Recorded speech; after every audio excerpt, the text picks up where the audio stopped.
Testing. Are we live?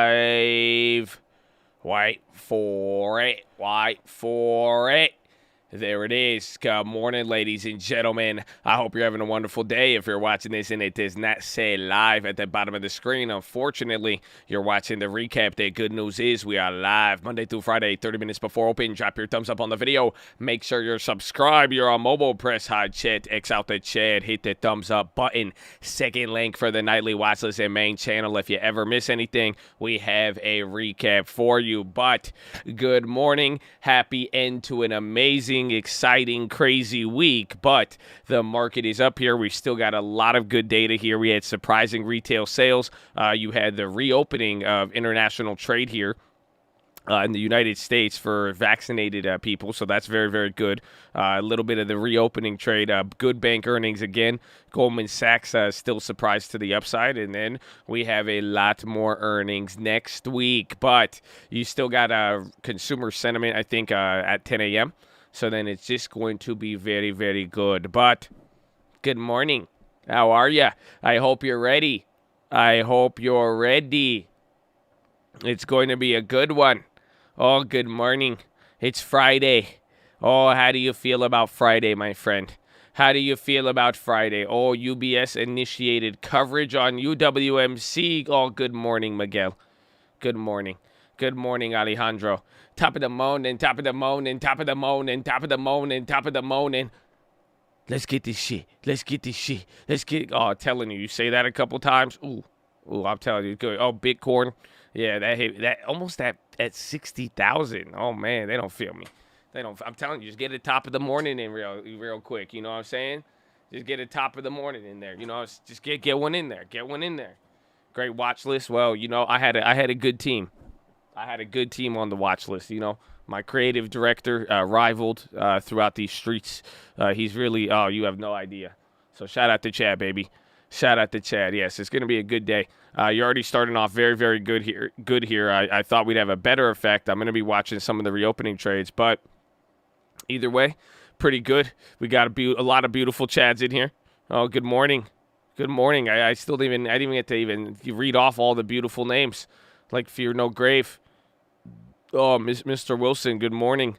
Malcolm, Mr. Covington, what a name. Mr. Petty, good morning. Good morning, Tammy. Good morning, Kurt Maggett. Good morning, Miss Parrish. Either or, it does not matter.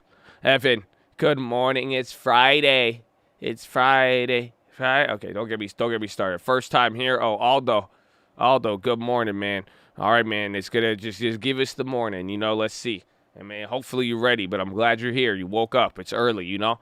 This is very early to be somewhere for the first time, especially too. So we love it. They don't feel me. They don't feel me. So let's go, baby. We got a couple of things here. Let's see what we have on the list. It is freezing, too. It's freezing, so make sure you warm yourself up before the market gets on here. That's why getting hype. Give yourself a couple of top of the morning, and that should help. We'll see.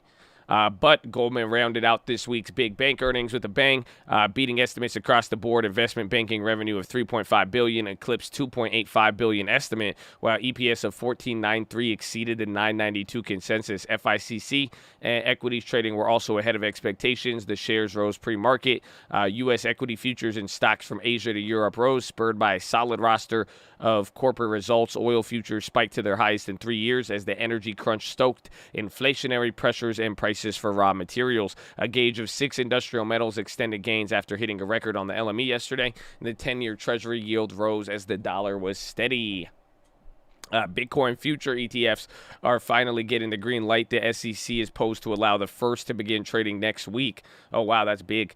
People said the successful proposals by ProShares and Invesco are based on futures contracts and were filed under mutual fund rules that SEC head Gary Gensler has said provide significant investor protections. Bitcoin led gains across crypto, climbing above 59,000. Ooh. U.S. consumer strength surprised in September. Retail sales rose 0.7 from August, confounding consensus expectations from a decline as increased COVID infections led Americans to shift their spending towards good. The figure for previous month was also upwardly revised. So this one's crazy because, again, this is also some of the data you got yesterday, like PPI. That was counter-inflationary. This even retail sales, that kind of shows and highlights that maybe the consumers might accept the higher prices. So we will see. I think UWMC got upgraded. That's what some Chaz posted here. But it's looking good. It's looking good.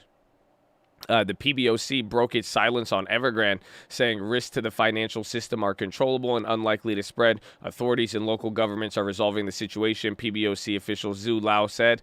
The bank has asked lenders to keep credit to the real estate sector stable and orderly. Corporate news here. Virgin Galactic fell pre-market after delaying the start of a commercial flight to late next year. Former Boeing pilot was charged with deceiving the FAA in the first prosecution related to the two fatal 737 MAX accidents. Mark Forkier, ex-chief technical pilot, is accused of giving false, inaccurate, and incomplete information about a new part of the MAX's flight controls. J&J placed a new unit into Chapter 11 protection to resolve the $1 billion illegal liabilities tied to talc. Cantor Fitzgerald CEO Howard Lutnick told court he didn't use threats to push through a $875 million sale of Cantor-owned mortgage lender to another company. Alcoa jumped pre-market after Morgan Stanley called strong guidance, and that was even better, and they issued their dividend. D.C. Joe Biden signed a bill lifting the debt ceiling until December 3rd. He'll speak on economic agenda today. A presidential panel wrote favorably of setting term limits for Supreme Court justices while seeing no legal obstacle to expanding the high court. It said such a move may not be wise. The administration set out broad goals to limit climate change, including shielding the economy and financial system. Ooh, so packing the court is back on the schedule. Good morning. Good morning. Rusty pilots are making potentially catastrophic errors, including forgetting to start the second engine for takeoff or lowering the wheels for landing. After almost 2 years of sclerosis, concerns are mounting that a lack of proficiency, confidence, or one moment of forgetfulness by out-of-practice pilot will lead to tragedy. Big Take looks at the risk of what's being done. The U.S. opens its borders to vaccinated foreign travelers on November 8th, expanding options for those who are inoculated and clamping down on those who aren't. San Francisco transit mandate employees get shots by December 13. Chicago's mayor stood by a demand that city employees submit their vax status. About 43,000 people in the U.K. may have wrongfully been told their test was negative due to lab errors. U.K. conservative lawmaker David Ames was stabbed. What? That's crazy. This guy got shanked. That's nuts. Jasper popping pre-market. Oh. Let's see. You're going to get consumer sentiment. And then Fed Bullard and then Fed Williams today as well. So that will be good. Deflation is still a risk more than stagflation. Microsoft won't suffer much from the demise of LinkedIn. Bill Clinton was hospitalized in California. Oh, man. He was admitted. He's 75 years old. He's admitted to the UCI Medical Center. Former president had heart bypass in 2004. In 2010, he had another surgery, but Bill Clinton is in the hospital. Most abortions in Texas will be banned until at least early December after a federal appeals court in New Orleans said it has to keep on ice a trial judge's ruling, blocking the law until the issue is taken up in a related challenge. Olaf Scholz reached a milestone in his bid to succeed Angela Merkel. PBOC injected $77 billion via medium-term lending facility as expected, matching the amount maturing today. The MLF rate was left at 2.95. China eased restrictions on home loans at some of its largest banks. Regulators told banks last month to accelerate mortgage approvals in the last quarter. Lenders were permitted to apply to sell securities backed by residential mortgages to free up loan quotes. Oil futures extended gains amid the energy crunch that's stoking inflationary pressures. Brent contracts topped $85, the highest in 3 years. That's crazy. Industrial metals kept rallying in London while spot gold slumped. U.S. natural gas sellers could increase supply for about 20%, if not for pipeline and export constraints, EQTCO said. He renewed a call for more investment in infrastructure. Let's see. Toyota cut its global car production target for November by around 15% from earlier plan thanks to shortage of parts. Chip shortage may last 2 or 3 years. Hisense President Jiao Shaoquan told CNBC in that if there are no big issues with global trade, persistent sanctions may delay a return to normal. Amazon appealed a record 746 million euro penalty, allegedly violating the EU's tough data protection. Shell appointed Wael Sawan as head of its natural gas and renewable business, replacing Martin Wetzlar.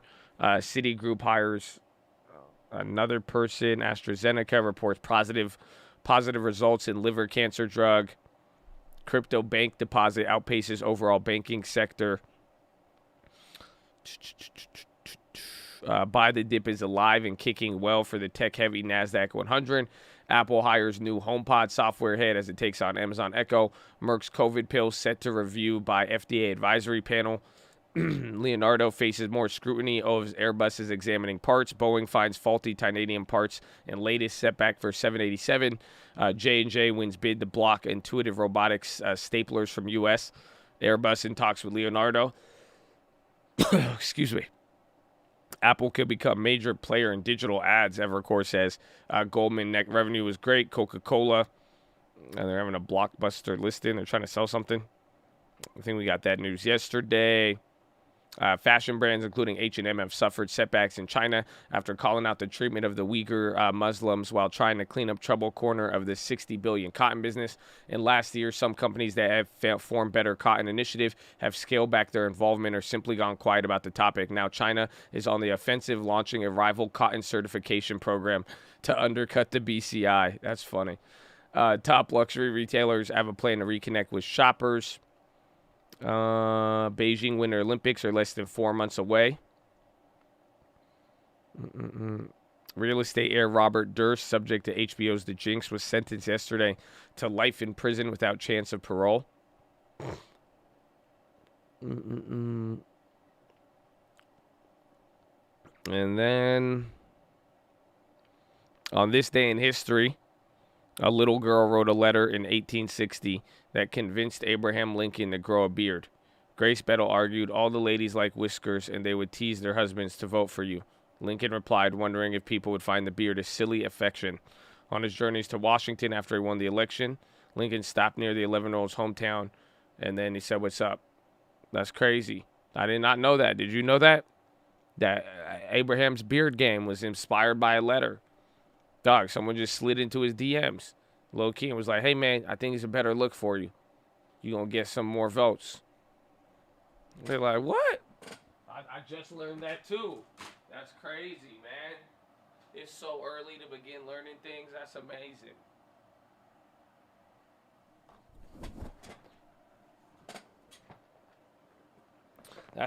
They slid into his mailbox. They slid a pigeon. You know, they had the snail mail. You know, okay. Anyways. Ugh. Good morning. But that is the day today. Again, we got a couple of data points here. Looks like it's going to be exciting. I think you're firmly above the 50-day, at least of how we're starting. But we're going to get a couple more things here. And then if the market takes some of this news good, I mean, China's giving us some reassurance on Evergrande. And then you're also getting a lot of the good data here. So we'll see a lot of surprising stuff, a lot to talk about. A couple of pre-market movers, Alcoa up 6.2, Apple gains. Evercore said what they could do with advertising. Broadcom got upgraded. They're up 6.4%. Cryptocurrency stocks are on the rise because of that first ETF. DCT shares are down 18%. Software company reported bad earnings. Facebook is being added to Evercore's ISI Tactical underperform. So they're up 0.2. And Netflix got a price target raise. Yes, oil is hot. Oil is hot. You know what else is hot? Opportunity. Opportunity. And the opportunity that we have every day. And the freedom that we have. Even in a world where you may look around and you could question the freedom that you have. And you could say this and that and this and that. Oh, don't misunderstand the fact that you even have the freedom to complain. You have the freedom to work. You can make $1 million today, and all they will do is monitor your bank account and find you. Okay, but you'll still be able to be rich for a little bit. Okay, that's beautiful freedom. And we have that, and we have all this opportunity and live in such a great country because we have an amazing, amazing group of veterans who have sacrificed more than most of us ever have and ever will. So here at the Cult, before we do anything, before we try to enrich ourselves, before we try to chase a dollar, we must pay homage to the people who came before us and made that sacrifice. So on behalf of the Cult, the people here, the people not here, we want to give a huge special thank you to all the veterans, active servicemen, past servicemen, anybody who has served this country. God bless you, and thank you for doing what you have done. And shout out to the police officers, the firefighters, the doctors, the nurses, the teachers, all the other public service out there. Thank you for holding it down, especially over the years. So God bless you. Ladies and gentlemen, please rise. Place your right hand over your heart. Say it with me. I pledge allegiance to the flag of the United States of America and to the republic for which it stands, one nation, under God, indivisible, with liberty and justice for all, baby. Senator Jones!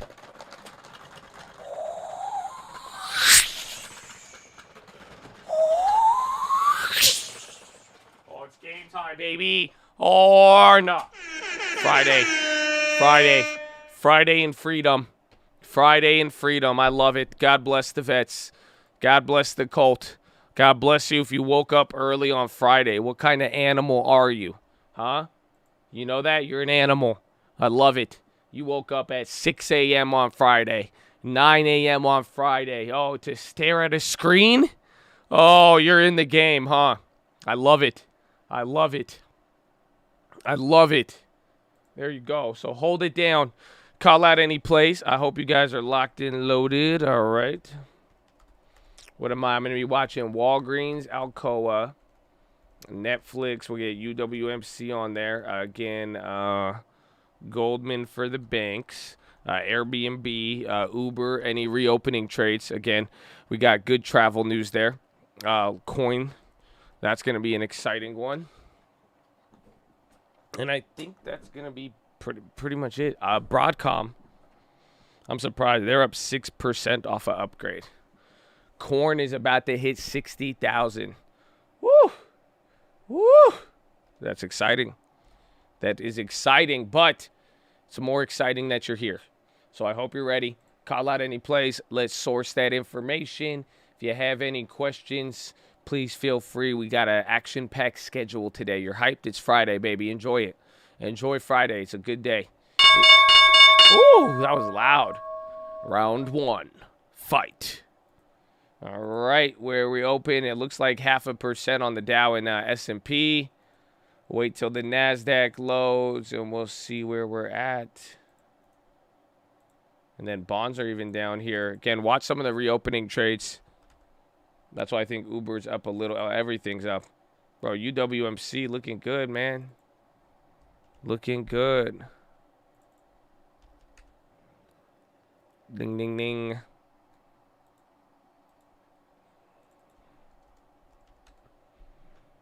Up and up. Avago is up $6, not 6%. Okay. That's good. I thought I was like, that's crazy. It's like, that's a really big move off of an upgrade. Coin 270, that's very good. I mean, UWMC is up. I don't know how you guys feel about that. Absolutely. Wow. Oh, wow. Coinbase. Coinbase is already up 3%. Ford, big candle. Remember, Ford didn't move yesterday. It was kind of one of those outperformers. So, I mean, I think it says something about that. There's the Walgreens continuation. Robinhood.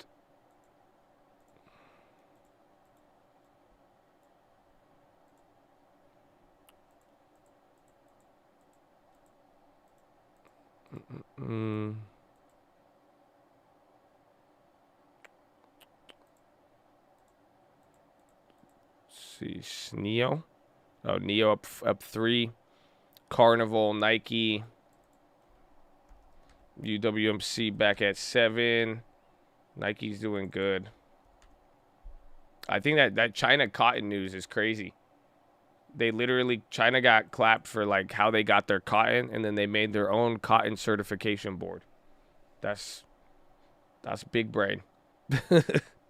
Wells Fargo popped 2.3%. Goldman is still up, but they're selling off right there. How come my Wells Fargo is not loading?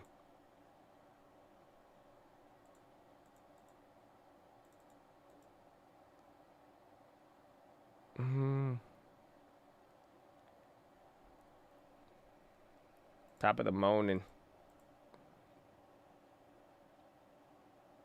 How did Baba just get clappled? I'm not too sure. UMC above 7. Wow. I'm surprised Airbnb is down right now, considering the travel news or people being able to come in there. WF. But even then, why is... Oh. I was like, what are you guys saying? It's like, why isn't this loading? It's early, man. It's early. It's early. It's early. You know, it's Friday. It's Friday and it's early, man. It's Friday and it's early. Forward ripping. I have a play I like. I'm just waiting here. Again, NASDAQ's only up a quarter. Dow Jones is doing the best right now. They're at 0.6. And we are going to get, in like, what, 30 minutes, you're going to get consumer confidence.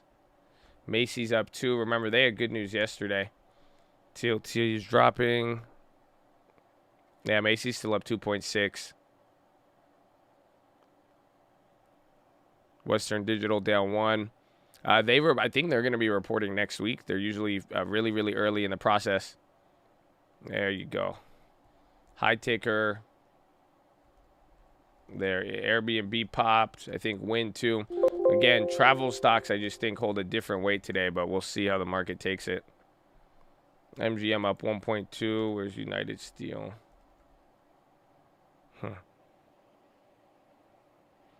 Firm on the low. Bank of America. Coin's still going. I mean, Bitcoin is at 60,000. I mean, last time Bitcoin was at 60,000, Coinbase was at like 350. It's pretty crazy. I mean, they might be able to come back here, but yeah, Coinbase is absolutely just wrecking it. TLT's dropping, SPY's coming down. Still about 0.25%. Dow Jones is doing the best right now.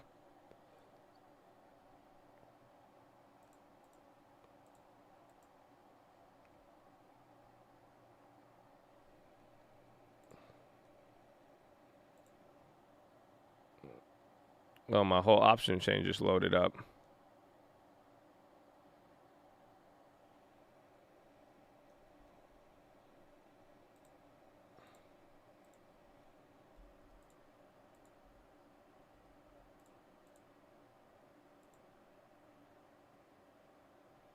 Okay. I have made a play.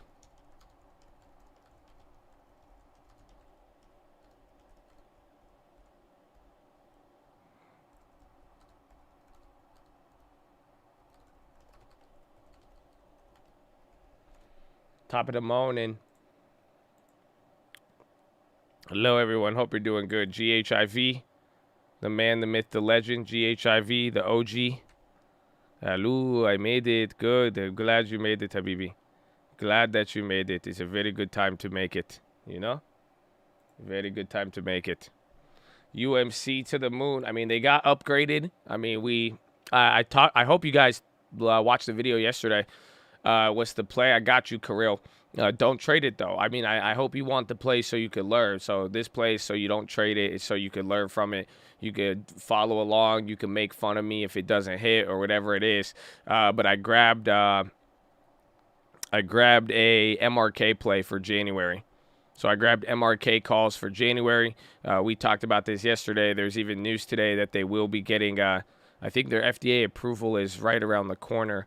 Or at least they're starting it. That's one of the headlines we got this morning, I believe. Where is it?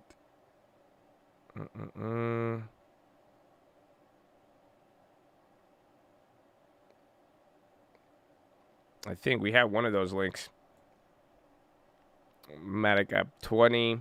But yeah, I grabbed Merck calls. I did it pretty big. Remember, we had some on November. But they sold off a lot. So we played the first time. And then it got clapped. So be careful with that play. Not a recommendation. You will lose money. But let's see what happens.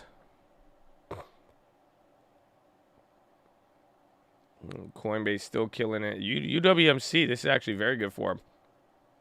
I mean, 4%. We ain't seen this in a while. That's good. That's good. You know, it's good to see the next day. But again, like we talked about in the video, I think a lot of people don't realize UWMC, even Arquite, essentially, if they found peace, both of them wouldn't be trading in the gutter. Oh, y'all don't feel me. They're literally in a war, just destroying each other. Do you guys see it? This is literally a race to the bottom. Oh, they don't feel me. They don't feel me. They don't feel me. We believe in you, little UWMC.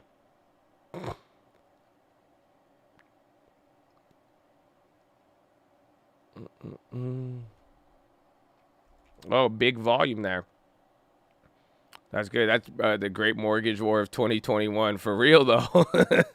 That's literally what it is. It's literally the great mortgage war of 2021.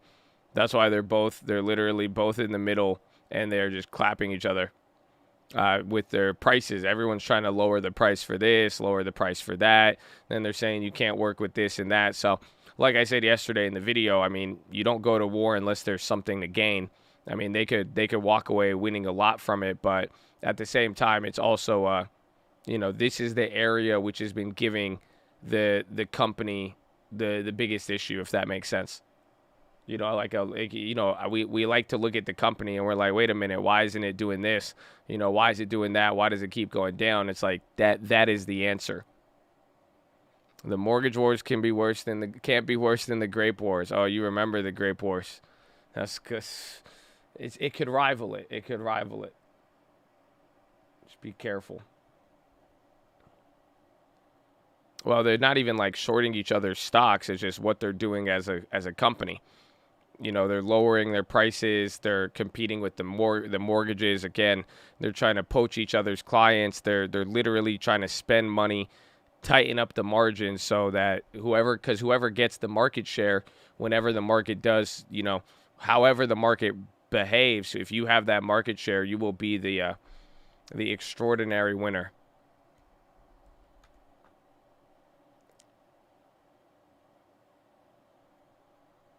Airbnb that held up. Where's Uber? Alcoa is still gassing. Walgreens trying to make another move here too.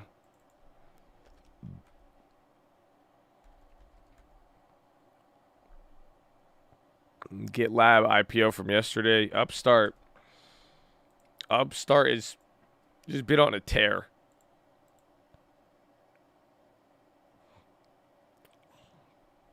The last 3 days, it's more and more highs. More and more highs.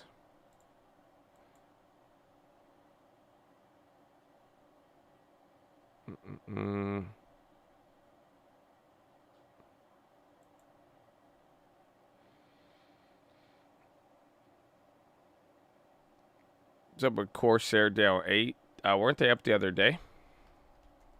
So watch out. Oh, yeah, I forgot. Watch out for UWMC. I mean, it's middle of the day here. Let's see if they actually hold up. I totally forgot. I'm like, wait, this thing's up. And then I'm like, wait a minute. It's still early.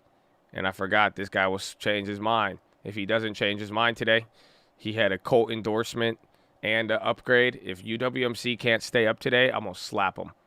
At that point, they got too many. They had too much good today. Too much good today. Too much good today.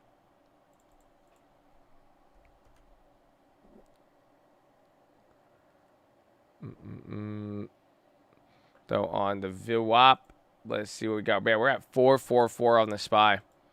So we are well above the 50-day. Or I think we're like right there. Actually, no, 444. I think it's 442. Yeah, that's crazy. That is crazy. Again, you're really right back to where we were at the middle of September practically. When the first drop kind of really accelerated. So that's it's a pretty crazy level. And again, all the other news that we got here today. And then again, in 20 minutes, you're going to get consumer sentiment.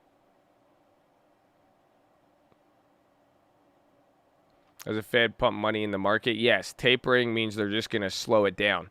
So instead of buying, 40 billion or 50 billion in bonds, they're going to buy 10 billion less. And then every other month, they're going to lower how much they're purchasing bonds by 10 billion until they get to zero. So it's going to take them about 5 months. So they buy right now about 30 to 50 billion a month in bonds and treasuries. So what they're going to do is taper it. They're going to start scaling it back. Instead of buying 50, once they start tapering, they're going to buy 40. And then the next month or a month and a half later, they're going to start and lower it to 30. And then a month and a half after that, they're going to lower it to 20. Then a month after that, they're going to lower it to 10 and probably keep it there. Yes, today is monthly expiration. That's a very, very good point. Because remember, last couple of drops that we've had in the market, they've all been on the monthly expiration. You guys remember a lot of these volatility moments are all middle of the month, so we're actually doing the reverse right here.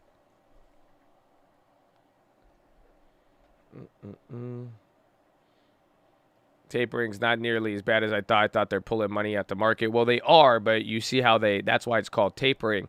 They want to do it just little by little and slow and steady. So they're just doing it slow. That's the idea. So I really I like it. I like it a lot. It's it's going to work in the sense that it won't be too shocking. That's why we've always said I don't think the market will trip too much on tapering. We got to see, but raising rates, that's going to be the bigger problem when they want to raise rates or something like that. But they're not just totally drying up the market. And then arguably some people say it will have no effect because the Treasury is going to sell less bonds. So as the Fed starts tapering and goes from 50 to 40 to 30 billion a month and lowers the amount that they're buying, the Treasury is going to lower the amount of bond supply for sale. So it might even lead to the same exact effect. So it's very sophisticated, but they're playing a lot of financial trickery with it to make it happen. So we'll see.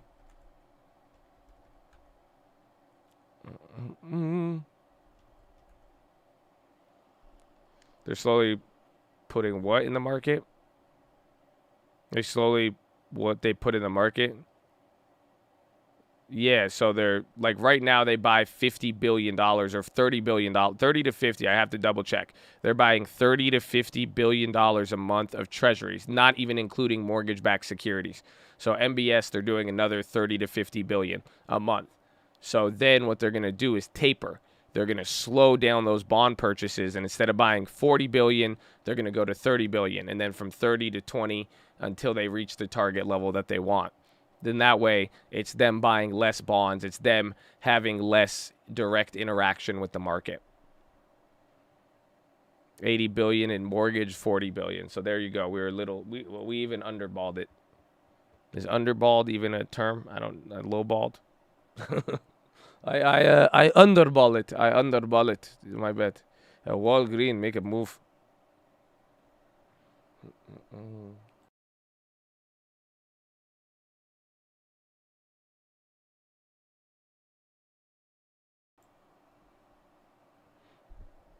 Habibi, it's okay. Better to underball than overball, huh? That's what I tell them in business school. I taught them. AMC 41. Bro, I'm sorry. What's AMC? All I know is UWMC. Oh, yeah, baby. Look at... Shit goes up. Shit goes up $1. Shit goes above 7. I don't know how to act. I'm sorry. This is like some of y'all first get that first bag. You give me $7 UMC, I start going crazy. Like, we gonna go to the club tonight. I'm gonna have them bring out bottles that say UWMC, and they're gonna be like going up and down. You know what I'm saying? And you're gonna be like, what does that even say? I'm gonna be like, hold on, just focus on it. So put away your phone. Why? I know you like the sparklers, but still, I'll tell you what it says. Come, just enjoy the moment. It's gonna be. I'm gonna get a billboard next.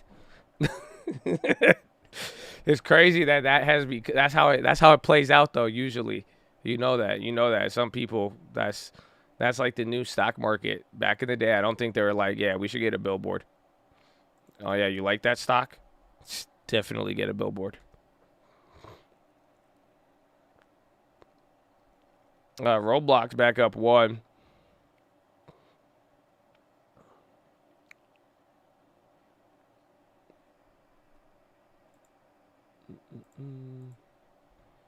Overstock 2.3. It's because the watch list video, well, I mean, Chad is the creative director. That was all Chad. And somebody had insight on the Chad because literally it got upgraded this morning. So it was just a double whammy. It was just a double whammy.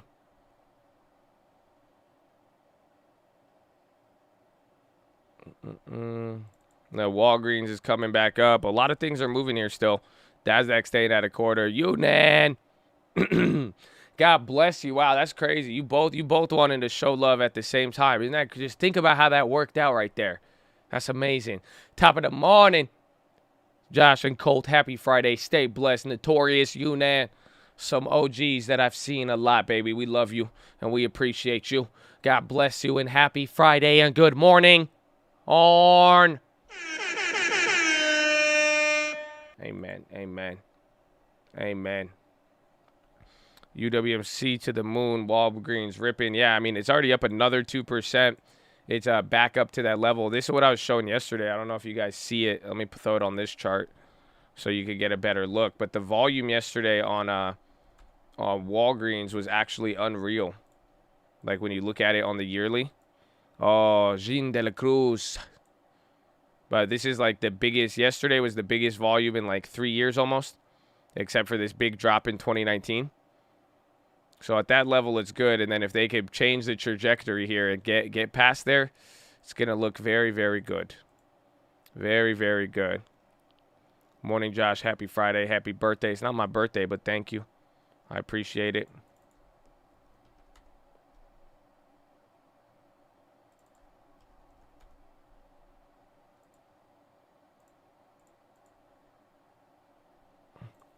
Top of the morning. Let's get this shit.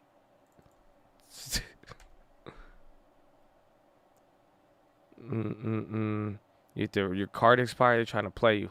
Well, we love you, baby. And thank you for supporting for so long. That all C and I. We love it. We love it. These plays could double. Nah. I'm looking at the Airbnbs. I feel like the Airbnbs could be worth a lot more. But the short-term premiums are still pretty expensive. And then the Leap still have a $7 spread.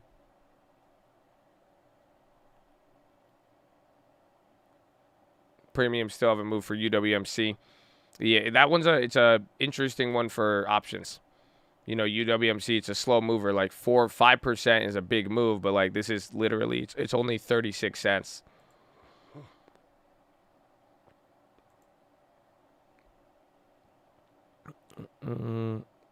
Airbnb upside or downside? I like it on the upside. Again, I don't like the plays too much though. They've dropped over the last couple days, but either for today they bounce or even coming into the weekend. But I think that opening up the borders for travelers, November is I think it's a very good play for everything. Even MGM or any of the other, even Wynn, any of the lodging stocks and travel related, I think will do very, very well. I'm surprised they're not rocketing. I feel like that's very, very big news. Affirm again. This thing is just insane. People were saying it's down. Now it's up 2%. Tesla's on the high too. MSTR ripping. Silvergate's down. Coinbase chilled out. Is Bitcoin?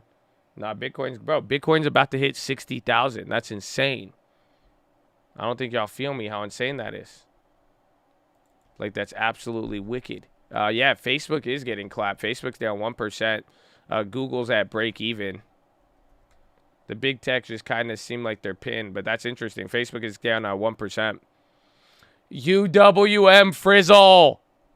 Oh, we love it. We love it. Amen. Arn. Oh my gosh. Say UWM Frizzle. Surah Frizzle got me yesterday, bro. That one got me. That was good. Surah Frizzle. Now UWM Frizzle. It's beautiful. It's beautiful.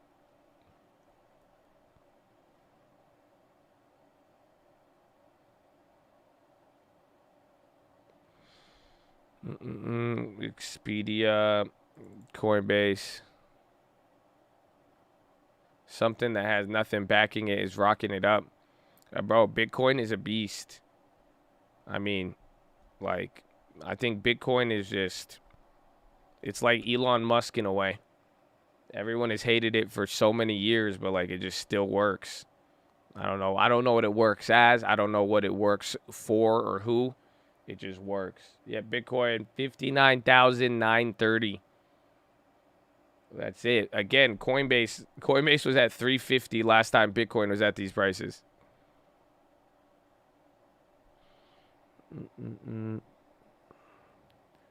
Evergrande CEO is in Hong Kong for talks right now. That's what Reuters says. Uh-oh. Evergrande CEO, he's in talks for restructures and asset sale, even though they got a buyout offer a week ago. And they got halted. We haven't got an update. But that just came across the wire right there. Sentiment plus business inventories in 8 minutes. And those will be key again. Like today's retail sales were surprising. I mean, today's retail sales, it just highlights what we talked about yesterday. That shows that the consumer is probably going to be willing to pay the higher prices. So keep that in mind. That's why a lot of this data is very, very key moving forward. I mean, if it's given a lot of insight into this inflationary picture and kind of how Wall Street's going to rationalize it. Evergrande buyout offer, no longer an offer. So they're just keeping it halted. Bitcoin, $60,000. My goodness. There it is. Surprise. Coin's already up 3%. And Facebook sold off. And then UWMC, they got upgraded today.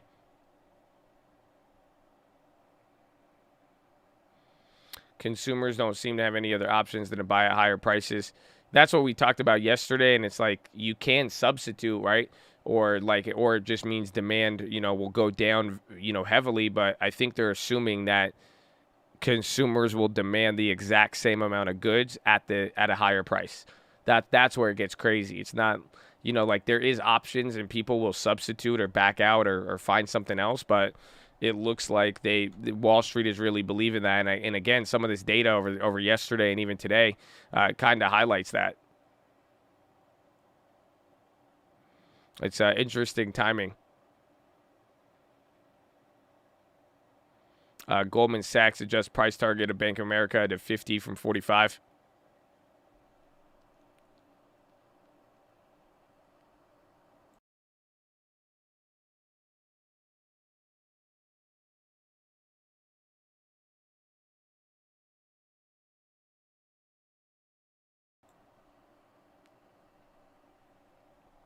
AMC pop. Oh, yeah, 40. That people think inflation is here to stay. Do you agree with asset prices? I think we could very well be the case. Yes. I believe, I even believe we have runaway inflation. I think at this point, I'm like 80% sure or 75% that you are going to get higher, that we're going to play something out like the 70s, or at least I think prices could still go up another 30% across the board over the next year or two. Like that, I'm fully sold on now in that sense. It's yeah, I have some doubts just because anything could happen and the market is wacky, but it's still there's a lot of things pointing towards just, the slow burn of inflation and how it's going to play out.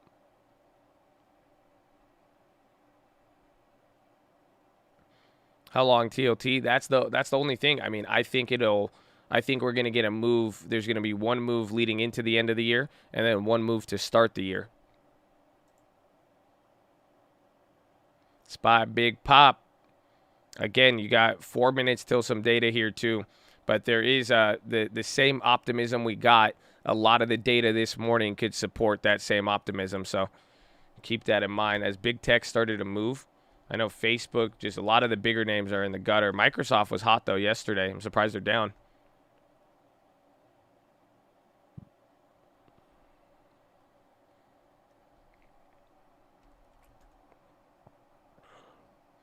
UWMC, the crazy part about it, we're still down on it in Sister's portfolio. So remember, we got the free dividend because we bought before, but still down 4% from there.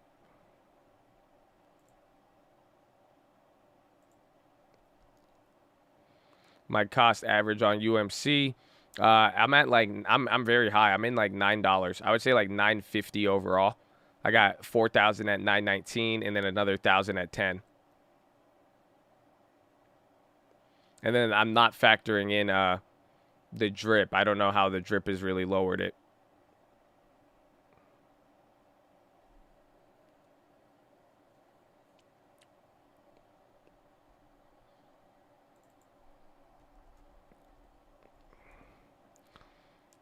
Do you see how many names are up? I haven't checked yet, but we can. And again, we had the Evergrande stuff. There's more developments on that right now.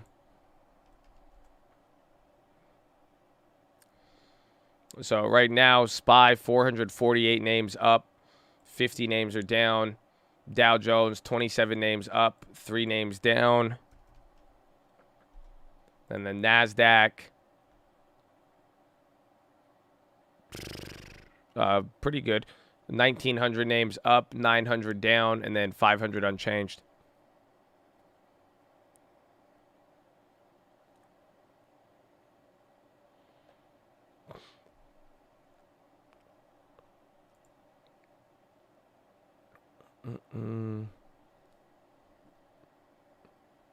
VIX Vale, it's good. I mean, it's a little high of a dividend, but when you compare it to a lot of the peers like Rio Tinto or anybody else, they all kind of have it.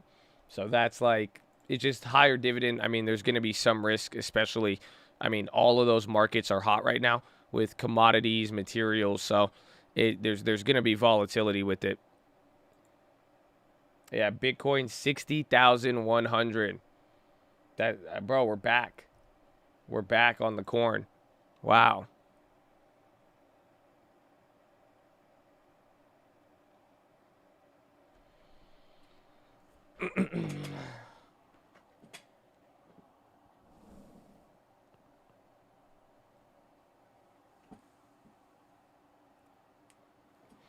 It's like it never went down to 30K. Oh, no, it did.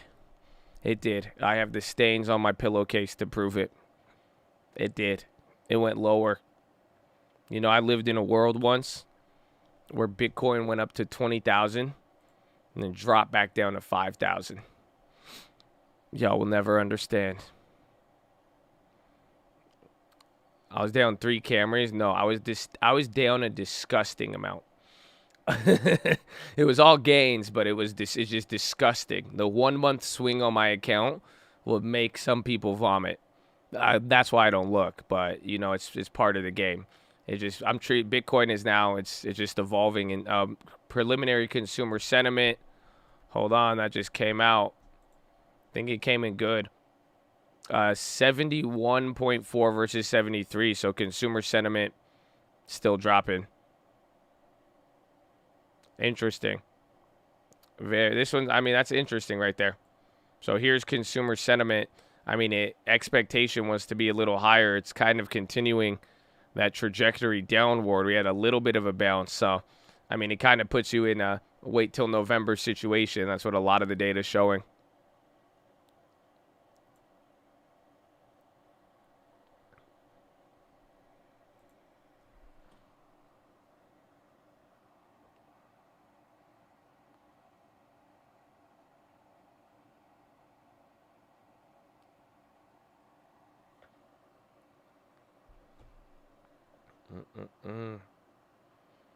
People worried about supply chain.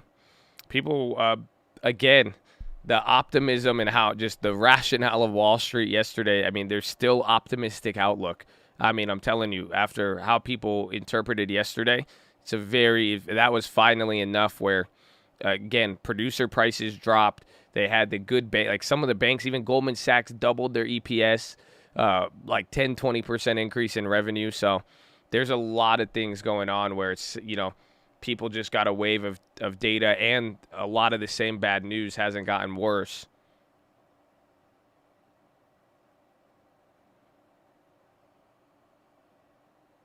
Well, even if the ships have stock, like legitimately, like I hope you guys realize this, Wall Street and businesses now, corporate America, believes that the consumer is going to accept this next round of price increases. We're going to find out after earnings. And this earnings will tell us a lot, and then even the next quarter. But that is the positive right now, and that's why it's like whether the items are there or not. The point is, they know people want the items and are going to demand it at any price.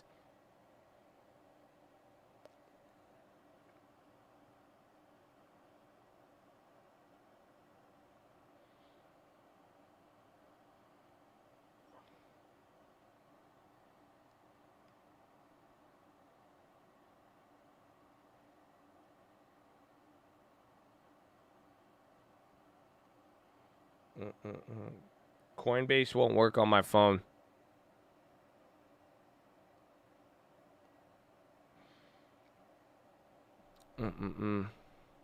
What choice do people have, though? Most are heavily dependent and couldn't survive without them. I mean, usually the choice would be a substitute. Again, it's either a substitute or change in behavior. So you're like, think about it. You're not going to demand milk at $10. Literally, if milk got too high, right? You wouldn't get milk. You would get powdered milk, or you would go find alternative to milk that would suffice. Or some people, if the price was too high, they would opt to not buy any milk at all, right? And that's just looking at it in those elements. Now apply it to different items. Again, there's going to be inelastic and elastic too, where it's like some items operate differently in that sense. But that's where it's like right now, I think all across the board, and the prices are high, but they're not high enough to get people to start switching more or less. People aren't really changing their ideas. So it's gonna be interesting. But that's where Wall Street's like, yes, we're gonna make money, and that's where some analysts are getting optimistic, because they're saying, yes, we're gonna get inflation.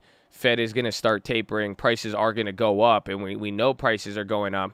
But they're saying that these companies now have already had some success passing on the price to consumers without any real demand shift. So now they're assuming that another wave of inflation would actually lead to higher corporate profits.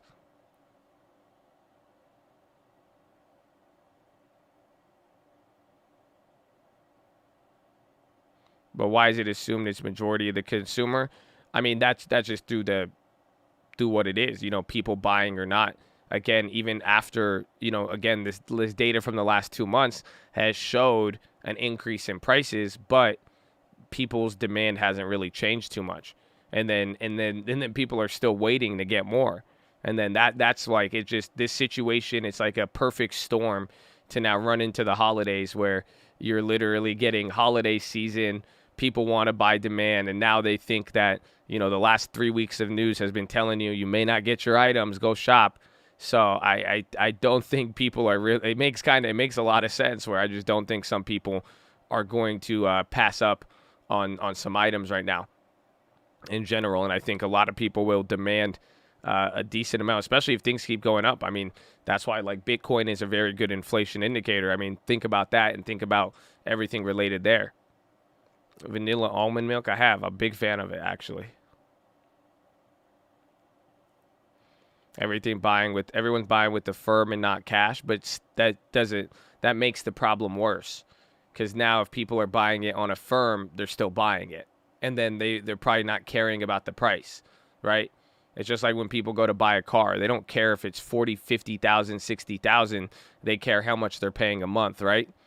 So if that price went up, you're more likely to buy it still, if you even have financing options.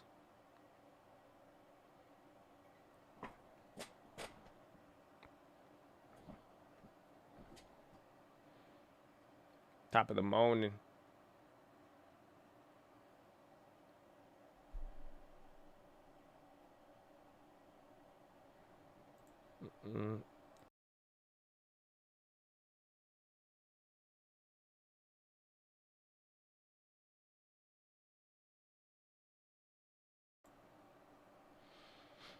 You need higher wages, supply chain to balance out.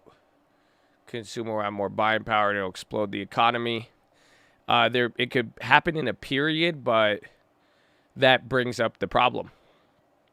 If wages go up now and then they go up too high across the board, there goes your corporate profits. So these companies and the stocks are going up based off of raising prices higher, but labor costs are factored into it. Some are expecting that. It's just difficult. It's a tricky environment. That's why people like it and don't like it. That's why inflation, the big problem with inflation isn't that your purchasing power goes down, believe it or not. Have you guys thought about that? Like, do you think your purchasing power has been getting fucked with for the last 50 years? You don't really care about that. Yeah, there's one thing that's really bad about inflation. It starts with a C. Does anybody know?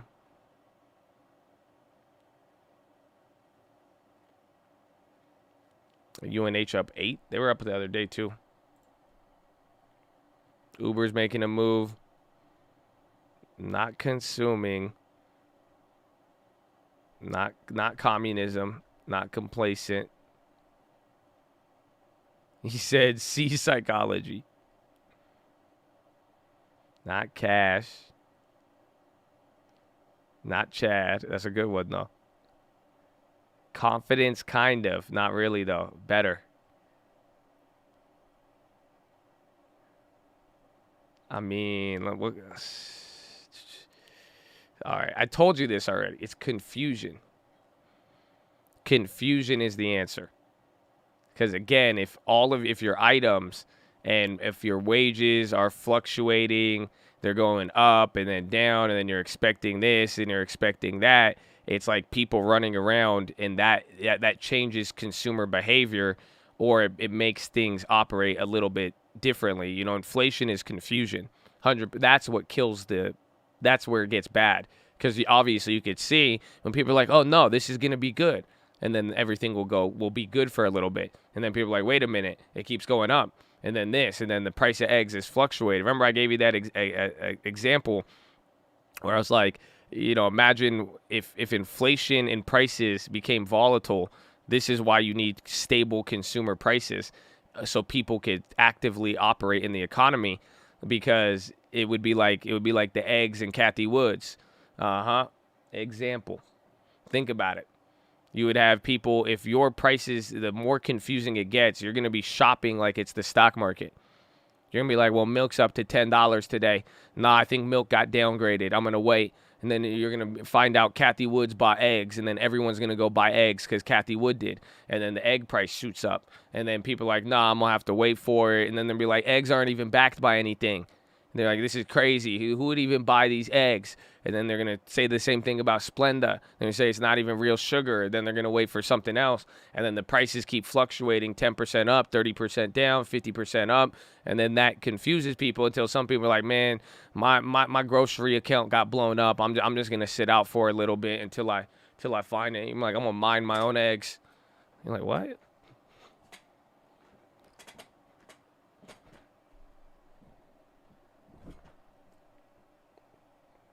So, it's interesting. Invested in Stitch Fix. Now it's falling like crazy. Should I sell now or hold it?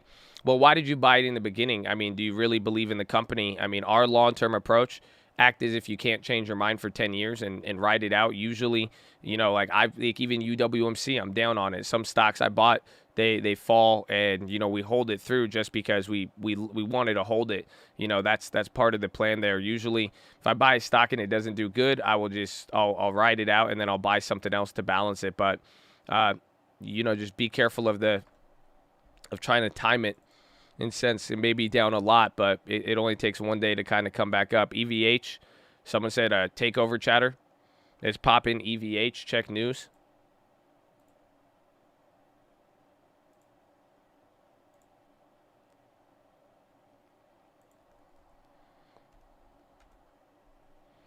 Oh, Evolent whipsawed on Walgreens investment in Village MD. I think that's why they're moving. Wally World is related to it. Walgreens. Evergrande default should be the end of the month, like October 30th, I believe.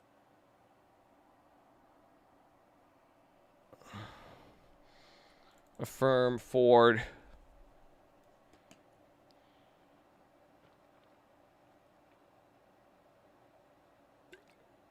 Yeah, so was this the buy in the dip if it's a bull, or is it a bull trap?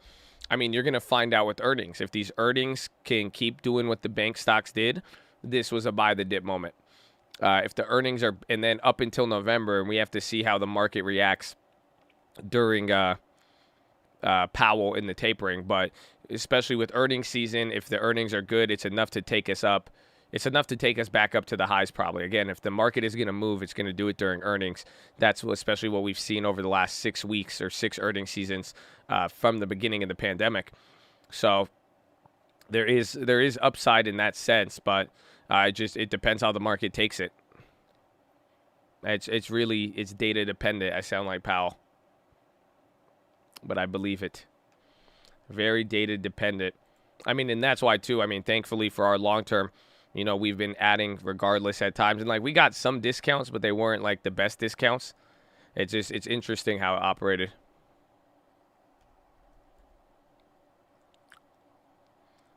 AbbVie's up now. Okay.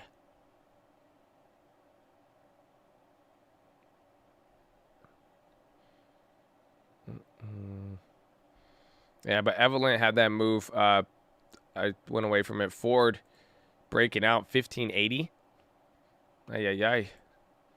Ford was barely at 16 for a little bit, so that's a good move.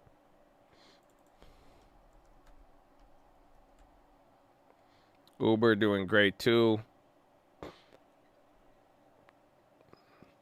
U.S. Treasury says crypto plays increasingly critical role in preventing virtual currencies being used to evade sanctions. The Treasury, the Treasury kind of like, they clapped me yesterday. They got the Treasury, there was a secretary at the Treasury office. They made a blog post and they slammed everybody over anybody who talked shit about the about the bank monitoring.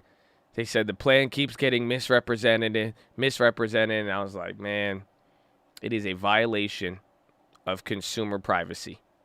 That's all it boils down to. But now they're going after the cryptos. But crypto's been liking a lot of the regulatory news. That idea by Coinbase is genius.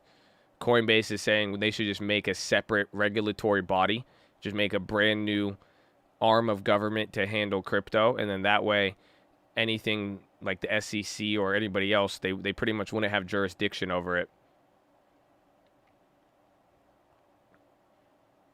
There's no misrepresenting the 600 bank account. So what the Treasury said is that they said it's getting misrepresented because they're not going to track everybody.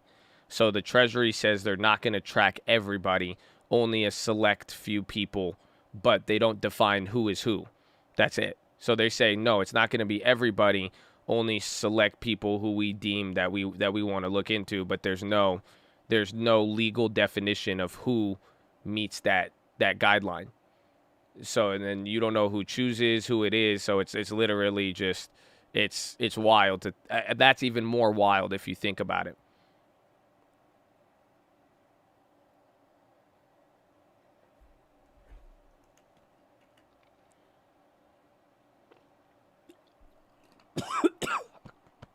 Excuse me.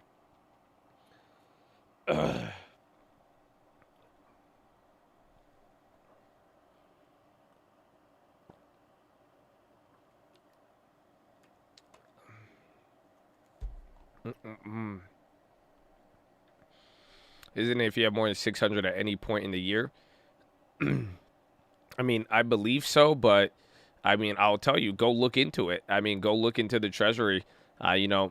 At the end of the day, last thing I would want to do is misinform people on the topic.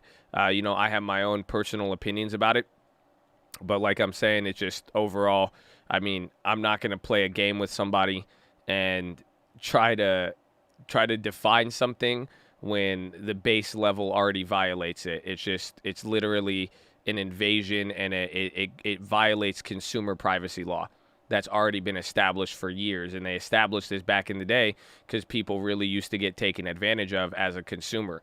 So they have these privacy laws for a reason, and it's just that's all it comes down to. It's like we could talk about the implementation, you could talk about how much it is and all of that, but at the first principle is already violated. It's not. There's no question about it to me.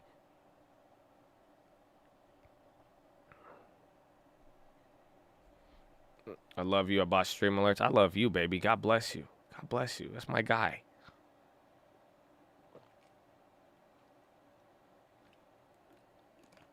Part of the infrastructure. Yeah, I mean, and I don't know why they're fighting it hard. You would think such an unpopular idea that has had so much pushback that they would just drop it and go for the bird in the hand and go for policy and focus on stuff that they'll get. But they're not. The way that they're pushing it is like creepy at this point because they're not letting it go. And it's all part. This is what they're saying to increase their ability to raise revenue to pay for the plan.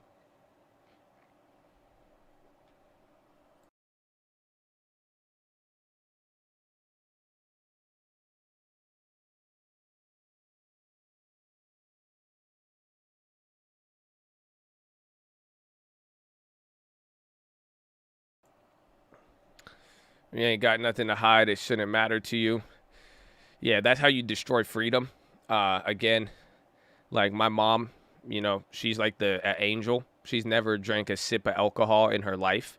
Like she's a very, good person. But she has nothing to hide. But she doesn't need to answer when the Uber driver asks her where she's from and how much she has and all of this.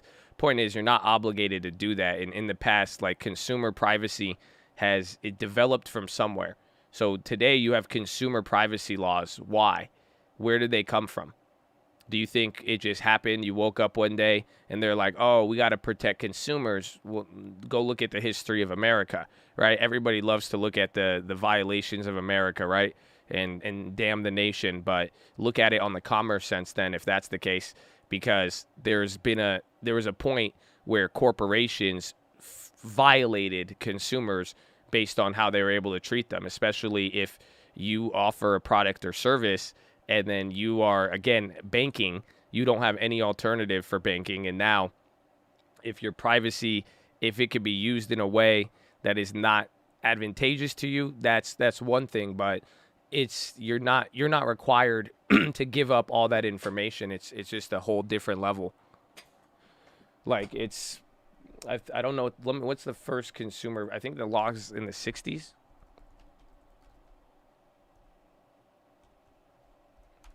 When was it?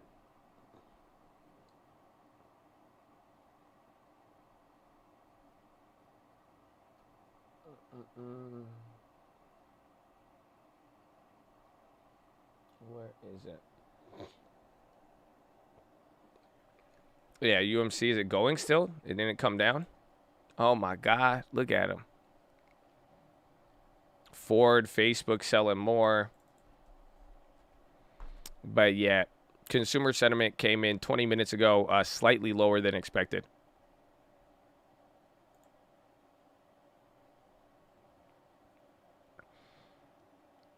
Could they track you if they implement the digital dollar? It'd probably be like Bitcoin, but even then, it's just more. I mean, then with the bank account thing, I thought that was your question. Could they track you with that? Point is, there's just too many questions about it, where it's just like, and that's what I'm saying. I'm not going to play the game of trying to, point out every corner here, and then you say, well, it's this, and then there's that. When it's just like, at the end of the day, it violates consumer privacy, like without a doubt, and that's not. We've never allowed that, and we shouldn't start.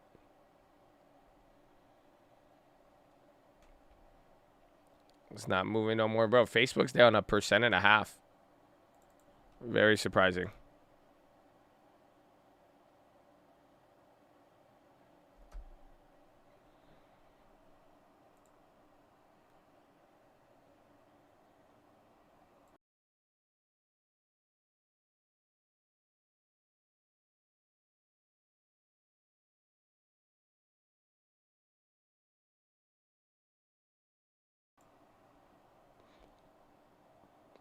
Is there any way to vote against it or anything regular people could do? I mean, reach out to your local representative in Congress. I mean, you could always write a letter.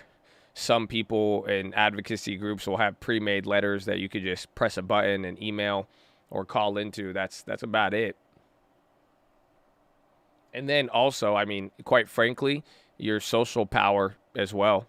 I mean, it's just society. If society's willing to accept that, yeah, like, you know, I think if everyone could come to agreement that's, you know, there's a lot of stuff that could be good. Like, I'm down for environmental change, even though it may cost a lot of money. You know, there's a lot of things where, you know, everyone could get behind. It's just like everybody shouldn't get behind violating everyone's privacy to that level.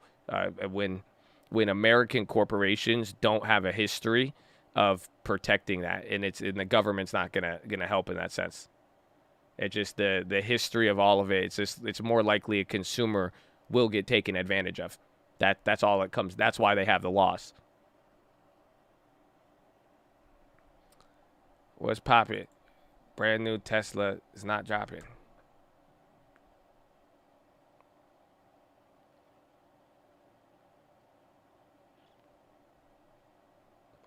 Jansen shouldn't become nervous too quickly if inflation overshoots. I think that's BOV.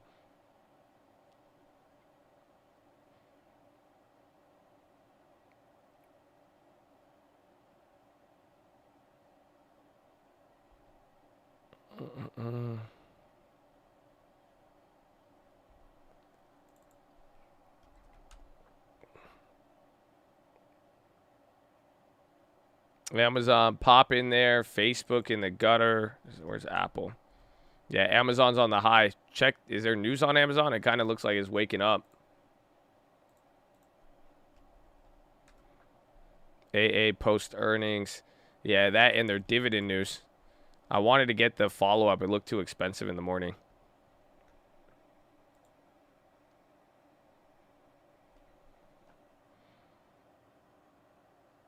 The guy who got stabbed died? No way. Bro, he's like a politician or something.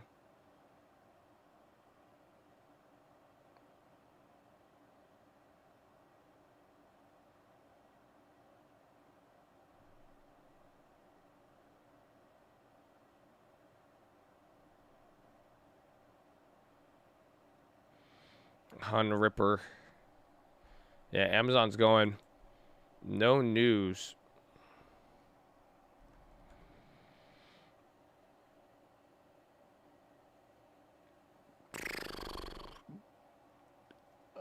Honeywell up 1.2. Let's see, where's United Steel? Doing decent.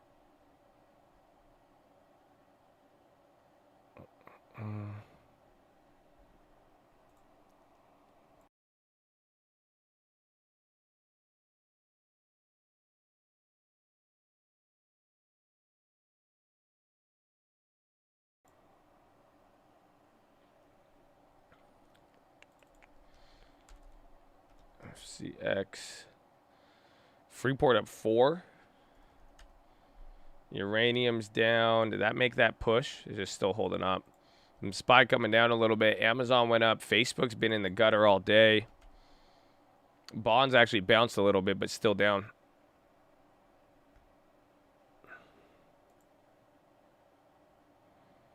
Buy physical uranium instead. I don't think you're allowed to, are you? Hello, do you know where I could buy the uranium? Huh? I saw it on Wall Street Bets, but I think better investment in my home. Huh?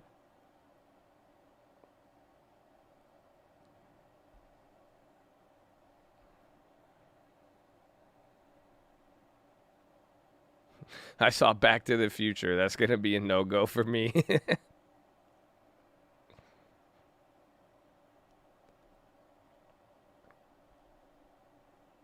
Michael Pennis sent me. Michael Pennis gave me the referral. Hello.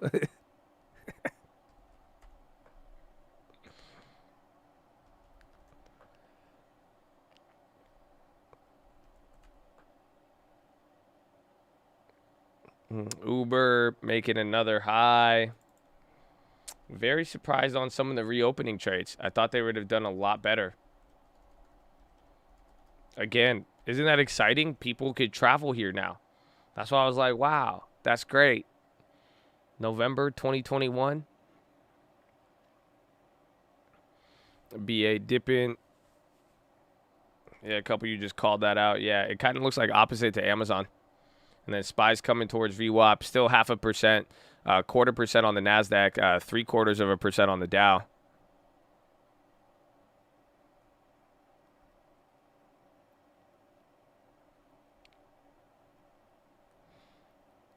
What do I think about Riot Blockchain?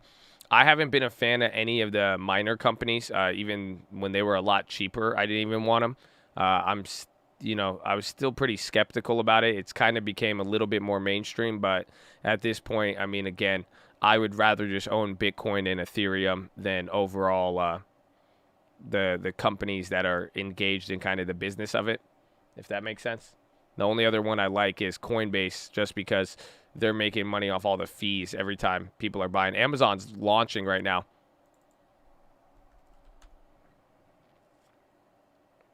BA and airlines killing the run. It could be.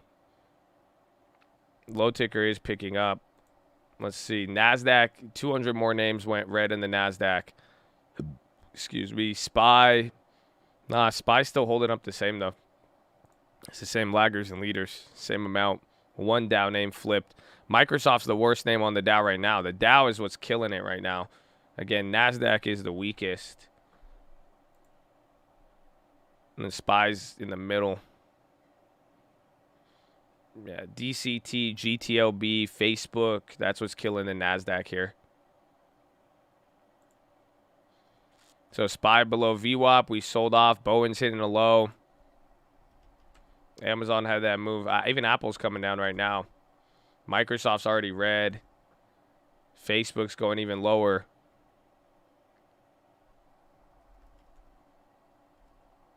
UWMC trending on StockTwits. That's good, man.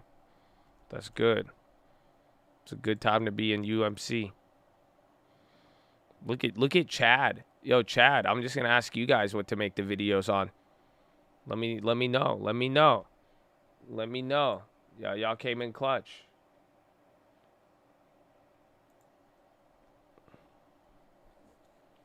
The Dow looks whack. The Dow looks strong. It looks strong. VA is below there. I know the skincare routine. I forgot. I was in the shower yesterday, and I was like, oh, I forgot to show you how we get these luscious locks. Damn. Physical uranium video.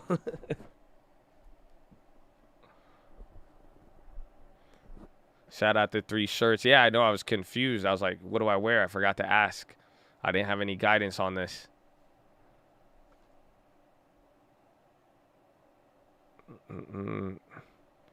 I gotta admit, you didn't watch the watch list. I'm not answering that question. I can't. I'm sorry. That's the watch list is a different club now. That's all. I can't. I'm not authorized to tell you.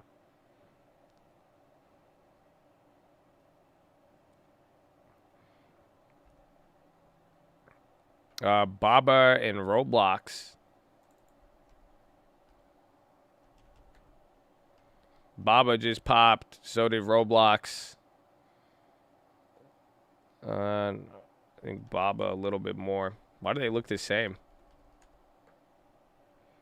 Amazon back on highs.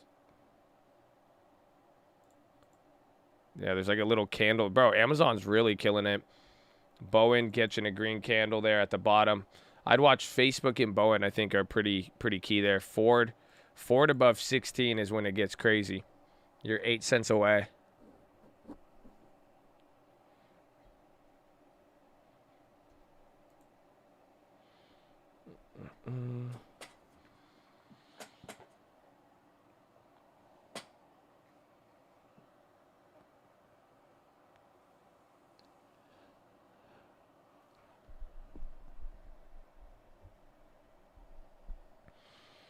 Yes, Chad is on the same wavelength. Chad feels the market.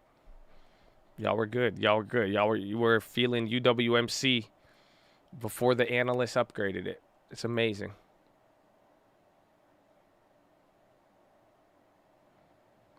Oh, just remember, hit the like. That's good. Oh, you just remember. That's okay.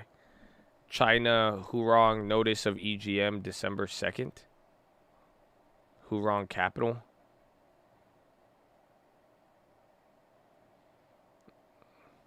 Yeah, U.S. retail sales rise sharply, but customers are paying more due to high inflation. Yeah, bro, retail sales are 14% in the past year versus 5.5. That's crazy, actually. The month-over-month number was still beat, too. So that's, again, I think this is just going to support Wall Street's bull theory.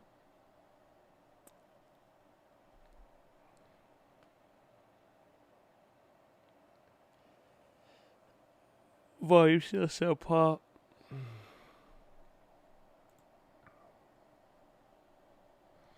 Baba is still running up there. Ford on the high. So even in this little move, we fell below VWAP. We're bouncing back up. You got a couple things. Amazon started to break out. Facebook started to sell. Alibaba got some steam and Ford. And then also Boeing was dropping. Very weird. Bro, that Amazon move is crazy.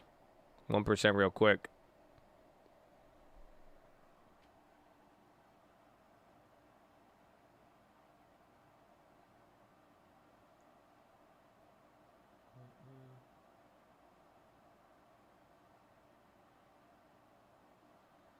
Got to say good morning.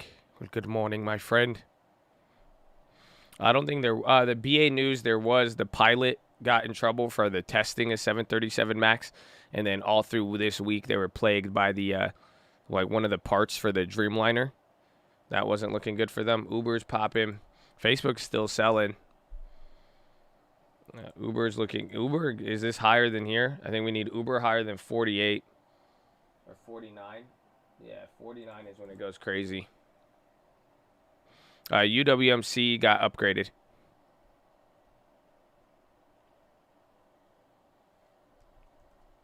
Amazon's still going. New highs on Amazon by Christmas. I don't know. Where's it at? I mean, they're down below, and if they have good earnings, again, they're pretty much trading right from last earnings.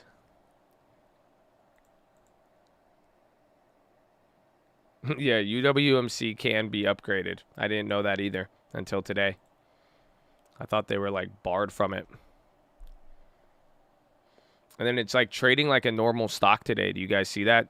It had the first run up and then it like came to a lower, it like held up. It's really weird. It's really, really weird, Chad.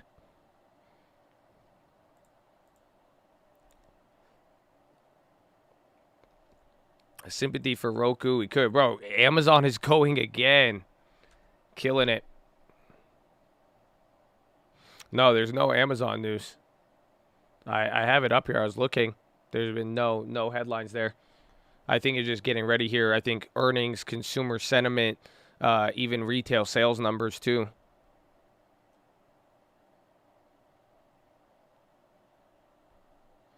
Roku's down. Netflix still down. And mega cap I mean, right now it's literally just Amazon carrying the weight. Everything else is clapped.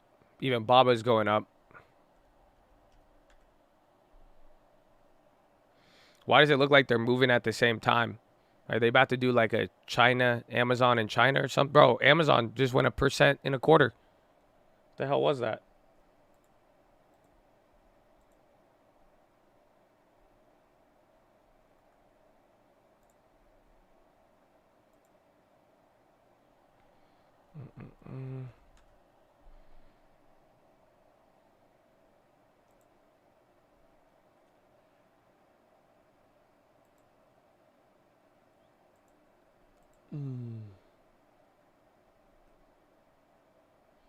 Yeah, there's no news on Amazon. People are liking it though.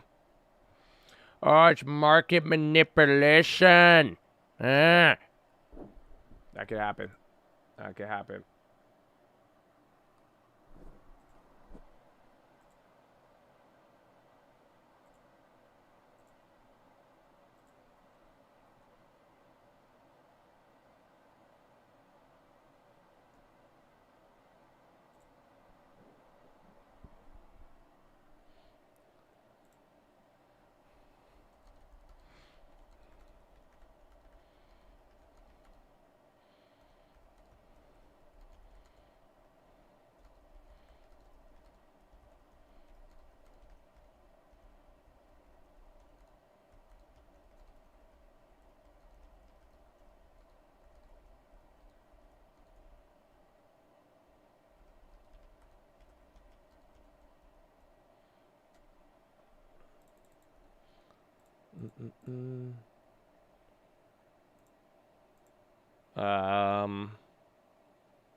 Walmart with eyes on Amazon tries to build a fintech startup.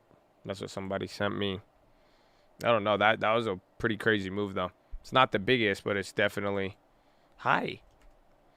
Tesla. I mean, Tesla's probably making bank off of the Bitcoin, but you're getting a lot of switching off here, where it seems like a lot of flow is coming into some names. It's they're switching off back and forth. I think this is people buying the dip because it's just going off. And again, the retail numbers today were good.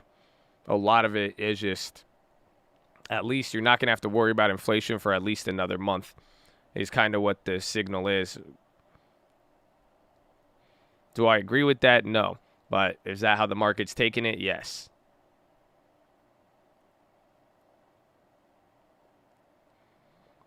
Let's switch income and buying pressure, because then some things are able to move. You're seeing it, first Amazon, while Bank of America, or while Boeing and Facebook were going down, and then this kind of had its run up, and then it's just balancing out. That's why today, like even in the midst of all this, everything leveled out.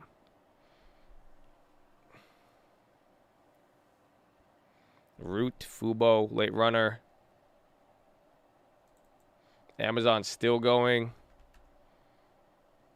Root 2. See, Apple, Microsoft, Netflix, they're not budging. Even Facebook, too.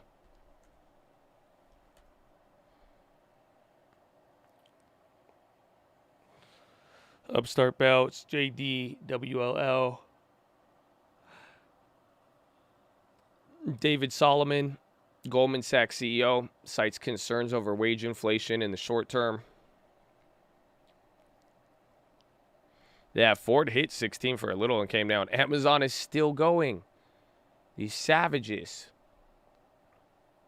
That's a pre-earnings move. Again, next week, I mean, today's Friday, but next week you're going to get, I believe, Netflix and a couple of others, and then Amazon's the week after.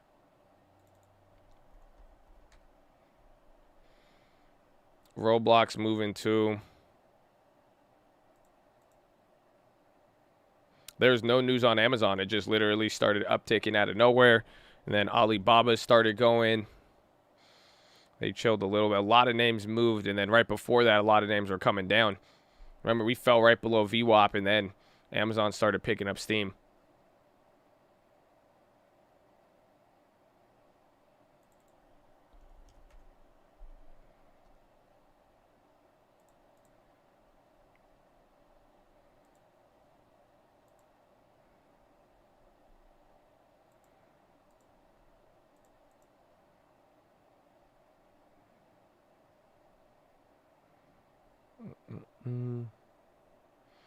By 2030, 16 million workers in the U.S. will be 65 years or older.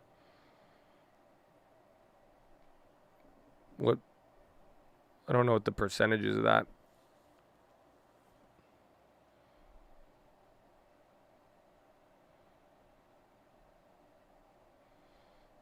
Mm-hmm. 741. Not too bad. BA green again? No way. Oh, I guess it barely went red.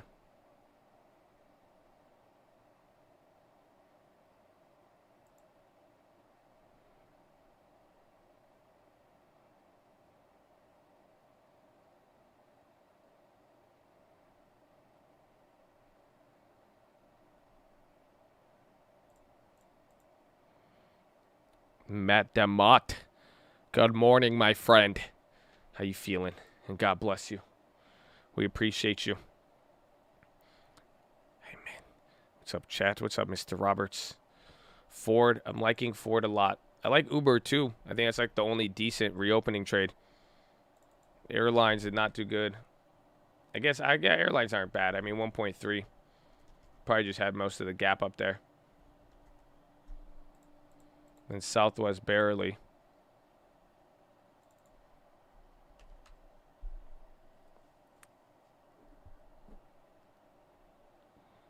Am I getting a new Halo? When does it come out?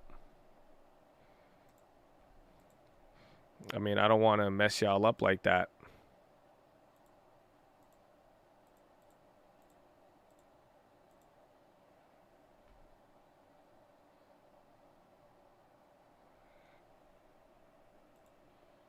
Mm.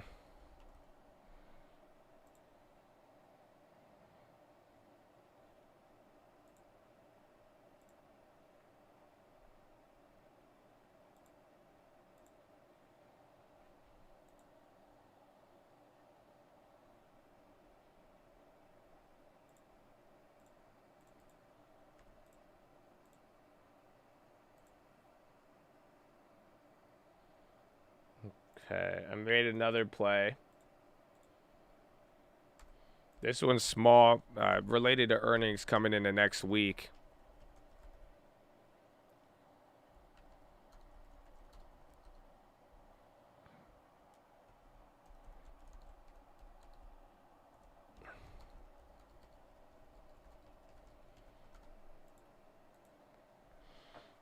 Amazon again? My goodness. My goodness. Saying Amazon split. That was the rumor last time, but the new CEO, he's kind of made it clear that split isn't in his vocabulary.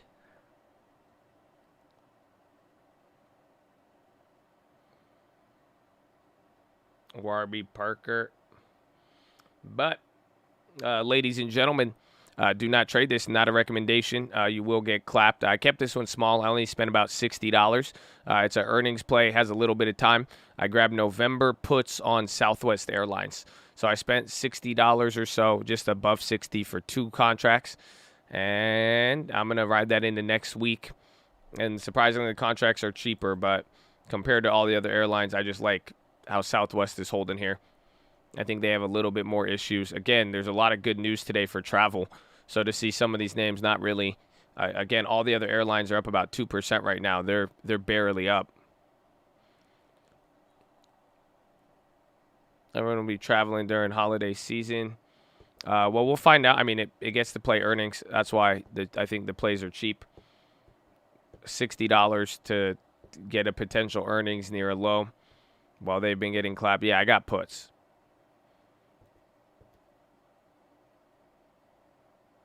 Got UWMC on the watch list. Great presentation. Hey, man. Thank you. Thank you. I just think a lot of people just didn't realize, again, what's going on with UWMC, even Arquite. It's like, we've bought this stock. It's dropped a lot in value. We were looking at it, and it seemed to be doing so good in the beginning. And the reason is just simply, they're in a price war. They're in something. The developments with it is actually, it's very, very important.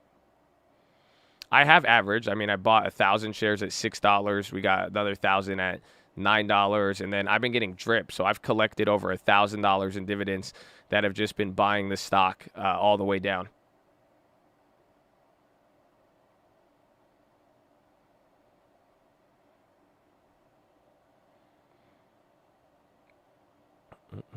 Does that mean we get Arquite for the long term? We already have. We do have it in the long term. I mean, they're going to battle both of them. One of them's going to be a winner, or maybe they both end up becoming friends. Who knows? But I think it could go either way. I like both of the names, but both of them are hurting each other, if that makes sense.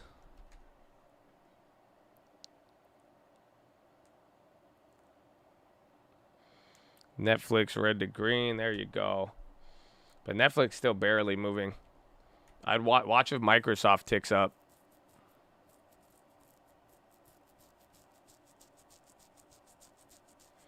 The first play today was Merck, and then we just got the Southwest. Then Amazon is still going.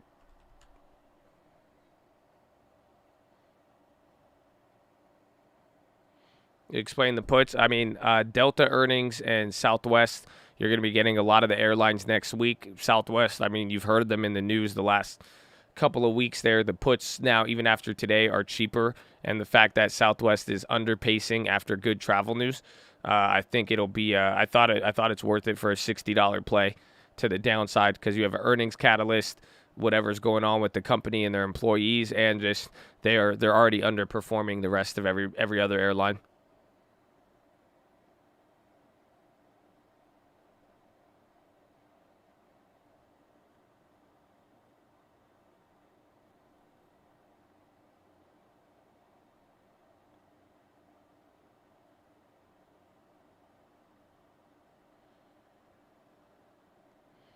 Southwest doesn't fly international. Yeah, that makes sense too. Makes a lot.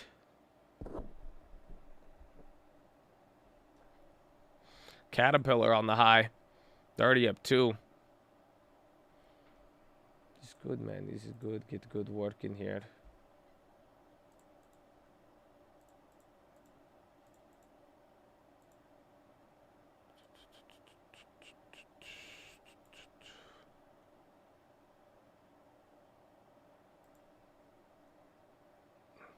Yeah, I got January Merc. UMP travel stocks now, or rail travel. Up 1.7. High tickers still gassing. We're coming back after that little dip. You're right back here to the highs of the day. NASDAQ 0.4, SPY 0.6, and NASDAQ, or Dow, almost 0.9, almost 1%.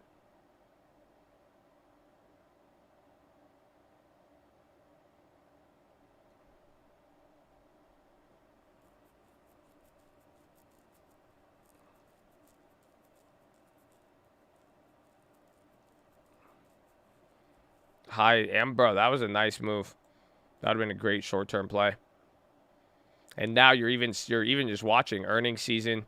Before you know it, people are gonna just start getting ready and positioned. China Property says no payment made on senior notes. It's another China stock, another real estate. Again, today was the first time we heard about the Evergrande situation. Very positive stuff from the Chinese government, but we'll see.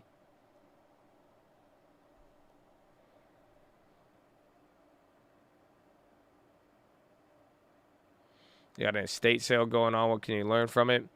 Yeah, conservative MP David Ames dies after being stabbed. It's crazy. But estate sales, I mean, some of them are kind of sad, but you could just find some items. I mean, unless you want to talk to the people about the property itself. Otherwise, I don't really do the estate sales. I don't really go to them unless, I know some people flip a lot of shit from there. You could probably find some cool stuff to flip, but there's no like real estate opportunity really, unless they haven't sold the house or anything of that nature.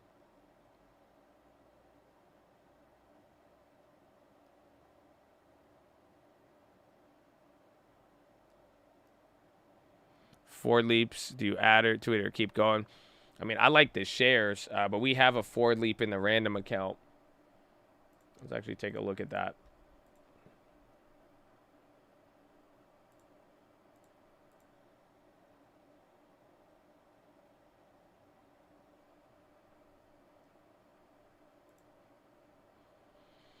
Yeah, so here's the random account. We have one Ford. This one expires. Oh, wait, this is January 2022. Holy shit. So this is about to expire. Wow. Then that SoFi plays up, and then Ocgen. We see we got 2 plays with some profit. All in Jane. Do we take profits on these?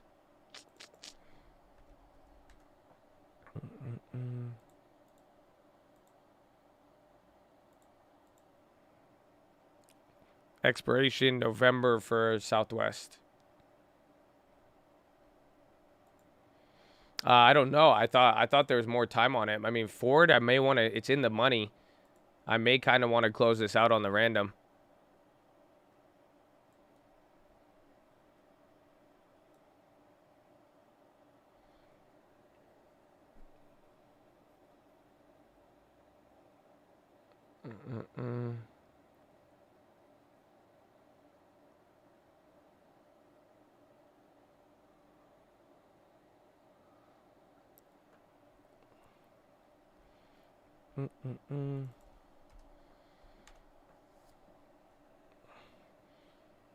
How do options work with stock spinoffs?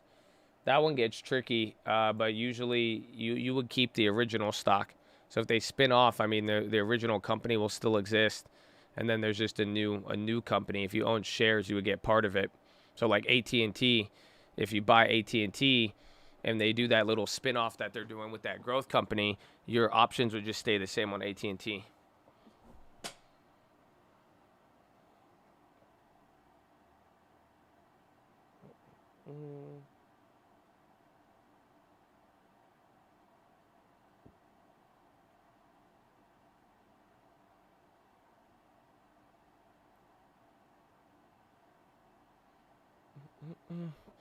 Amazon again. Bro, there's no news on this. It's beautiful. This is just a straight momentum rally on there. And then Elizabeth Warren right now, 10 minutes ago, she urges Amazon breakup after bombshell report. That's about it. No news so far. But, ladies and gentlemen, we are live Monday through Friday, 30 minutes before open. Drop your thumbs up on the video. You're on mobile, press high chat, X out the chat, hit that thumbs up button. Second link for the nightly watch list and main channel. First link for the Scream Alerts Bootcamp and Real Estate course. I hope you know it's Friday and you need to enjoy today and everything else. It's going to be beautiful, but I need to go to the bathroom here a little earlier than expected. Okay, I need to go. Amazon just gets me really hyped. I can't hold it in. So I need you to say hello to each other. Okay, greet each other in the chat. Say what's up. These are your boys. Oh, look at UMC. All right, when I go to the bathroom, really? Just say what's up, man. Just say what's up. Show them love. It's like it's church. Greet each other. Type someone's name out. Give them a positive message. Can you give a positive message to them? What do you got, man? Hit the like button. But, you know, I think I got a positive message for you. But still, just, you look at that. Hit the like. Come on. Come on. Okay, I'm going to go pee-pee. I need to go pee-pee really bad.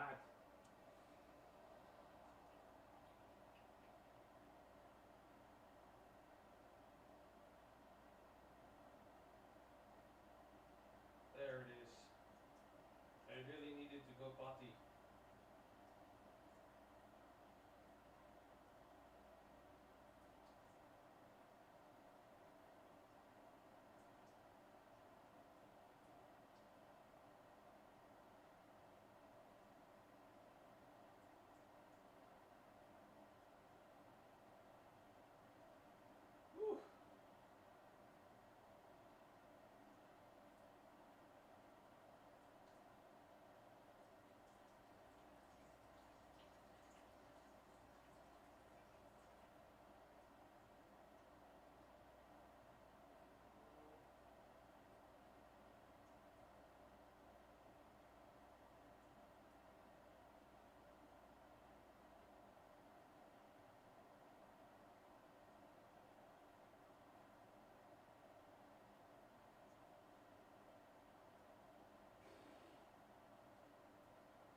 A long day.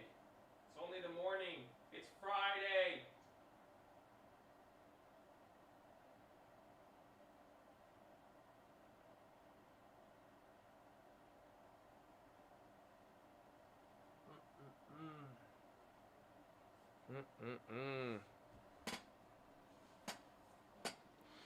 Oh, okay.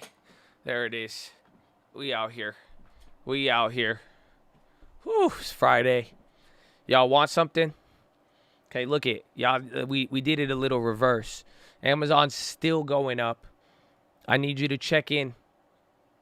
Chad, if you can hear me, I need you to hit the like button. I got a positive message for you today. It's Friday, 8 a.m. almost. Ooh, 8 a.m. Pacific time. The sun is shining. It's still cold as hell. Hell ain't that cold, so stay away from there. But, okay, look at that, 50 people. But listen, if you hear me, I just want to make sure you can hear me right now. Hit the like button so I can make sure that you're checked in and that I can get you this message here. It's a very simple one. I've said it before, but you'll love it. You'll love it. It's funny, too. It'll make you laugh. It'll make you giggle and realize a lot. Okay? So, there you go, 160. 160. Okay, 175 people hear me. That's good enough for me. I mean, this is the last stop. So hit that like button if you're here. If you could actually hear my voice. Oh, I got you slipping with the roll call. Oh, you ain't check in? Damn, some of y'all ain't check in. That's crazy. That's 200. I'll take it. That's good. It's a Friday. It's Friday. You know, you got to be locked and loaded on Friday like Amazon. You know? Okay, look at 271. I think that's good. I think that's good. The last 30, you know, I know you're all there. I know you're there. Let's go. All right, here it is. Here is your positive message of the day. It's very simple. Are you ready? Anything worthwhile takes time. I know you've heard this before. It sounds cliche, but let me give you a better analogy to understand it. All I'm trying to say is that it took you about 3 to 4 years just to learn how to not shit yourself. You know what I'm saying? When you were a baby, right? You had to learn how to just simply not shit on yourself. Some of us would say that's a very important skill to have, right? So why are you being so hard on yourself that you're still on year 1 of something, year 2, or you see what I'm saying? You see what I'm saying? It takes some time. Natural development takes time. So something worthwhile, you're going to have to put in some work. So ease up on yourself a little bit, okay? Okay? You still got to potty train. You know what I'm saying? But there you go. Just very simple. Very, very simple. Amazon, no news on it. It just started going up with the market out of nowhere. It kind of, before, when the market was going down, it just launched up. But all of the other FANG stocks is not really the same. I mean, Facebook bouncing, that'll give us some steam by the end of the day. But all the other ones are in the gutter still. Very, very odd, but a very big move. 2% on Amazon in the last 30, 40 minutes.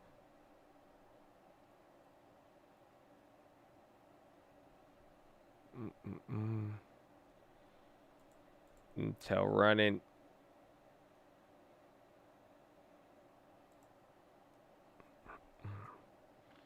I didn't know Ani is good. You are fun, nay. I could neigh like a horse, but I don't want to do y'all like that.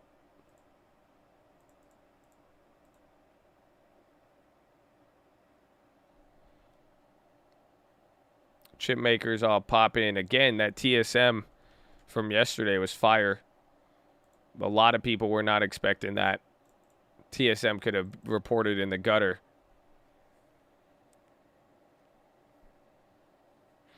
Host Amazon now just took profits. Let's go. Portfolio broke right through 27K resistance. What's the long term like after this rally? I don't know. The percentage gain, because we've been adding more money and then it hasn't been ripping as it has, that's gone down. But I think we're at all-time highs. Let's find out. Let's find out.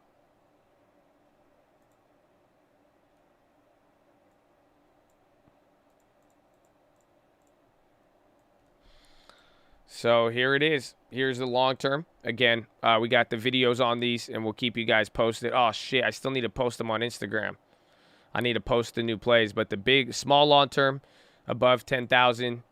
The big one at 96. And then Colt Sister at 2039. Ooh. There you go. So combined, we're sitting at 109. So this is the all-time high. I think before the rally, we topped out at like 107. But then again, we had the deposit. So just still grinding away, and then it's like 46%, I think, between everything. 46.87.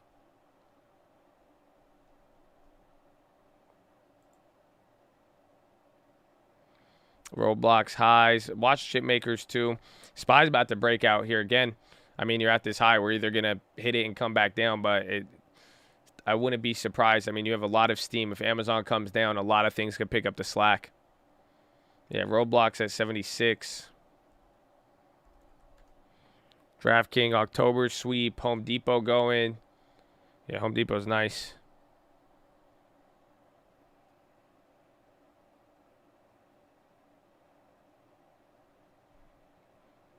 It's just got a 2,000 portfolio. We starting her out. We starting her off.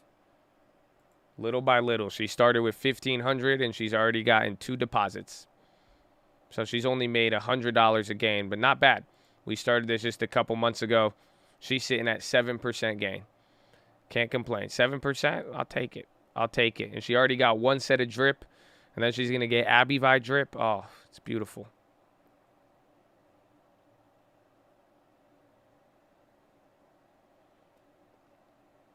Weed stock on CNBC.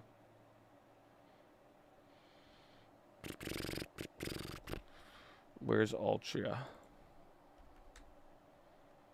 Crocs.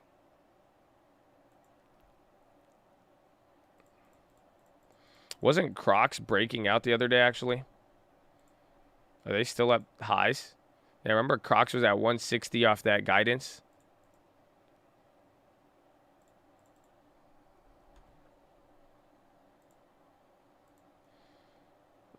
Yeah, Walgreens ended up going red. That's crazy. FDA to vote on J&J booster day after Moderna.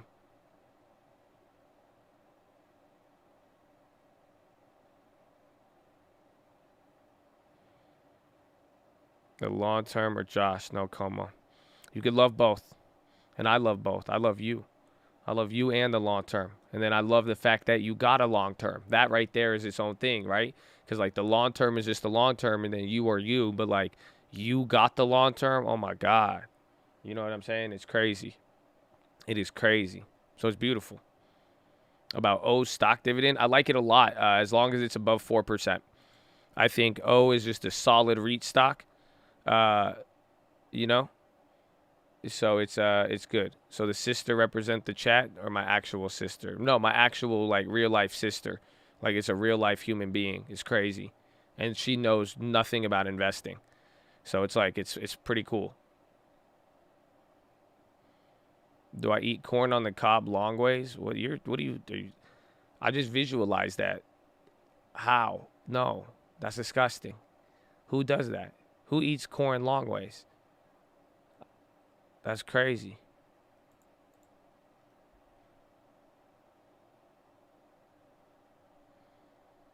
But O is right now is yielding 4 on the dot. So O has jumped up a little bit. Again, they've gone up great in 2020. They still have some value here comparatively. But it's just a matter of the SALT deductions and policy that I think are going to either open or close the door to REITs.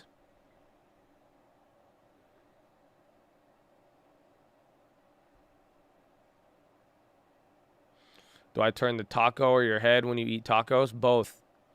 So I turn my head and then I turn the taco while I turn my head. Does that make sense? So like I hold the taco upright, then I turn my head and then I tilt the taco. That's the only way to do it. Everything else is just don't put me in a box.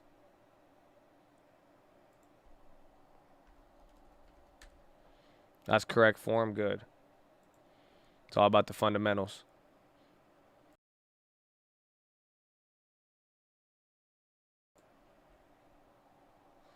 Big move on Google. That'll be the next one. Yep. Yo, Google's back to Amazon. Hold on. Facebook's still down. If they're going to start switching off, keep an eye out for that.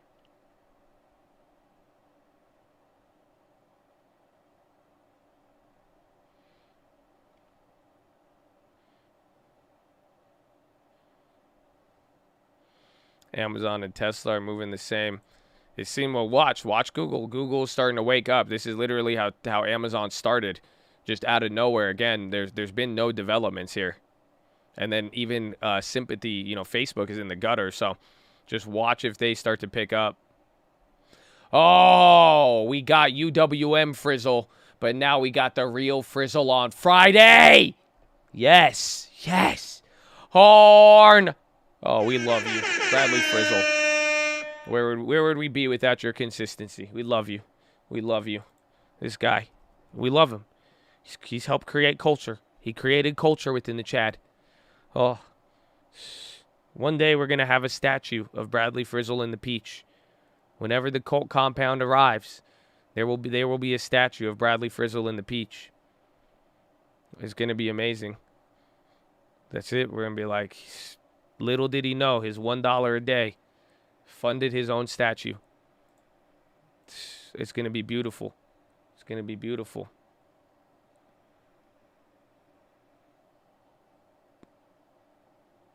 We need a cult NFT. Should we just make peaches? Just profitable peaches NFT. Boom. That's it. You always have to use an alliteration. That's how they like it. So like the profitable peaches, huh? Profitable peaches NFT. Boom. That's what we'll call it. But then they might define it as a security if it's insinuating any sort of profit. So maybe we have to call it something else. Where's compliance? to peach its own. RXT popping. Netflix is going up. Again, Netflix, Google, Amazon breaking out again. What the hell is this? Now Netflix too. Again, Netflix earnings is next week, so it's going to, I don't know, it's either going to have a bigger move here or it could be a lot more muted. Non-frizzable tokens. Oh my gosh. That's crazy. That's crazy.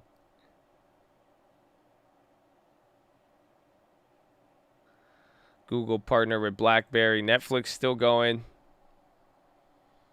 Again, those are the two latest that are popping right now on the FANG. Following behind Amazon, Netflix, and Google now. No, the Amazon weeklies, I was looking at them because off of even here, I was like, it's a little too late. But again, it's like these are one of the moves where there's like no news. It's just melting up. Roku pop, Snap, Spy starting to uptick. Google taking it again. Microsoft waking up a little. Yeah, they all are. PayPal on the high.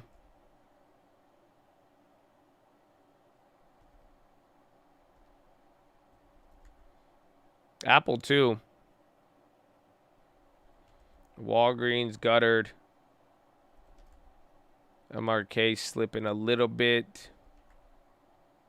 LUV keeps going down. They're negative now. PayPal still moving on the high ticker.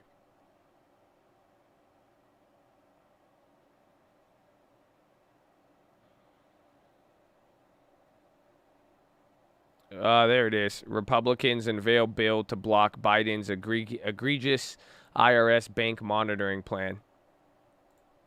Wow. Thanks, guys.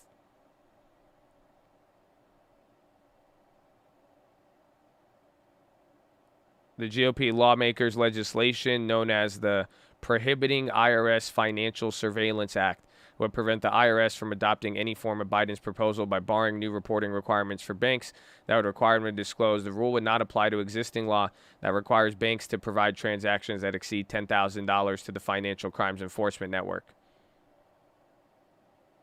Drew Ferguson from Georgia is the representative who's putting that one forward. Thank you, Drew. Well, we'll see. Merkel says intensive talks with Poland need to find solution. Political problems can't be solved in court. Amazon affirmed outperform. Cohen sees millennial Gen Z growth. Is that it? I think Amazon may have got upgraded.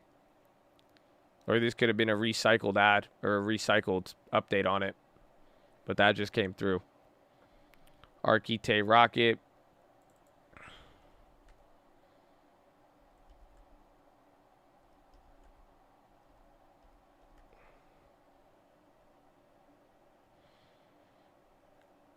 And Twitch says review of information only affected small fraction of users. Is that about the hack?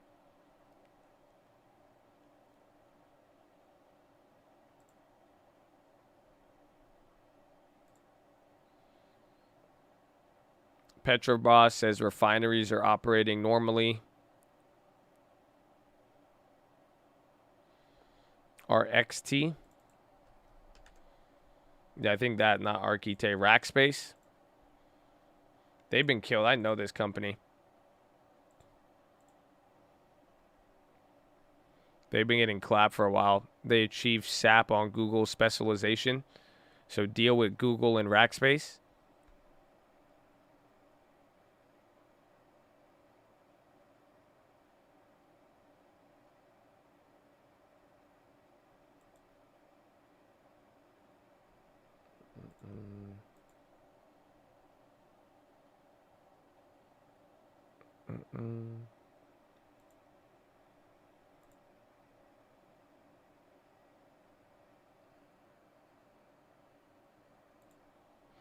Your Roku calls printing? I don't think so.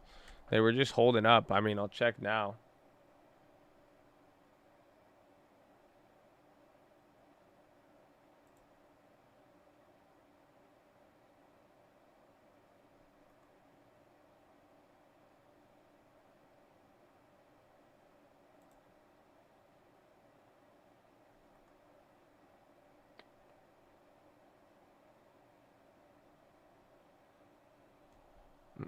Qualcomm holding 1.3. As far as HSBC, the put, it's only down 14%. I feel like it'd be a lot more.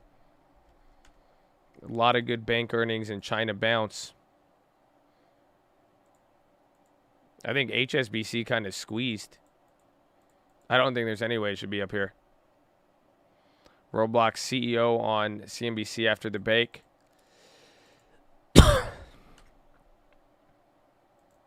Amazon is still at highs. It's up another percent. Even from when we said 2%, it's 3% now. That is crazy.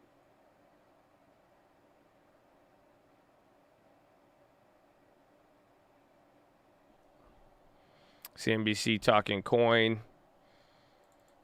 Again, I mean, we'll see. By next week, it should wake up, or maybe they're waiting for earnings. I mean, if Bitcoin stays high, Coinbase has a good earnings. We'll see if this thing breaks out of Neverland. 1.72 trillion market cap for Amazon. Shop going.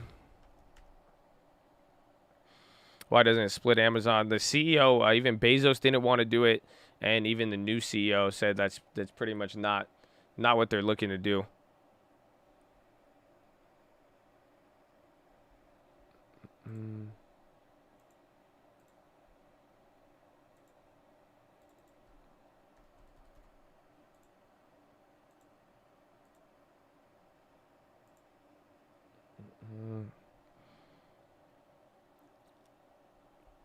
What was Amazon bombshell report?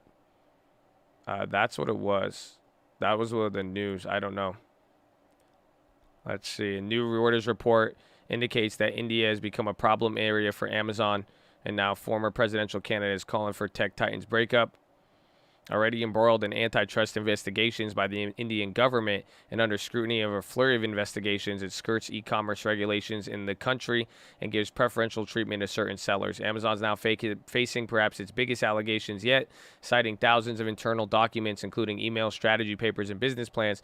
The e-commerce giant ran a systematic campaign leveraging third-party data to create its own private label products and manipulate search results to boost its own products in India, according to the Reuters report.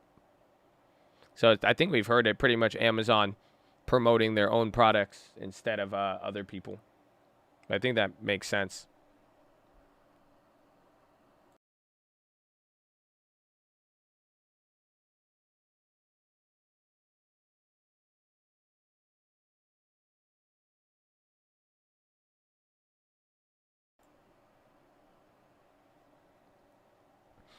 The wave going back to big tech from small cap.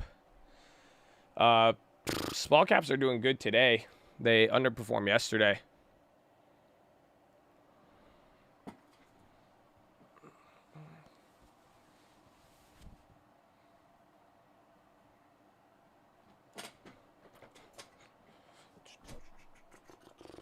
I think the UWMC video worked.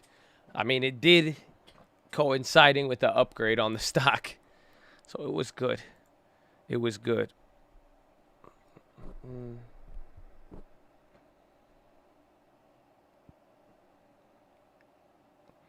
Trying so hard for Amazon. I mean, I feel like they've already had this report against them. But Amazon it's above their earnings mode. It's getting them into the higher end. This is I think people are just setting up with all the other data we got here today. It's looking like Wall Street's betting that the consumer is a fiend.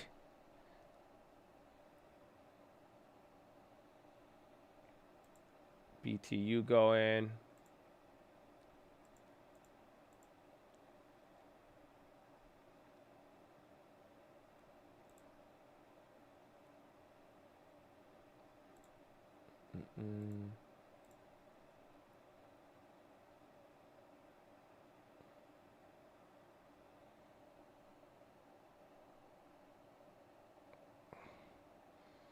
I already noticed people changing their behavior. Wall Street making the wrong bet. Well, that's why we're going to find out after earnings. I mean, it'll tell us a decent amount. Throw on Roblox CEO.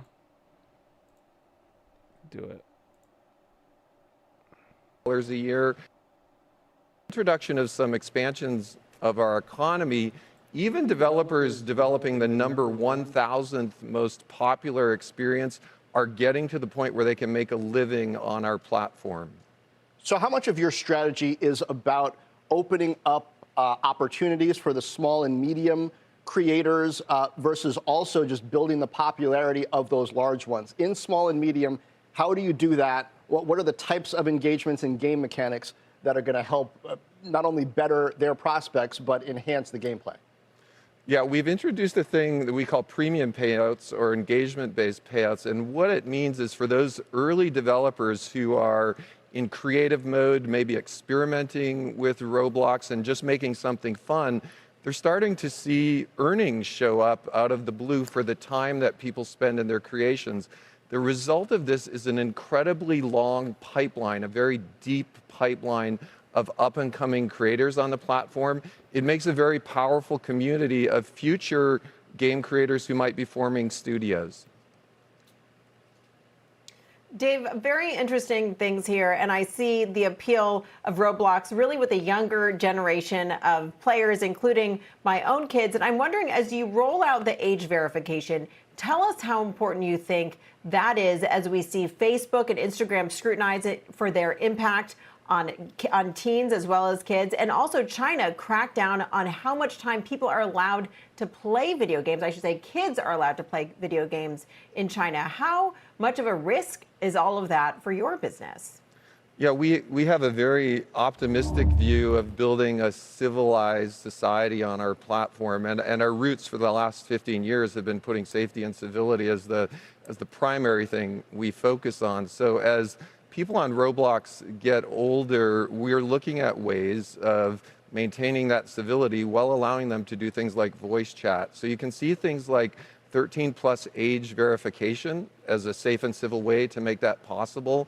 We're introducing experience guidelines at our conference today so that some experiences that are only suitable for 13 and up will be available on the platform. But really, safety and civility has been our #1 priority since we started. Yeah, and it seems like the age verification will be a key part of that. As we talk about the metaverse, and I think it's really important to say that Roblox is not just a game company, right? It's a creative company. It's a place where people go to interact and have those social interactions. But it also seems increasingly as a place where people are going to go to consume entertainment. Where do you see Roblox going in the future beyond just the immediate gameplay? Yeah, it's really exciting because when people come together on Roblox, they do things together. They go to a birthday party, they of course play together, they maybe graduate from high school together if they couldn't in the midst of COVID. And are they when using it comes our pop to sound? Entertainment, there's something very That's special not me doing about the pop. going to a concert with friends and dancing together, deciding where you're going to stand, interacting with the crowd. It's something that you can pick up in an immersive 3D space. So we're super optimistic. Bro, they just about jack our pop sound? X or 21 Pilots, where millions of people have literally come to these concerts. And we're optimistic for artists that this is a third way that they can essentially participate in the economy. So we think it's really big and exciting.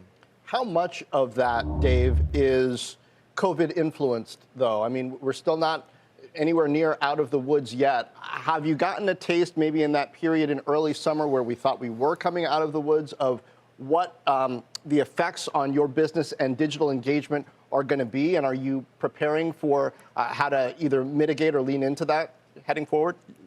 Yeah, so we're always reaching out to our community, and we all want COVID to be over as soon as possible. And we reach out to those people in the midst of COVID who've had issues. What we have seen is that our users and the growth we've seen in COVID is very sticky. In the midst of COVID, when people couldn't go outside or do things, we did see acceleration in the hours per month. But the core understanding of what Roblox is and a place to come together to do things together, that's been very sticky. And I think a lot of families, a lot of people have learned about what platforms like this can do to bring people together when they can't be together in person. Dave, I'd love you to comment on sort of these episodes of leveraging IP out of different creators. And in this case, it's Squid Game. I saw a note earlier in the week, a record nearly 1 million viewers on Twitch. as some of these tournaments are proliferating around the world. Is this a game changer, or is it just one more step in sort of the series of IP episodes we've seen in the past year? Yeah, so this is really interesting. It shows the responsiveness of platforms like Roblox, where a lot of creators, fans can get interested in some IP. And we treat IP very, very respectfully. We follow DMCA takedowns and all of those kind of things. But many, many brands want their IP on Roblox, whether it's Gucci or Vans or other brands like that, because it magnifies and reflects their brand. So in the case of Squid Game, it's really been quite exciting to see how responsive our community has been to that. Well, that certainly is a collision of, I guess, age groups. Squid Game and the kid, but you know, it's virtual, so you can figure it out. Dave Baszucki, CEO of Roblox, thank you. Thank you. After the break, supply chain troubles causing some companies. Snap is popping. That was Roblox. And you have seen us swagger jacked once again. Amen. Amen. I love it. I love it. That's crazy. How we come at Roblox? Yeah, I mean that last point with like the kids and then like a Squid Game. I mean, it kind of makes sense, but I've not played Roblox Squid Game yet. I've not played Roblox on Squid Games yet.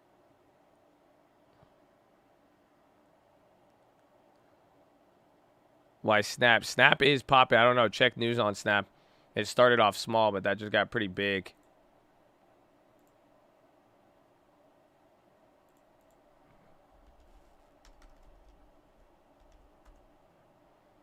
Good morning, Mr. Najee. How are you, baby? Facebook added to Evercore underperform list. That was this morning. But no, that's not even Snap. Snap, I'm not seeing anything. Snap's popping. Check Uber, too. I'm going to check Twitter for Snap. That's a big move on Snap.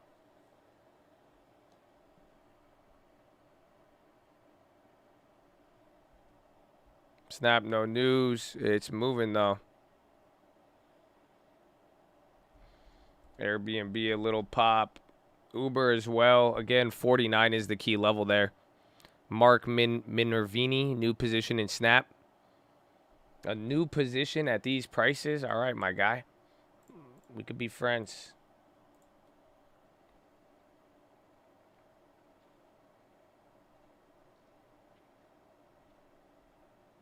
And then there's another report right now. It just came in. Ryan Velastica, Snap outstrips Facebook with faster growth and less controversy. Shares have easily outperformed social media peers this year. Less impact from constant disputes. So this just came out. Article on it. Again, here's Snapchat compared to Facebook. Very, very strong. Very, very strong. Yeah. So it's a big, big, big article on this. It's actually pretty long. Saying pairing to Snapchat gained over 50%, more than double Facebook's nearly 28% advance. The gap has been especially sharp over the past month. Snap rising too, as investors bet that its upcoming results will mark another quarter of robust growth. Facebook is down more than 10 on the same period, floundering amid accusations that content spread on its platform is toxic and prospects of tighter regulation. Yeah, it's a big article. That just came out, though.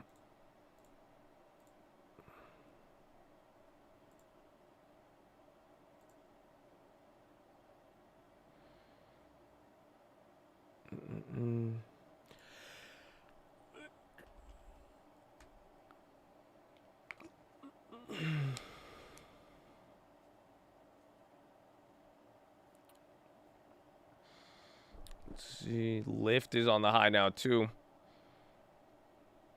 We rolling them calls late 2022 for Snap. Yeah, I mean, again, if it keeps going up, they have eventually, I mean, now that we have more strike prices, the more hyped it gets, we'll at least be able to roll it over to a much higher price to get more profit. But for now, hasn't even been an issue. I mean, we haven't even got exercised or anything, but still got a lot of time. But the opportunity to refinance will definitely be there. Snap premiums. I mean, Snap is just crazy. I like it. If you didn't know. GitLab added as best idea short at Hedgeye. Oh, man. Uber. I want to see what the Uber leaps are at. They're back to... The Uber leaps are literally break even. My goodness. My goodness. I want that ball, bro.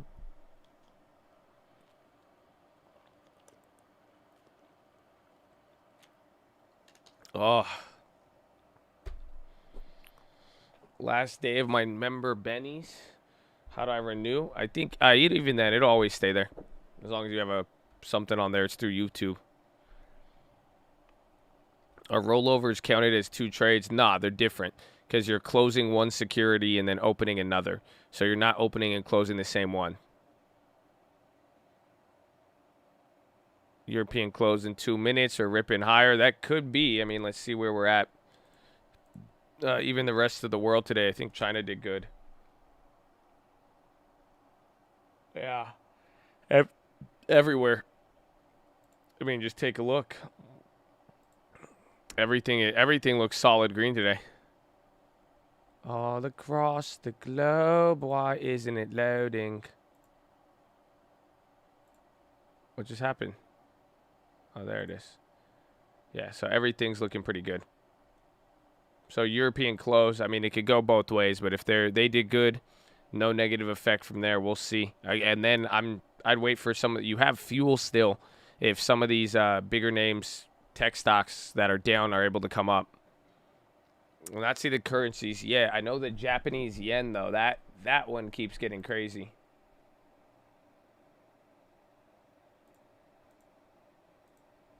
Let's see. Italy says to inject at least $5 billion into Monte Paschi before sale. The ruble, that could be with oil. Let's see. Yeah, the Japanese yen is at 115. And again, it sucks because Japan has new political regime, but still. The price target on UWMC was 850. HSBC now, I still think the same thing. Just like I said, you're playing Squid Game with the government, so just a matter of time until we see the Evergrande situation play out.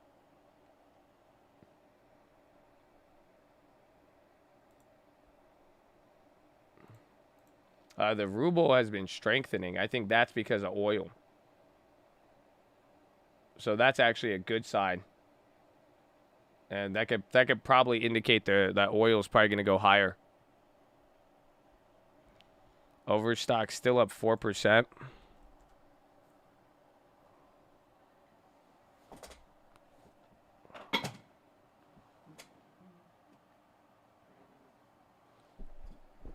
Notice how the Shiba hype just died in a weird way.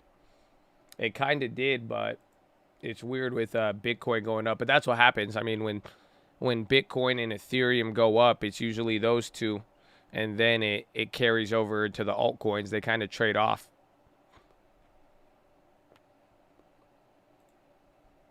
Yeah, Facebook, a little mini one.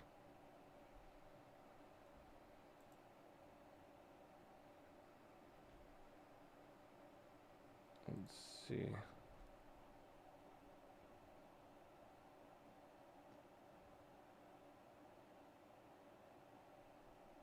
Carvana.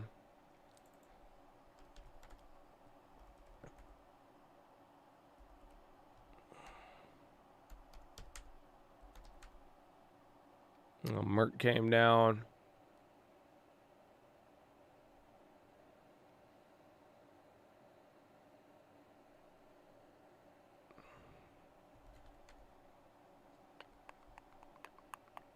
Tesla opens Model Y orders in UK. Deliveries expected early 22.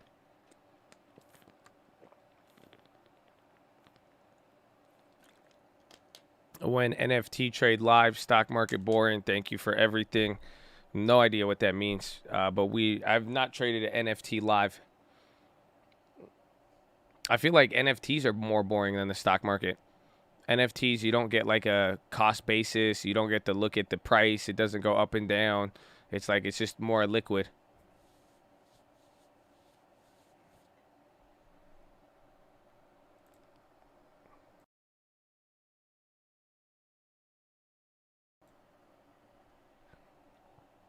Archite Pop. Oh, Archite. Are they outpacing UWMC? No, UWMC's catching some. I mean, UWMC's almost up 6. Yeah, they're both going now. Maybe they announced an end to the price war. Wells Fargo and some other banks on the high, too.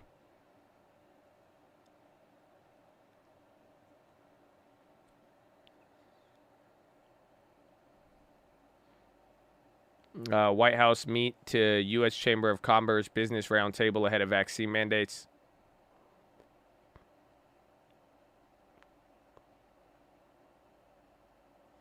Roblox, another I did good during the CNBC thing. They're almost back to 80. That's a pretty big move. It's now back to the lower end of where we were last like 3 or 4 months. Yeah, UWMC breaking out. We've never seen this. We've never seen it go up 4%, not sell off, and then make a second rally throughout the day. Archite's going too, but that's amazing. I don't think we've ever seen this. Yeah, I don't want to jinx it, knock on wood. That's crazy.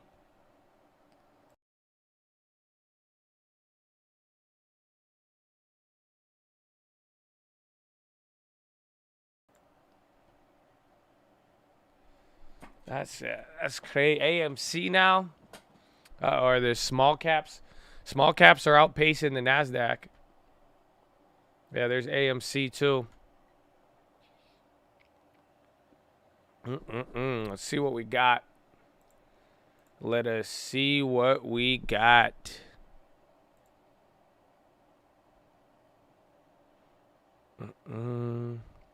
All right. Traders rotate into value stocks as bonds decline. Retail sales unexpectedly increase. Consumer sentiment drops. Goldman Investment Bank revenue surge past estimates. Hold on. My voice is clapped. It's that post-workout voice. Oh, man. So stock traders piled into companies that are more likely to benefit from a rebound in economic growth amid pressure increases in retail sales and solid corporate earnings. Equities rose even after data showing that consumer sentiment dropped in early October. Industrial financial shares led gains on the S&P, which headed to its best week since July. Tech underperformed. Goldman Sachs climbed after posting a surge in trading business. Dow Jones Transports jumped amid strong earnings from a trucking company. Alcoa, the biggest U.S. aluminum producer, soared on plans to pay its first dividend since 2016. We believe that being long equities is the best course of action and that cyclical stocks such as financials, industrials, energy, materials are positioned for further gains, says Chris Zaccarelli, Chief Investment Officer at Independent Advisor Alliance. Utilities and consumer staples are going to face headwinds in the form of higher interest rates and inflation. The world's most crucial metals continue to a breakneck surge, in some cases hitting prices not seen since the mid-2000s, as energy shortages force most production cuts, piling pressure on manufacturing and fueling about inflation. Zinc spiked to a 14-year high. Aluminum, an energy-intensive metal, has soared about 60% this year, and then copper extended gains beyond $10,000. Brent oil covered near $85 a barrel, the latest milestone in a global power crunch that has seen prices jump. So that is the market rally, or the market wrap, but here it is. Here's a chart. This is just all the commodities. There's zinc, aluminum, and copper. Poof. Damn. So I think they've doubled since May, and then they doubled, or no, they went up 5 times since January to May, and now they've doubled from here, or at least aluminum has. Look at this graph. Yeah, copper is starting to act like gold, low-key. Is a penny worth a penny now? Might be.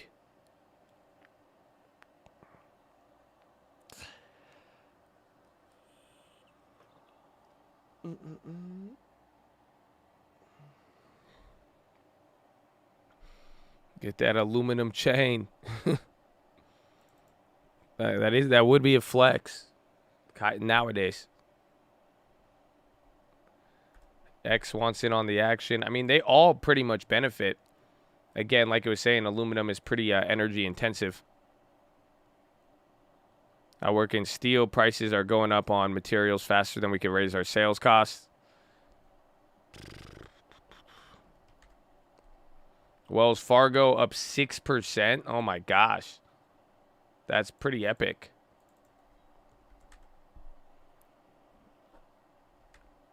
X is popping. We just had that up there.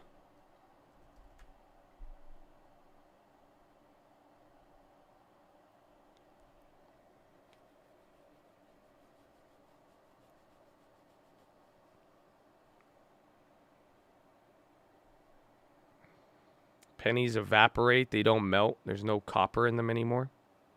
Oh, man.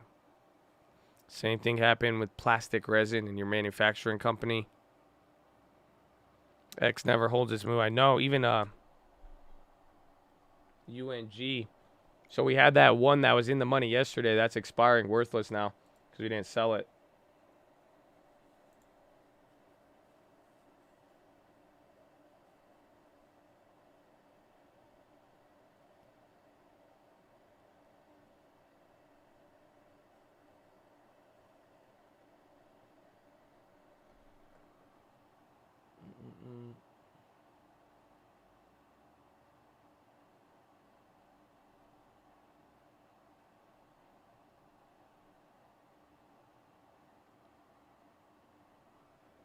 About to make Wells Fargo free. Let's go. Where's Netflix? Then SPY's coming down. Netflix came down. Amazon has stopped the melt up. Happy Friday indeed. You got to love Friday. Friday's a good day. Uber's still killing it. JD's on the high. They were red. And then Baba, they're up 1-2.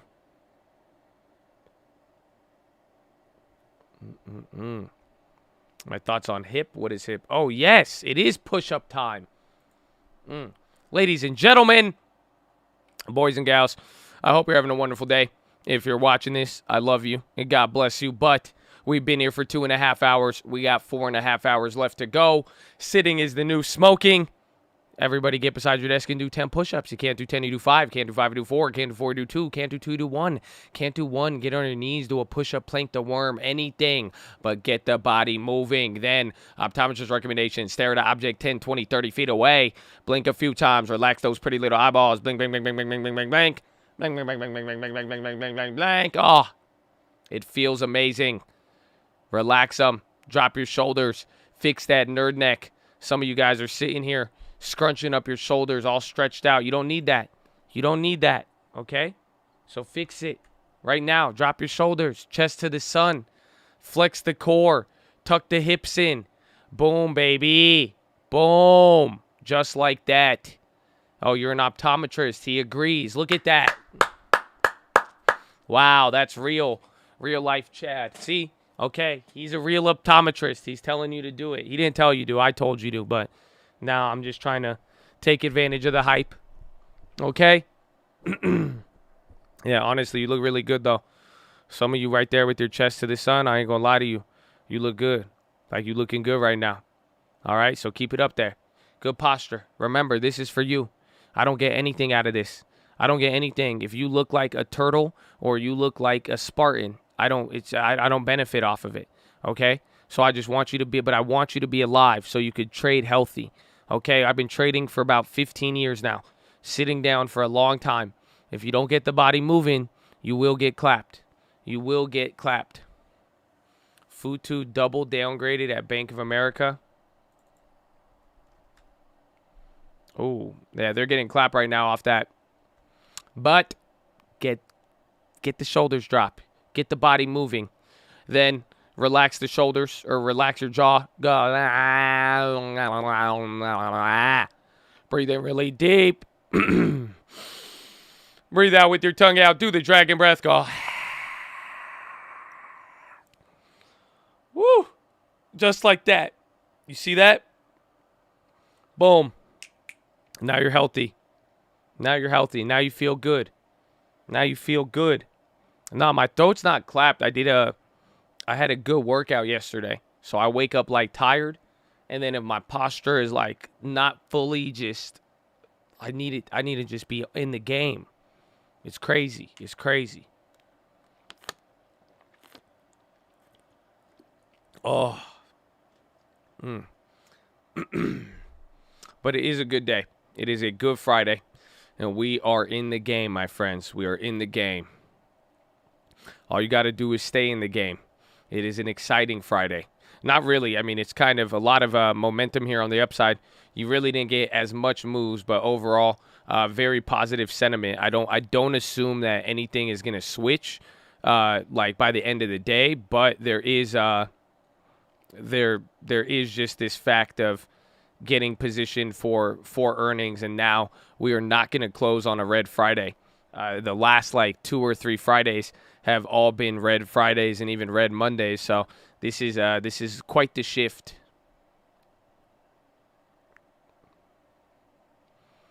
Breaking, all signs are pointing to Bitcoin ETF trading in the United States next week. Oh, we're gonna see though. I mean, because when the Bitcoin futures came out, that like it clapped Bitcoin for a little bit. I don't know if you guys remember that, because then it finally gave people a way to bet on the future price without directly shorting it, and it's going to be interesting. I really want to know if it's going to lead to a positive effect or not, because now a lot of people will end up buying a Bitcoin ETF than Bitcoin itself, and then maybe they could feed off of each other, but for the most part, it could take away natural demand for Bitcoin. Yeah, futures was the drop from 19. Because that was back then, people wouldn't short. You couldn't short on Coinbase. People weren't really shorting it, but now futures, it gave a way to, set price expectations lower.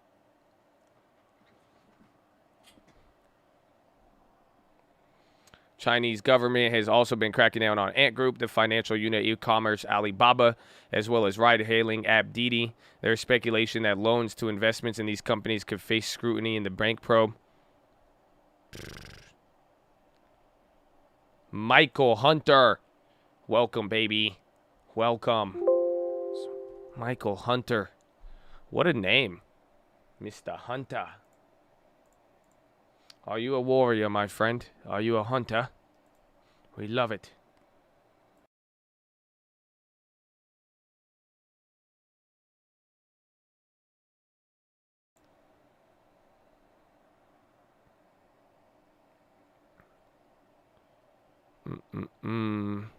Netflix drop.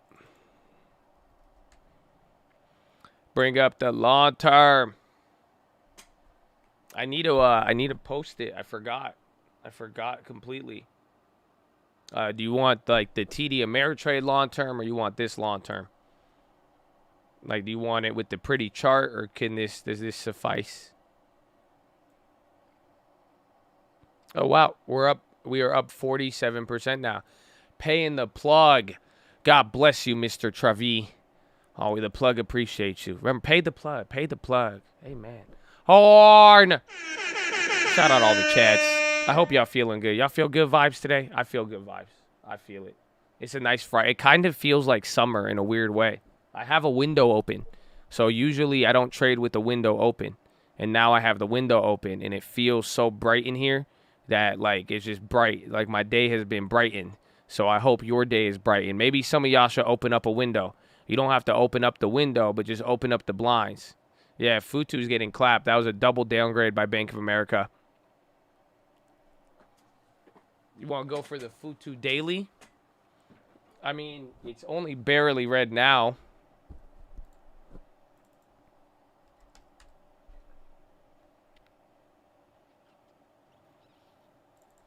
Let's see. They're pretty. Oh, no. That's the next week. I guess the dailies, it's $5 apart. So remember what I said on that one video.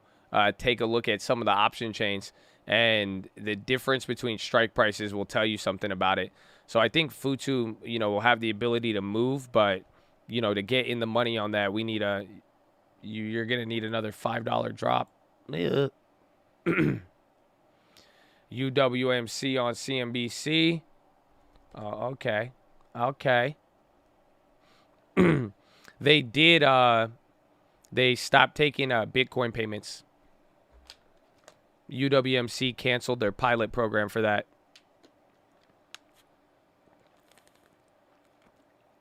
Yeah, is that what they're announcing? They announced that. That was I said that on the video yesterday.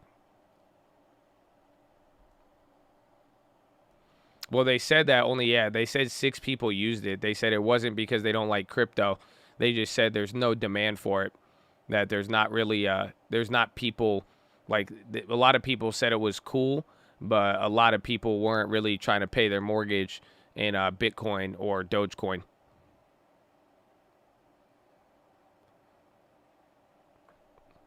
SPY fall. I mean, we are right back to the VWAP. I mean, part of that little boost there did come from Amazon, and they're still holding up.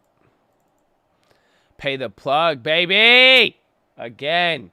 Surge. I love Surge. I love you, and I love the drink. Give it to him. Give it to him. Amen. I love you, baby. I use crypto as an investment, not as a currency. That's pretty much what they were saying, is that it's used as an investment, not really for people to buy things with. Again, especially their mortgage. BX pop, Blackstone.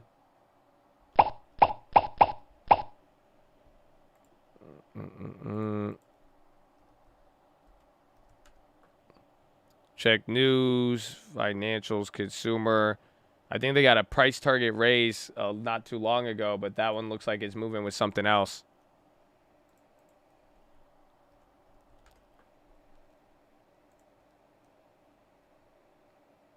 I'm not seeing any news on it just yet.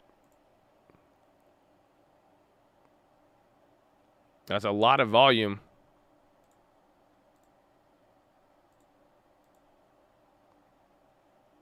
Pay for hug? We could pay for hug.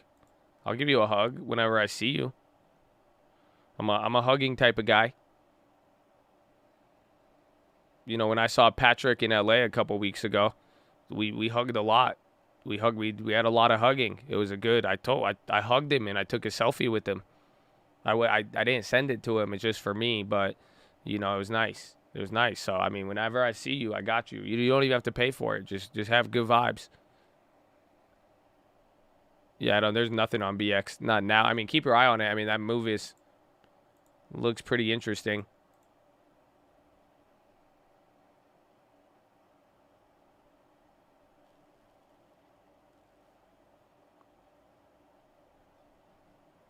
In reference to the worker shortage, seems like most employees are short-staffed. Where are the workers at home? Well, a lot of people are looking to upgrade jobs. That's been a big part. But a big part a lot of people have ignored is that people died. People died and people got older. So they had a report today on the age of the workforce by 2030. But right there, some people died. Some people were not able to work anymore. They got older and retired. And then a lot of people, being inside for 18 months kind of changed people's ideas of what they thought was both possible and how they wanted to spend their life and career. Those seem to be all of the narratives for why there's a labor shortage. Be ready for multiple hugs when you meet Josh. That was just hype. Me and Patrick just vibed. It was just a vibe. That's it. It was just a vibe. I hope if ever I meet any of y'all got like good hugging vibes and you're not like, you know what I'm saying? Hopefully you don't try to attack me. That'd be weird. But it'd be kind of cool. Turn into an impromptu boxing match.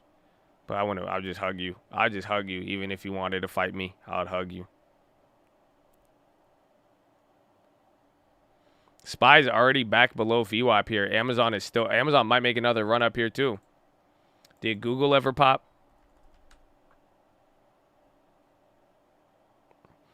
Even high-level jobs are short-staffed. My buddies are easily finding PhD-level jobs.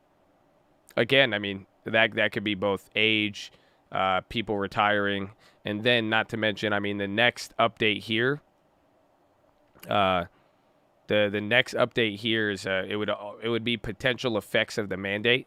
So the government narrative, a lot of people are saying that the mandates aren't going to affect employment, and that there's not a lot of people quitting because of it, but that could be part of it, where we will find out in the upcoming jobs reports.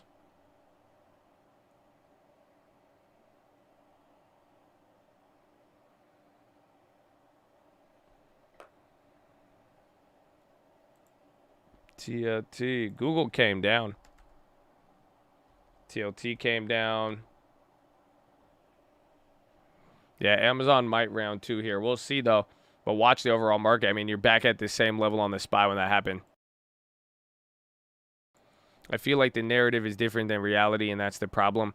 I was thinking about that the other day. I think that there's just been like a lot of confusion. Again, like inflation, it's confusion.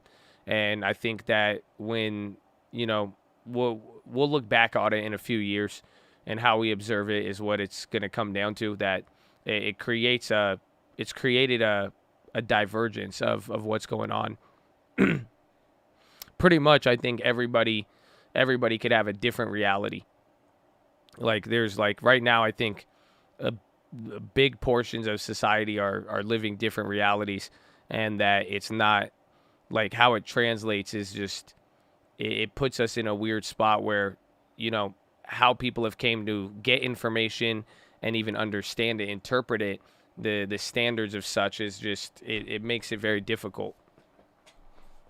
Yeah, Jolt quit. That's the one that I brought up the other day. I brought up that chart. You had the record amount of quits. You had 4 million quits.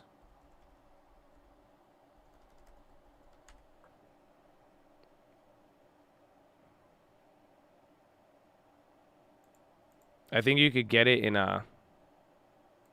there's Jolt quits, but there's one with what's it called? It's the amount of quit rates that'll show up there. Just had our offer accepted on our first house. Was able to use LT for the down payment. Thanks for teaching me the value of the long term, baby. Or no.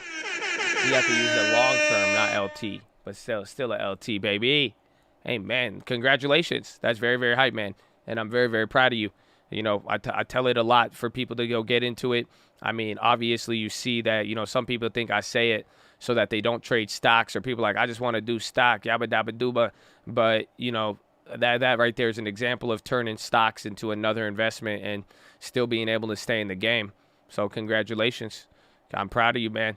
I've been screaming for the rooftops for people to make certain investments. And it's funny what I would get called out on, or what plays people bring up. But the really solid ones, much respect to the people who took them, especially like property.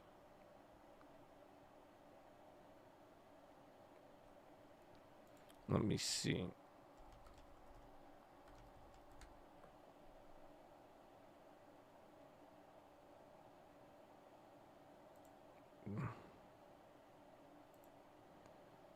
What's my favorite holding?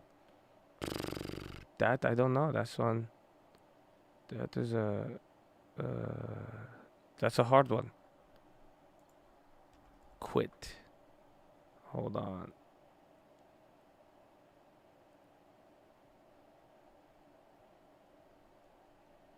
August 3 point. There it is.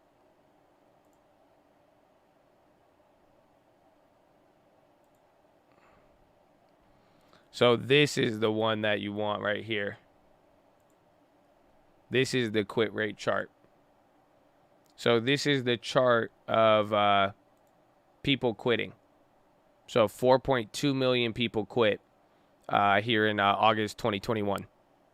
And so this is still 2 months behind. when you think about the data. So again, you could see out through years. I know there's a way to get it date range. Yeah, here's even longer. So you could even see like people did quit their jobs even leading into 05 to 08. And then you had like, you know, right into the recession, you had a certain amount of quits. And then you saw, you know, people didn't quit because nobody had a job. You wouldn't dare think about quitting in 08, 09, 2010. Last thing you wanted to do was quit. And then they kind of got back to equilibrium by like 2014. And then you could see here, you had quits going up leading into 2019. But then now this has been how many people have been quitting month over month. But 4.2 million Americans quit their job in August. I have an option in the money. Do I have to sell it or will it auto sell? No, you have to sell it. If you don't sell it and it's in the money, you will be exercised on that play. So the option will be exercised. So if you have a call for 100 shares at $100 and you don't sell it, you'll get those 100 shares by Monday. So you have to sell out of it. Otherwise, you leave it in the money. That's your approval to exercise it.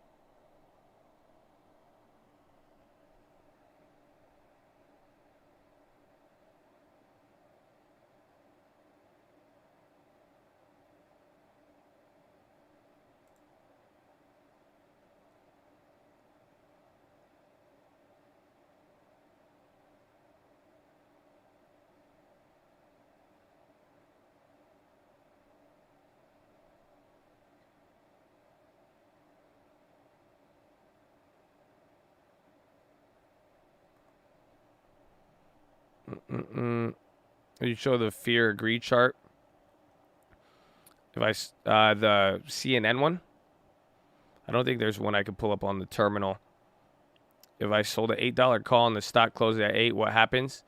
You'll get exercised. So at that's where you have to decide sometimes. It's like if you don't, and then you have to pay a $20 exercise fee. So you're gonna end up having a negative price more likely. If it's in the money, like flat in the money, you're liable to get exercised. And then fees.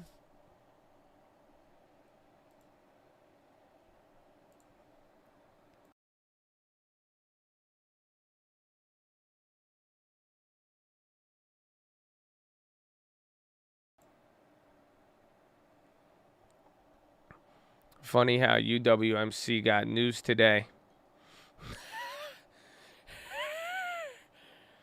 Shout out to Chad, baby. I like it. Are you guys going to help me out? What do you want? Give me another video for the weekend. Come on. That was good. That was good. I just got to open my mind.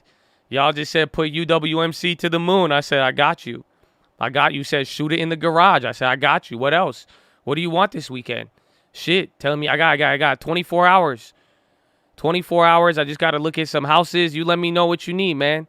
You let me know what you need. Nah, I'm not magic. I'm just the one just doing the motions. Y'all came up with it. That was beautiful. That was great teamwork, honestly. I don't think they feel me. If you were here on stream yesterday, thank you. Because you know what I'm talking about. You know what I'm talking. You were here. Y'all even down to the thumbnail. I did the surprise face and everything. All Chad.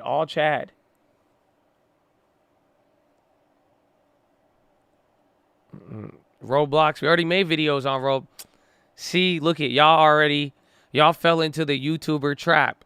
You're like, wait, let's just go down the list and pump all of our stocks then, Josh. No, I want come on, give me some. Okay, maybe, I don't know. If Roblox, maybe that's what I'm missing. Maybe that's what the audience is looking for. ETC. I can't even access my Coinbase on my phone.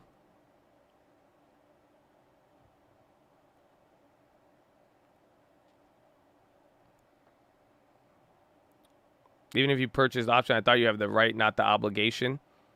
Yes, but then if it's in the money, by leaving most brokers, the standard for brokerages is auto exercise if you're in the money. So essentially, if you leave it in the money, you're agreeing to exercise it. That's you exercising your option. So unless you state otherwise, or if you switch your brokerage and call them and say do not exercise, you're automatically set to exercise if in the money at expiration. Inflation. I made an inflation video last weekend. Nobody watched it. Y'all were not down with inflation. Y'all want a UWMC, and I feel you.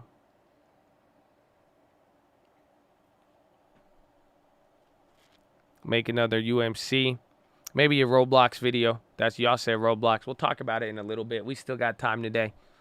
I need my creative directors in the house.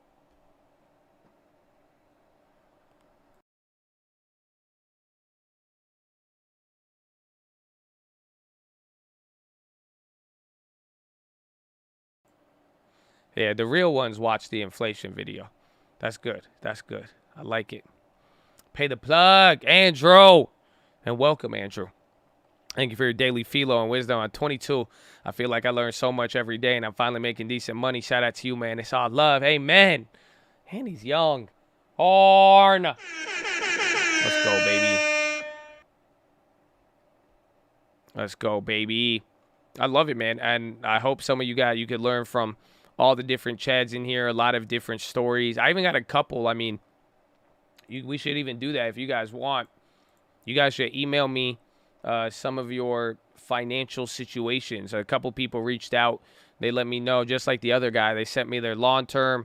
They said, I got this much in the long term. I got this much in crypto. I got this much in debt. And they pretty much had a plan. And they're like, I want to buy a house. I want to do this. So if y'all have any ideas or need help, we could probably even go over that. But that's what I'm saying is, like, you get to learn from some of the other people in here where you can see what's going on, you know, in general, of just how to go through stuff when it comes to financial decisions. But if you're 22, you're picking up game from what we're covering here. I mean, it will stay with you for a long time. But I will tell you this, you got to put it into practice. So if you are, good work, baby.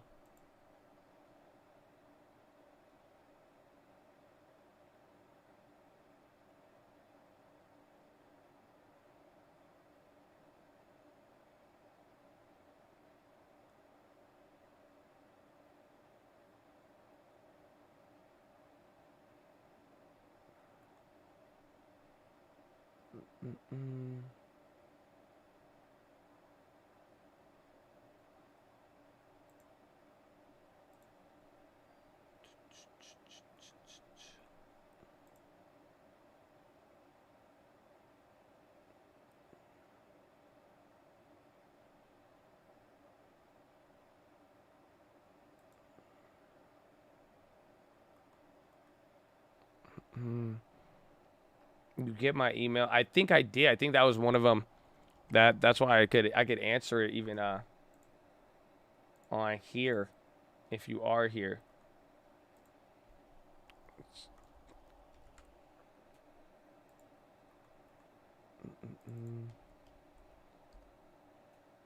Let me see.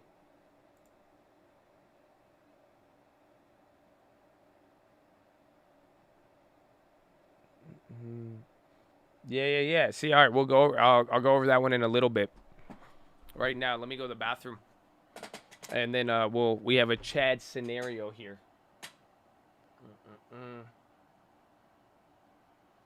I like it. And then there's one thing I noticed too. I did notice one thing about, I had 2 or 3 people reach out to me. And then with a lot of these scenarios, I've noticed a lot of Chads, a lot of them, you guys have full-time jobs, but I've had a couple people with, honestly, very great investment accounts. Like, some of you guys have done fucking awesome. Like, you did the long term, you started early, you even got some of the crypto. But I've noticed a lot of people are working part-time jobs. So that right there is like, it's both good and bad. But that is something there too, where I would say this. I mean, the positive part is you could always run a part-time job, and you could pretty much supplement everything. You know, you'll have all the time that you need. But even then, you know, doubling up on some income there, you know, it increases a very, very a good opportunity, more or less.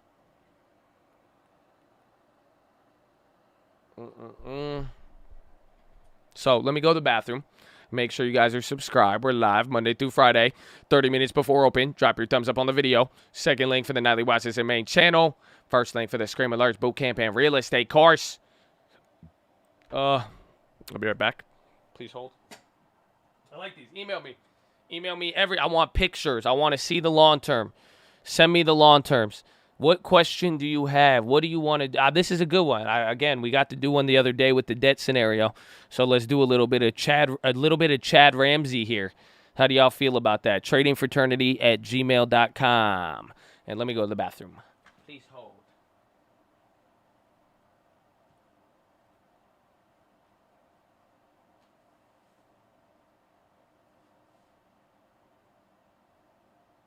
It's only 9. It's so sunny, but it's still cold.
Alrighty. And now the market pops. It's good. It's good. Pull out a Shiba for now. I mean, yes and no. Again, I'm not like the biggest fan of the altcoins. What you got to understand with crypto is this is how it's going to work. It's just like the stock market. You got mega cap, then you got the normal stocks, and then you got the small caps, right? Same thing with crypto. So you have the big caps, which is Bitcoin and Ethereum, and mainly Bitcoin is going to start first, and then it moves into Ethereum, and then it's going to move into the next level of coins, like I don't even know, second tier could be like Cardano and some of the altcoins that have gotten a lot of hype lately, or that are just, not the biggest, not the smallest, even like Dogecoin, Shiba essentially now. And then it goes from there, and then it starts to hit the micro cap and the smaller, just random altcoins. That's how it operates. So that's just what you got to keep in mind. So like now, what's happened? Bitcoin started running up. Shiba's not moving because the big dogs are going to move first. Their people are going to rotate essentially in that way. When Bitcoin and Ethereum chill out, you're probably going to see the next ones run after that.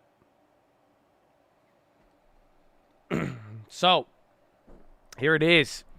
My man, Sean. I take a lot of what you say serious, listen and watch daily when I'm not working. My story's quite long. I'm not sure if you have time to hear it. I'll keep it short. My situation at this point, I'm unsure what to do if you have an extra minute. I'm 33, living at home in Long Island. I started investing, saving serious only 2 years ago.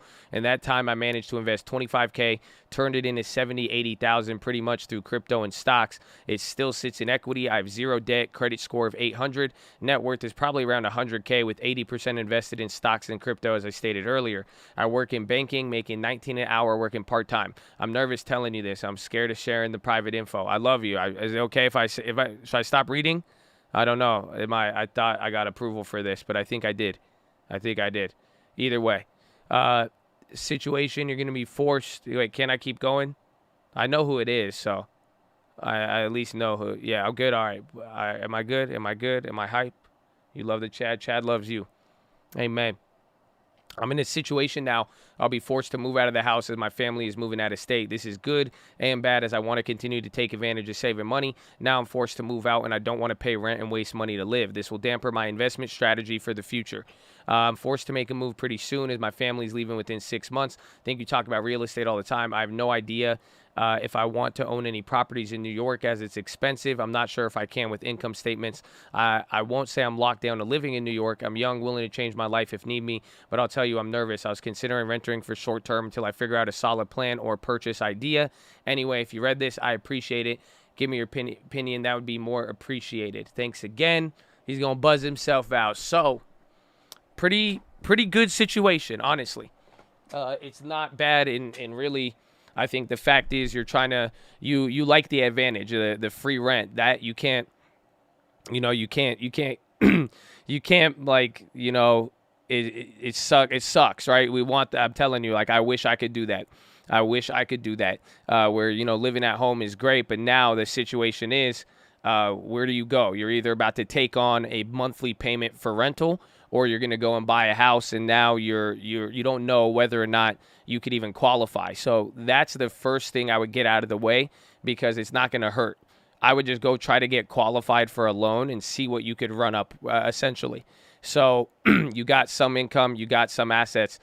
You could talk to Lending Tips. You could go find any other lender and try to get qualified and see what you could get. That will at least give you some answers right off the bat. So then that way, if you could go and buy a house and live in it, if you could live where you're renting, and that way your rental payment now is going to pay your equity, that's like a long-term deposit. That's why you want to own a house and live in it. That's the first good part about it, or that's the first step I would go and take. But now the second one is, all right, what if we don't qualify? What if you can't get anything of that nature? I will tell you, I'm not really opposed to renting. So if you wanted to go rent, it wouldn't be that bad, in the sense that, you are going to need a place to live. And this brings up a lot of other questions. I mean, right off the bat, too, depending on what you qualify for, and if you're working part-time, if right now in this labor market, I feel like you could switch jobs pretty easily, or you could go work the same job somewhere else. That is something you're going to have to ask yourself, because you're literally, like, if you could go and pick up and move to Texas or Florida, now you're getting a nice house. Now you're, if you only qualify for $100,000, $200,000, $300,000, you could at least get you a condo that you own. You could go anywhere, and that's if you're open to it. However, I will say this: it is very, that may not be the best answer for some people. If you're not used to living in a new place, there's going to be moving costs. All of that will have certain difficulties with that, but that is an option, right? And then finally, the other thing I would see is like I'm saying, either go get qualified, or right off the bat, I could tell you right now, even without, I would, again, try to get pre-qualified to see if you could get a low down payment type of loan. FHA, they even have 5% down. Again, there's so many programs right now. You would be surprised, but try to do it.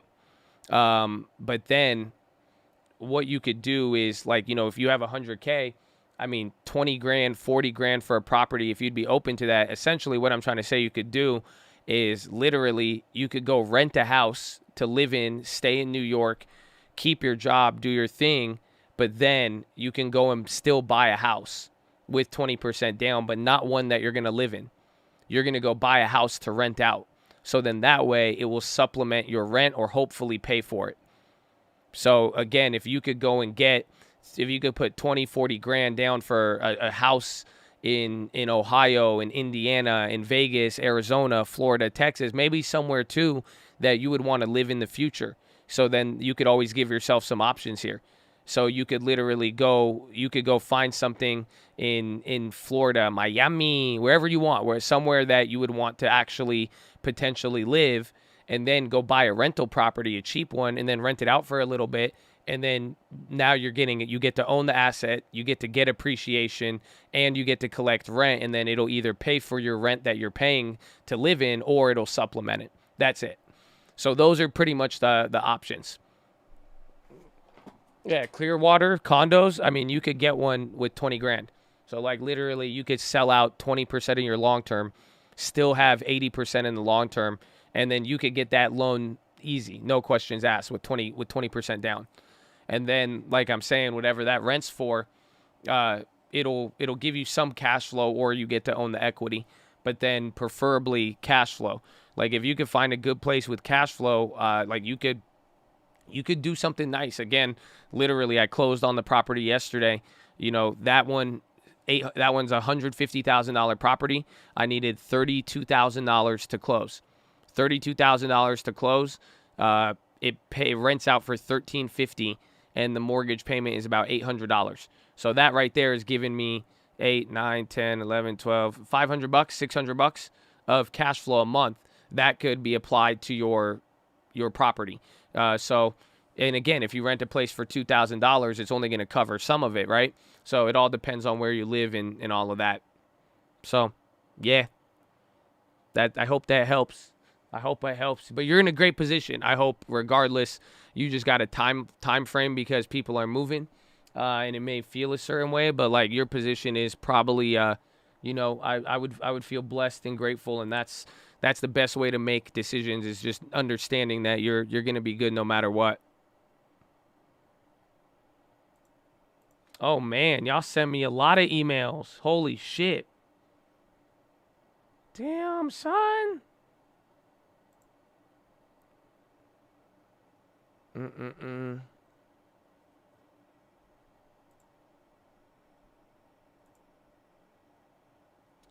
This one's an interesting one. So someone said, I got a small account trying to pay down one of my student loans. You only have $750 left to pay. Should I pull out the long term and pay it, or wait till it hits 1K and then go from there? So here's his long term. And this one's a cool situation. So, not the craziest long term. He's just starting it out, it looks like. Not doing too bad. It's, nice movement here. But $800. He owes $700 in student loans. Would you pay the student loans or not? Chad, let's see what you guys think. You have an $850 account. You have $750 left on your student loans. What do you do?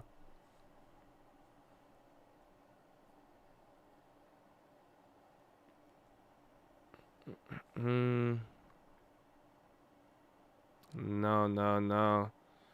Okay, some people said yes, but a lot of Chads went with no, and I would agree with the consensus. No, I wouldn't pay it off. Not just yet. I would keep paying your payment. And the point is $750. It's not even though you're going to be paying interest, the interest isn't going to kill you. And it's on a lower amount. Interest kills you if the amount is larger. Okay? Say that with me one more time. Interest kills you if the amount is larger. So it's not as if you're paying, you're not on 20% interest, but when it's a lower amount, Futu's down 12. Oh man, we should have got the dailies. Oh my gosh. Oh, I had the option. Those went from 10 cents to $1. Oh, you called it. Was it Ryan? Oh man. That was the double downgrade. I literally have them on my screen.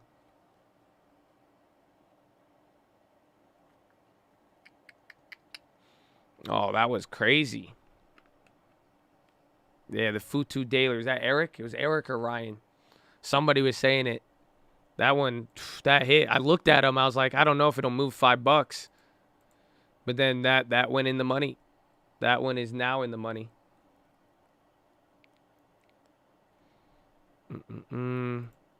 Ooh. Let's see.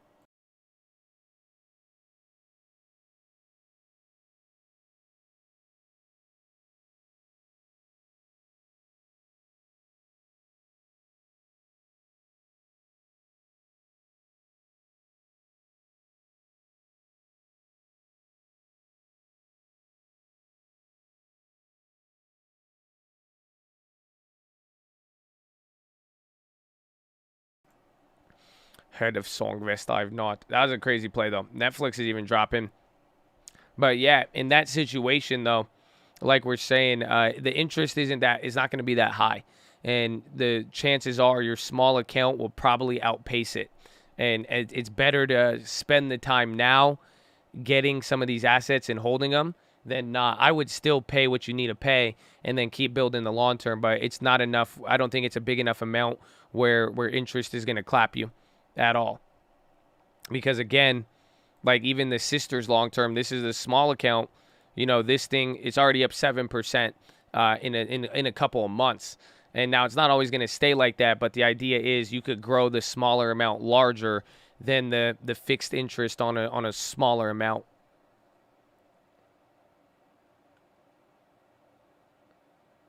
to start paying off. I mean, it depends on the interest rate, but anything I think getting into like maybe like $7,000 to $10,000, because when you have a bigger balance, interest goes faster.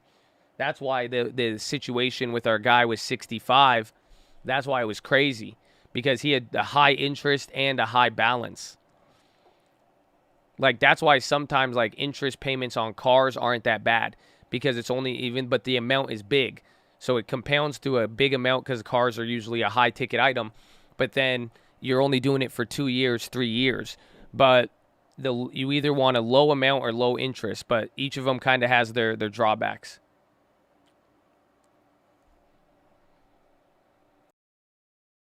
Oil.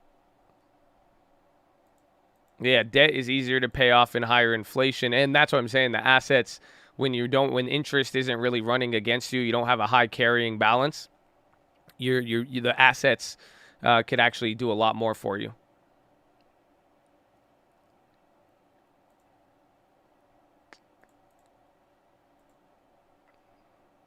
Oh, oil's plummeting. I mean, still positive on the day, but big candles there.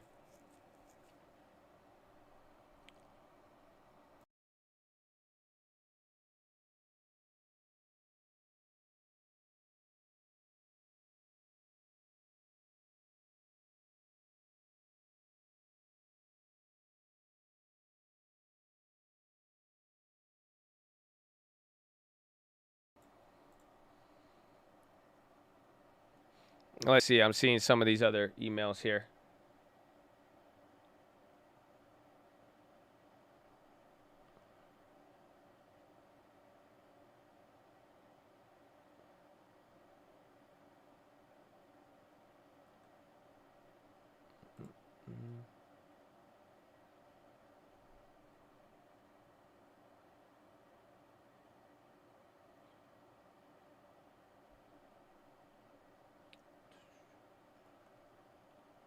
Let's see. Dude, y'all just flooded my email. I thought only a couple people were going to hit me with some.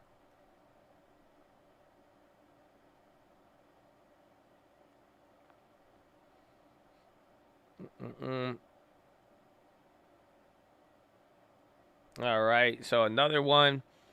I can't trade because of the big bank. I have to hold at least 20 days, so I decided to hold forever.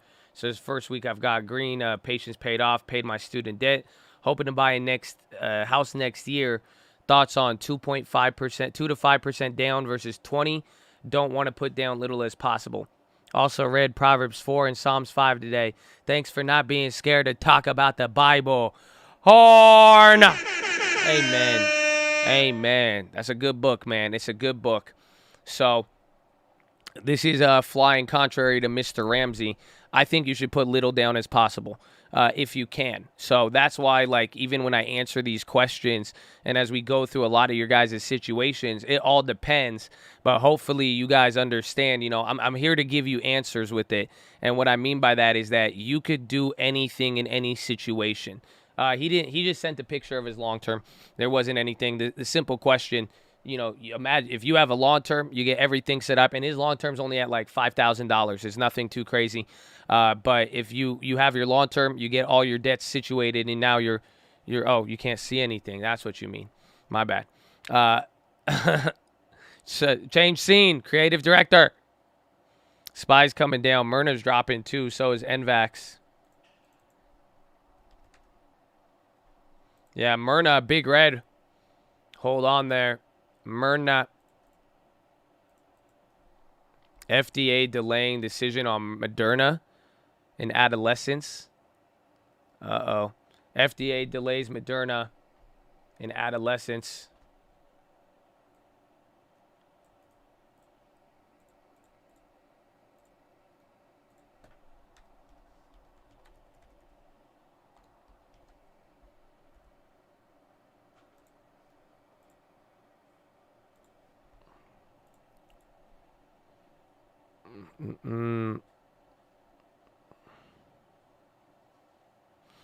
So take down payment assistance with higher interest rate is good. Yes, if you have the ability to do more with your money, in the sense of, if you know that extra money, like if you're not going to put a lot of money down, you want to make sure that you are able to actually be able to invest it and do something with it. If you're just going to blow the money, go put more money down. But like I'm saying is that you guys could do anything. And all of these answers, it all depends on your financial situation. So if you could qualify for a loan, you get low money down. If you have the ability, you got the good income, DTI, you have a W-2 job, it's very simple. Go with you get the benefit of low money down. I would go with that. If you don't and you can't, you're self-employed, you could do anything with 15 to 20%. That's it. It's even lower now, 15%. So I found another hard money loan that we did it on one of the deals here. They gave it to us 15%. So if I can't get any 5%, 10% down, or I want a quick money, quick deal, I do 15% down. So that's what the opportunities are. But essentially, in that case, I would go for a smaller down payment if you have the opportunity.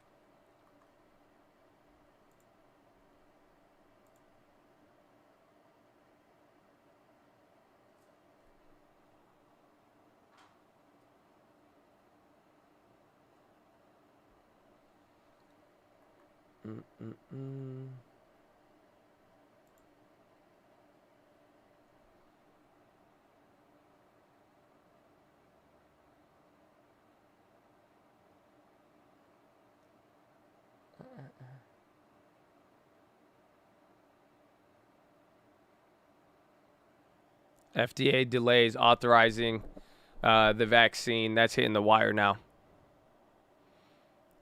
Smaller down payment. Why? Because you could use the capital. I mean, if you have the knowledge, you could do something with it. Like in your situation, if you could get away with the smaller down payment, and now if your income doesn't match, if you can't qualify because your income, you have to put 20% down, 15% down. But if you can get smaller down, it's good. And then essentially take that money and then go put it into something else where you can make a return, aka your long term. Or you could use it for a business, whatever it is. But if you're going to blow the money, just put more money down.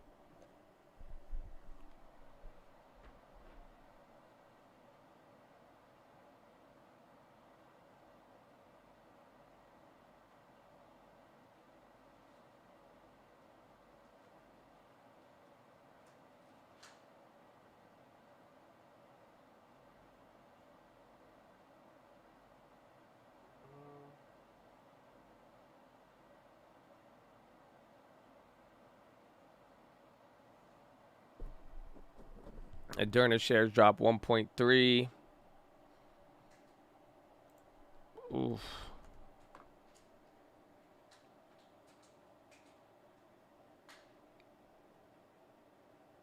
Is it easier to qualify for 2% loans with a W-2 job? Yes, a lot easier. A lot easier. That's what I was saying, and that's what I noticed with the part-time income is that's going to be good for you, but then it may not be enough. It all depends where, but that's it. Because W-2, your taxes are already paid. The income's verified. You have job. They have a job history. So that's what people don't realize. Yes, W-2 workers, people don't own businesses, they get screwed on taxes because why? Your taxes get taken out from your check right away. You make $1,000 of working hours, billable hours. By the time you get your check, they've already subtracted $400 for Medicare, Medi-Cal, taxes, all of that. Your taxes are already paid. So there's already a good history with there. So that's why you're going to get a better approval or easier approval versus self-employed.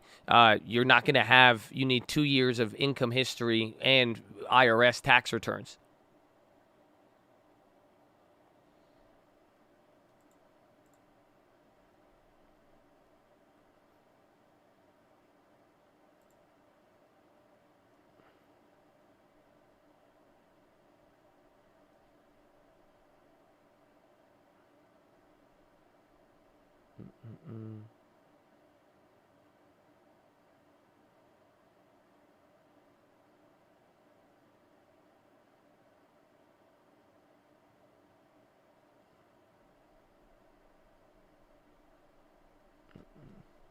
Bro, so many emails. BTC high, Myrna on CNBC, Futu dropping again.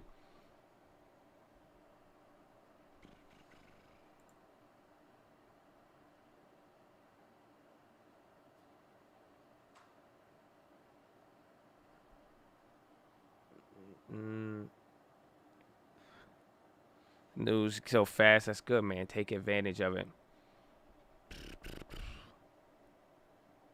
DPW for the win. Bro, there's so many of these. Oh. So many. And then there's nobody's live right now. I need to take a dump. It's been a long morning. It's been a long morning.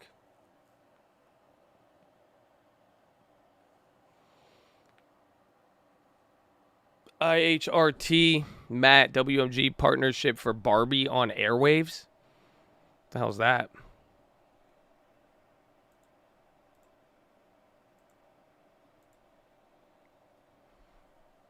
You can always watch some lava.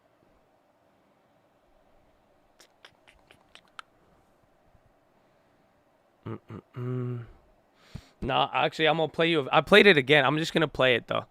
I need to play you something. Let me find it.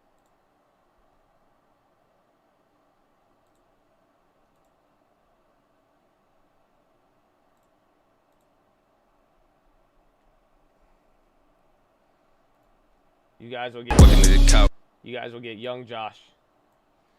This is the video. I played it for you guys once before, but I think it's a good lesson, and we could talk about it again. But this is the video from last year on inflation, and the same thing may apply for a little bit. And coins ripping. So please hold. Airbnb news, is it popping? Oh, y'all post. Oh, whoa. Airbnb. Hey. What are you doing? Airbnb's pummeled. They're pummeling it. Travel stocks higher. As U.S. will open borders, that's 1227. No other news on that.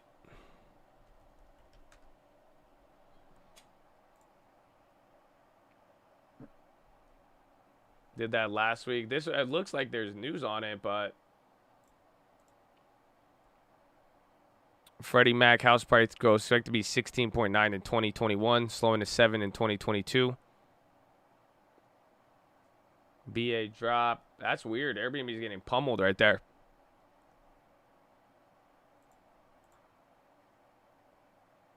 Again, no news on it. All right, let's see. It's the 2020 election. Live in the hills, but I still get a spread. Started with a little, but I still reinvest it. Feel how I feel, then you feel like a blessing. I just want the lesson. I just want protection. I'm up and I'm down, but they sound like progression. Farmer never plans if he waits for perfection. Finger to the down, hold it down, we gon' get it. All right, ladies and gentlemen, I hope you're having a wonderful weekend. Happy quarantine day. Hopefully you're staying inside. I mean, I will say this, you are blessed. You have blessings coming your way. At least receive some positivity. I hope you're doing good.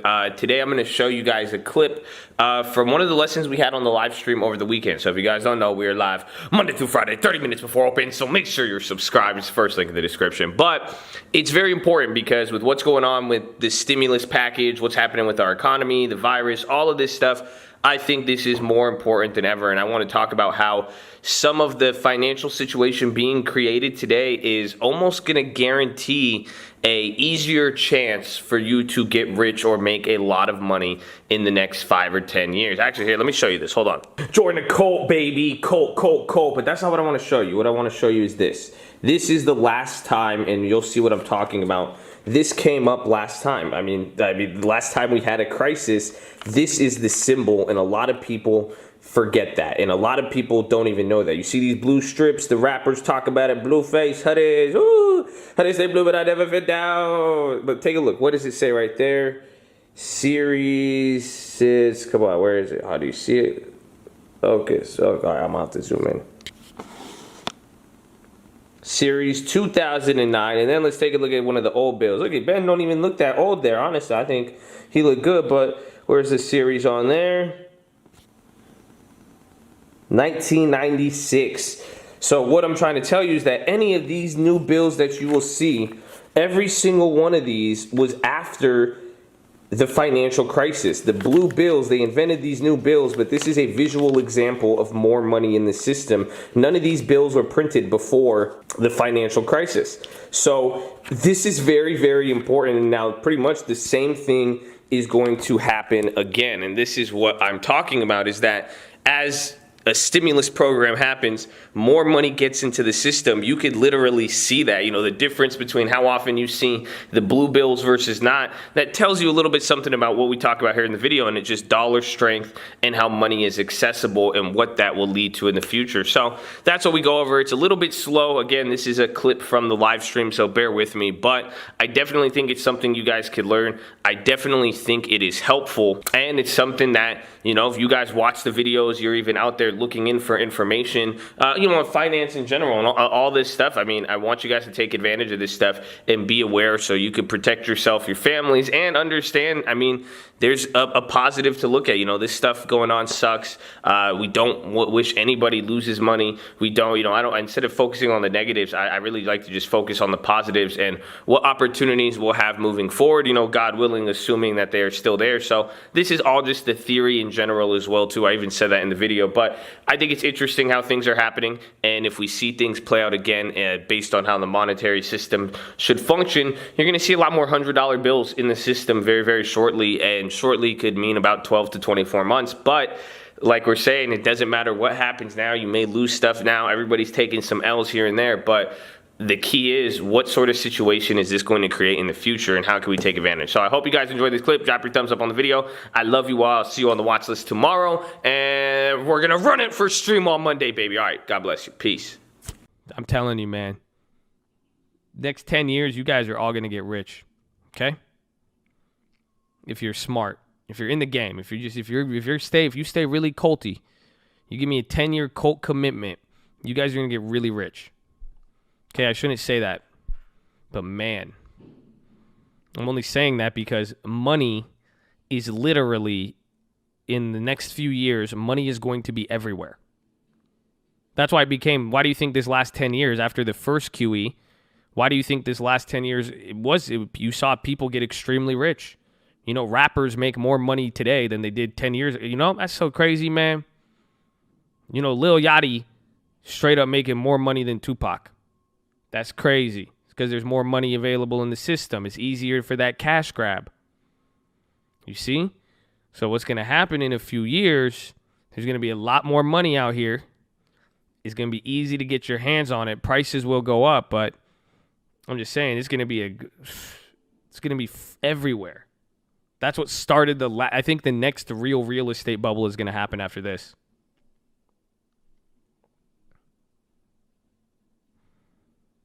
I like the way you move. Yeah, disclaimer, option trader, similar, you can't lose so much. Resume, please, so financial advice, no purpose, only thank you. Wonderful day. None of this is a recommendation that you go get rich. Please do not pursue rich, and nobody can guarantee these are based off the past performance. My results do not reflect any of your results. I am a unique case. Thank you. Wonderful day.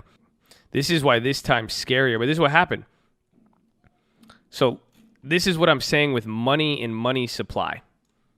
So look at this is 2000. Do you guys see what happened in the 2000 crash? Do you see why the market crashed in 2000 and 2001? What started to happen? Look, it looks just like ours. It started to hit a new high. It broke up, came down. It came up, it came down. At this point, they were cutting rates like crazy. And then, you guys know what happened in 2002? January 2002. Do you guys want to know how they actually... I'm about to blow your mind. I could make this a video. I've talked about this before, but I'm going to mess with you right now. I love this one. This one's great. Because this shows the whole effect of money supply. And this shows you how important dollars and money in the system really is. So look at how strong the dollar got. Literally, picture that. Oh, I can't go back. 80 to 120. Your dollar increased 50% in value. That's insanity for a global currency, let alone the number one currency in the world. Right? You with me? You with me? Is everyone following with me? Gotta make sure you following with me. Let me get this low ticker. You guys with me? Right? That's crazy. So what happened was, and think about it, you had Enron. So people couldn't get money from Enron. People couldn't get money from, what was the other one? There's another scam. A lot of money got lost in there. Then 2001 closed the market. That's where we started to see beginning of March. It was reflected to that WorldCom. That's what it was. Yep. So look at money. Got money. People couldn't get their hands on money. 9/11 scared them. All of this stuff. So the currency skyrocketed in value. And this is what our chart looks like now. Because you know what they were doing from 99 or even 2000? Please hold. Fed rate cut history. Work with me. Follow with me, nephew. Follow with me. Don't lose me on this one. Don't lose me on this one. This might change your life. Oh, come on. We don't see it. This list is incomplete. Damn it. We need to expand this. See, look. December 2002.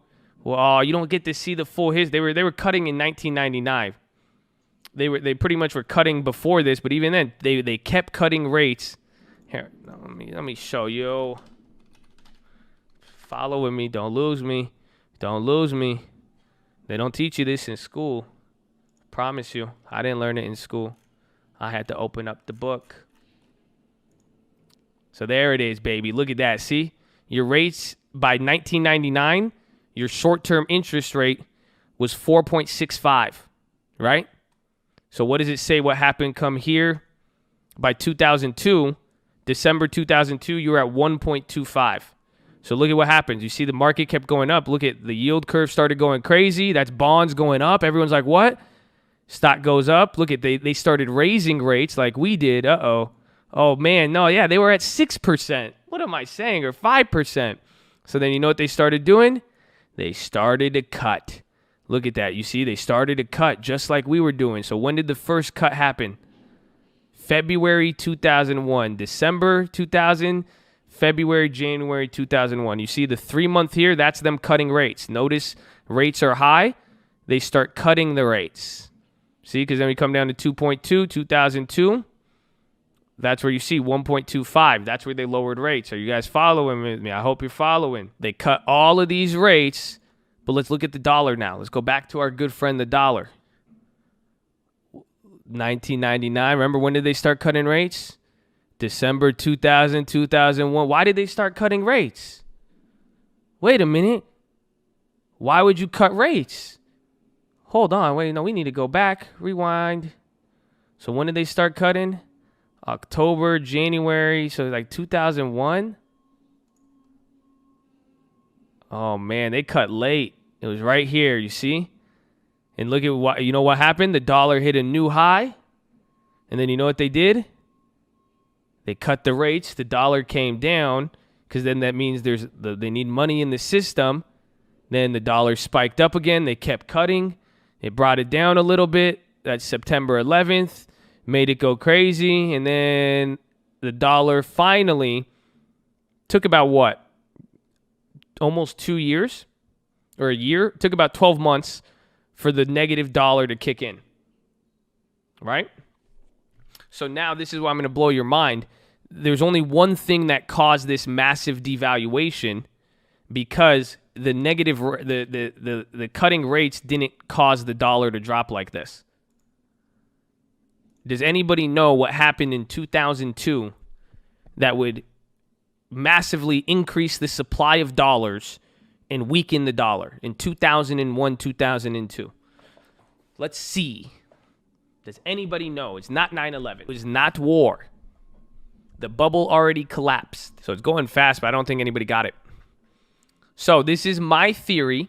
This isn't necessarily a fact. This is what I believe, and it coincides perfectly.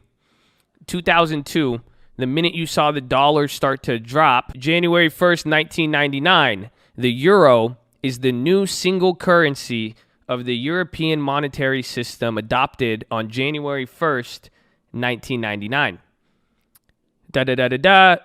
On January 1st, 2002, these 12 countries officially introduced the euro banknotes as coins in legal tender.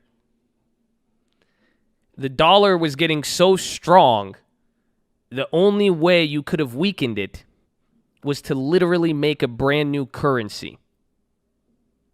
Because that way, the only way you would fund that, every country would sell off dollars to buy euros. So you would sell dollars, buy the euro, hold it in your reserves, and then now you had a whole brand new supply of currency that had to start. That's the only way you would have prevented massive deflation at the time. And then that's what you're going to see here with our stock market. When our dollar drops, the minute the dollar started dropping, well, that's when the market started to really collapse. Okay? So that's the first part. You guys still following with me? Are you still following with me? I'm not done. I'm not done. Are you in the game? Are you in the game? Are you ready?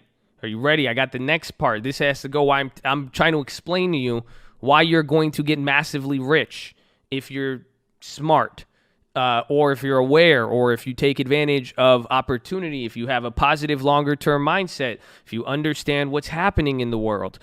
So think about what just happened. Huge stock market bubble, .com, fraud, everything else. Dollar got extremely strong. They found a way to finally weaken it. They cut rates to zero, brand new currency. So the dollar started to weaken. So 2002, we start bouncing in 2003. So what happened? Come over here. This is 2003. The dollar's finally weakened. We start bouncing. And then what keeps happening? Why do stocks keep going up? They keep throwing in more and more money because, again, it takes time. Remember, it takes time for the money to get into the system. So now all of those low rates, all of the shit they were doing, the new currency, it destroys the dollar. So what do you notice happens right here? The dollar comes down to 2004, you hit a low, and then 2006, it starts going lower. Do you know what that means? If the dollar has dropped now 50%, chances are there's probably 50% more dollars in the system. So literally, money from 2002, just think about this for a second, okay? Listen to what I'm about to say.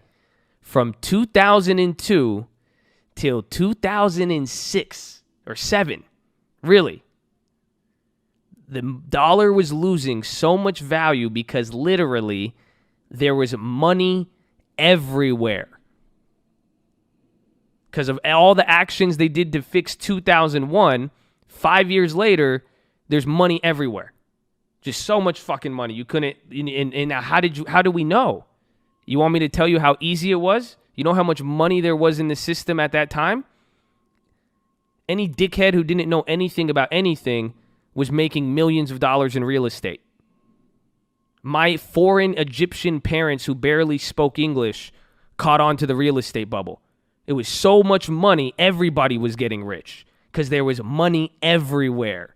The dollar goes lower, prices go higher. Whoa. It was so easy to get the money, it caused the whole other real estate bubble. So the fix caused the next bubble. So there's money everywhere. And then what started to happen, all of a sudden, as the money was everywhere, now real estate starts coming down. And then what did they start doing? They started cutting more rates in 07, so the dollar reacted, but then eventually the dollar was like, nah, dude, everyone started freaking out. You can't sell. The people can't get the money out of houses. The banks started to close down. What happened to dollar liquidity? Shoots back up. May not seem like a lot because we were so much higher, but you were down at 60 or 70. You went up almost another 50 to 60% on your currency. This is your real estate crash, and then it did it again. They implemented more fixes, primary dealer credit facility. It drops in 09, then it shoots right back up, and then we're still in it, and then finally we started to recover. But then this time our currency started to increase. So, point being, whatever they're going to do to smash the dollar here right now, whenever that money comes and hits our system, there is going to be money everywhere. If you know how to take advantage of it, if you understand it's going to be easier to make money, you could fuck around and change your whole life and your whole family's life. But do you want to focus on why the system needs to crash, yabba dabba dooba, be my guest as well too. Anything could happen, but it's all connecting history, and it's looking at the dollar and understanding now everything from deflation to assets to now policy. Yeah, there you go. That was a good one. Hopefully you followed along with that one. Hopefully you followed along on that. It could cause another real estate bubble, yeah.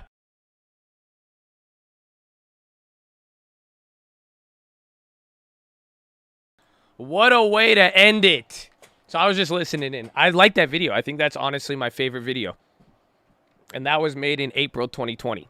But that lesson about the euro and everything else, I mean, I really, really love it. That one's called Why Inflation Will Get You Rich or something like that, or Why It'll Be Easier to Make Money in 2020.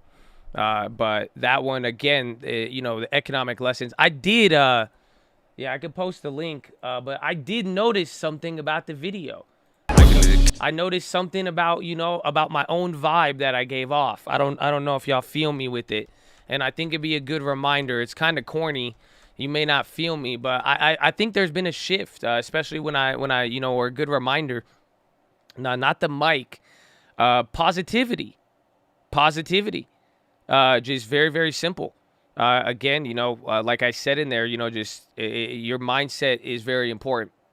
In the sense that if you're really, I was very optimistic even then.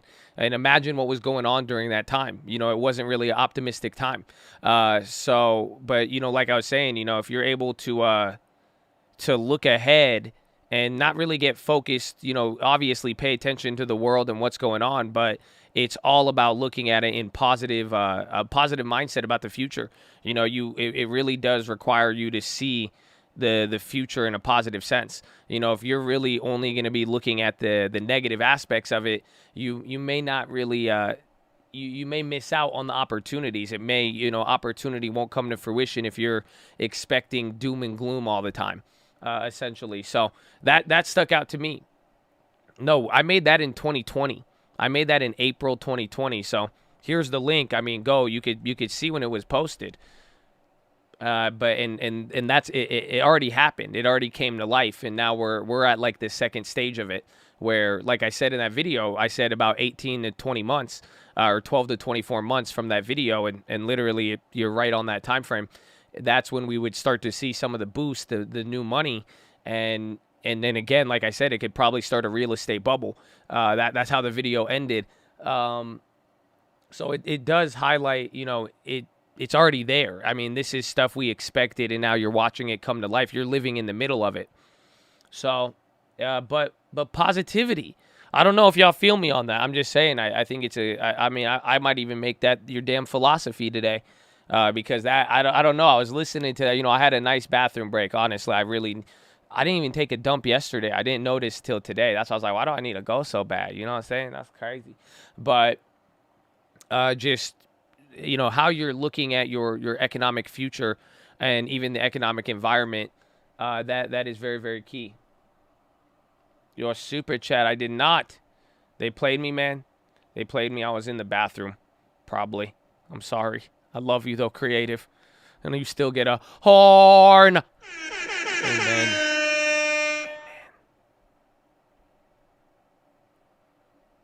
Amen. Those are straight gems. That lesson is important, though. I mean, I brought it up a lot, but it's just so funny how that was an instance where you could have used macro to find an immediate trade, more or less, even though it still took 12 to 24 months to develop. But what happened with Europe, again, the euro and the currency and how it leads to the valuation of money. That's why I've been telling you, remember, in the midst of this, I've been saying right now, even with the dollar, the euro, and some of these other currencies like the yen, that is what is going to it's going to make things a little bit tricky there. Right? Did Bitcoin go crazy? You guys were talking about, was that 62? A lot of people probably find encouragement from the email I sent and story as kind of raw. I think a lot of people could. Let's do it. We'll go through a couple more of these emails. Let me I'm getting the what's it called ready for you too.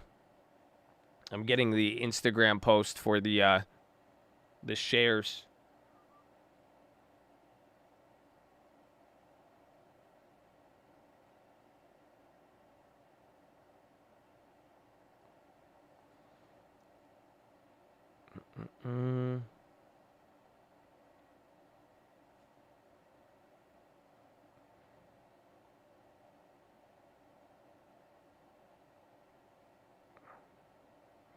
Let's see.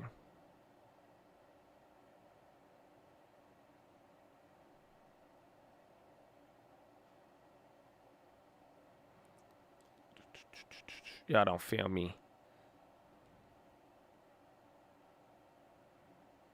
I love you mentioning God's word, but I hear you say you guys don't feel me. I wish you could stop separating yourself from your brothers and sisters of God. It's not that deep. I've even given a philo on that phrase of why I say it. You know, if you feel disconnected from me, that's your feeling. Because I know a lot of people, even when I say that, they know where we're at. You know what I'm saying? I mean, the same book would say, you know, my sheep know my voice, right? And then if you didn't know the shepherd's voice, it wouldn't be yours. Like you wouldn't feel it in that sense. So it's not that deep too. It could be very deep or not deep at all.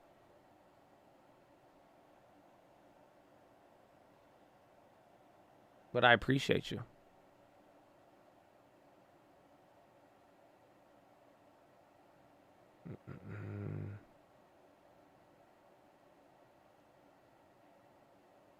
I only added to the, oh no, I think I got Abby Vi too.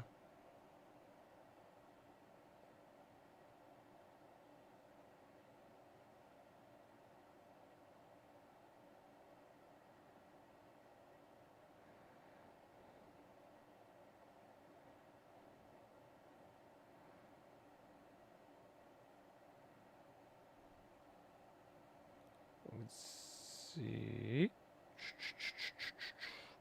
Man, but I want positivity. That video is nice. It was nice listening to that. I liked it. Got me hyped.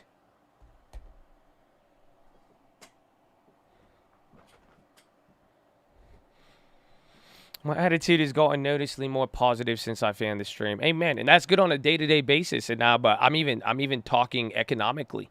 You know, your economic attitude does need to be, you know, firmly positive. You know, you need to be able to look at what's going on in the world and realize that the opportunities do exist, but in a sense where, you know, you're not worried about it turning on you or turning into this or turning into that, or that it's, again, that doom and gloom vibe.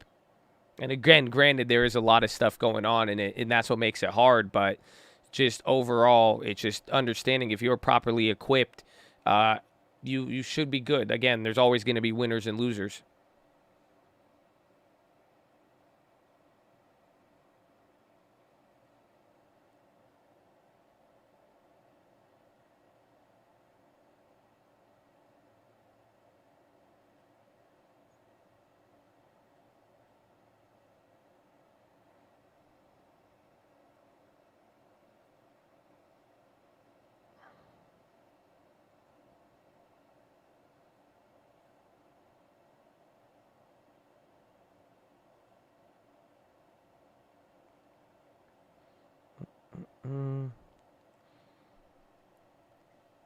The real Sabo will have on your family. Oh, we lost everything.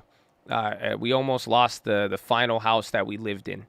So my parents, they didn't understand leverage, and they did what a lot of people would do. They bought the houses, they would go up, then they would cash out, refinance, then they would buy another one. They did the BRRRR method, as is popularly described.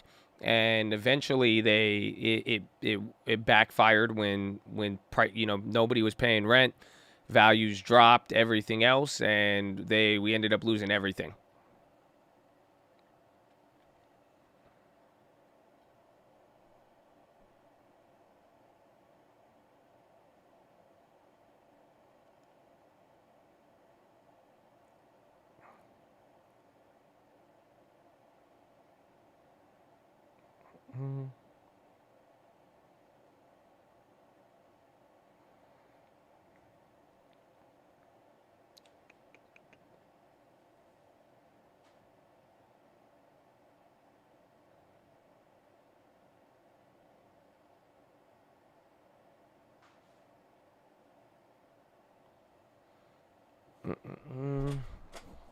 Thank you for answering that. Oh, yes. Oh, yes. All right.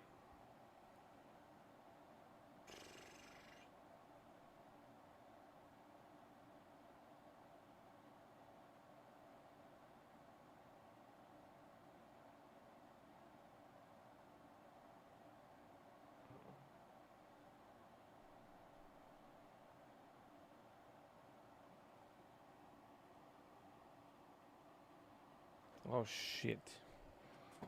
Nobody was paying rent. Does that sound familiar to you? They were paying rent because they didn't have money. They were different than government. Very, very different. Like, that was a bad point. Like, everybody was, like, really, really clapped.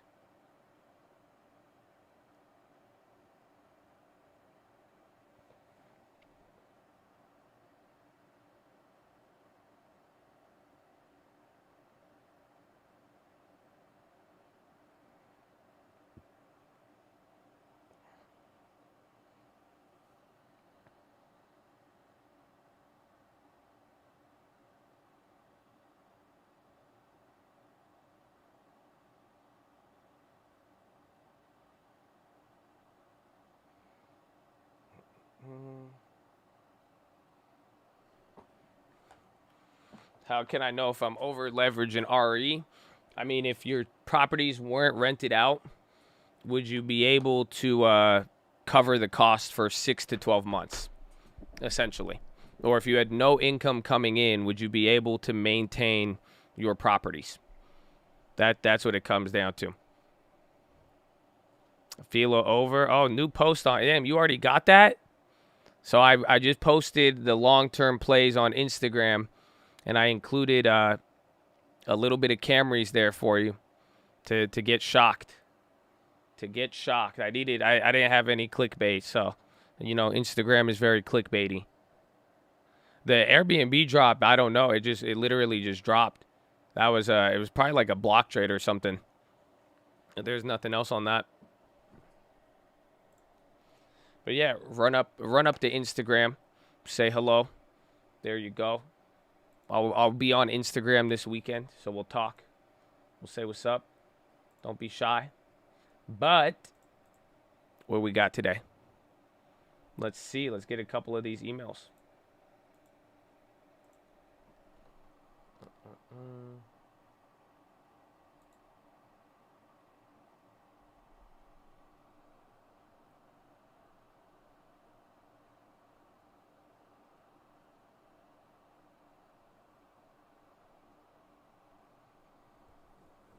Damn.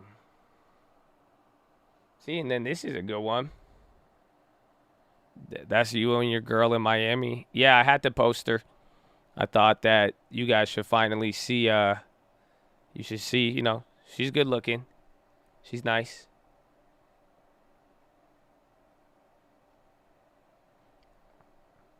But, so look at this. This is from Creative. This is just kind of his basic story here. I like it. My financial journey started as a kid. I always knew I wanted more and desired more. I went to live with my dad when I was 15. He was already a really bad addict. I started making money in the wrong ways, if you know what I mean. I dropped out of school, started down the wrong path even more. My dad passed away in December 2015, and that was the first wake-up call of changes I was doing. The best friend, my brother, was killed in December 2016. And on the Flint Town documentary, that woman screaming in the first 30 seconds is my mom, and that kid is my brother. At the moment is when I turned my life around. I bought my first house a year later at 19. I was able to buy another one and move out of Flint for the good age of 21. Started investing in stocks late 2018 and found Josh in 2019. Changed my life. Now at 29K in the long term, 2 houses at 22. I'm worth more than anyone in my family has ever been. I think the point of explaining this is that no matter where you come from or your background, you could achieve whatever you want, baby. I became a real estate agent, now started making these YouTube videos, which changed the game for me as well. Still working the same job for almost 5 years, and honestly, I've never graduated high school yet. Well, that's a short summary. God bless you all, baby. That's Creative Investor for you, man. Shout out that coat. Love it, baby. See, good vibes, man. See, that one, I mean, you know, a lot of people, sent in, you know, some of the stories, even advice and all of that. But to, you know, to hear something like that is very, very good. Very, very good. I love it. I love it.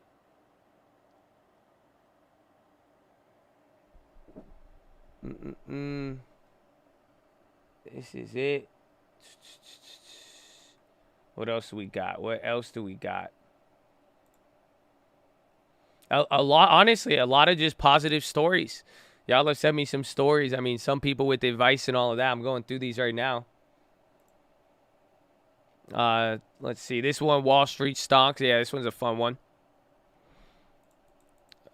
He's saying his father-in-law bought Tesla at $49 a share a long time ago. It's turned into 80% of his portfolio.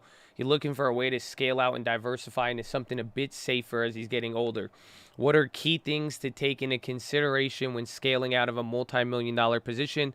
What are keys to sell back into something safer? So, best idea, actually, VWAP.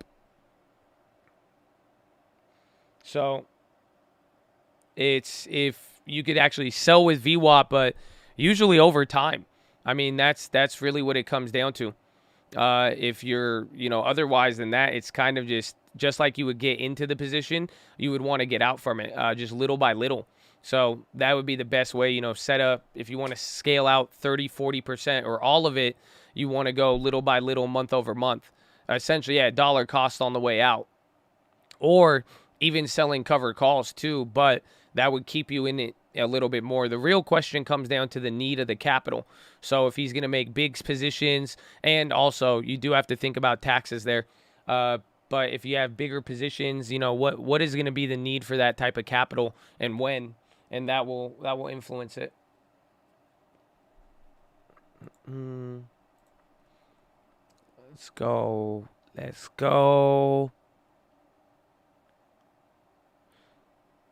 And then let's see. Got a couple of others.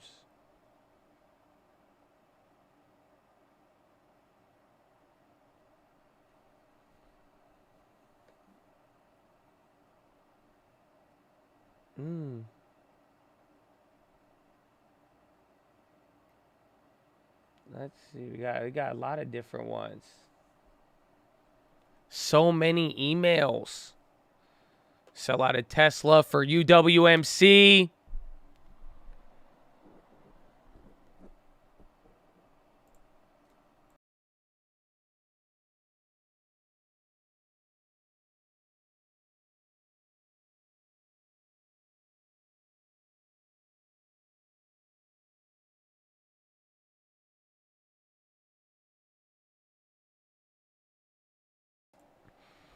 Goodbye on Roku. Run them all. Bro, there's honestly like 75 emails.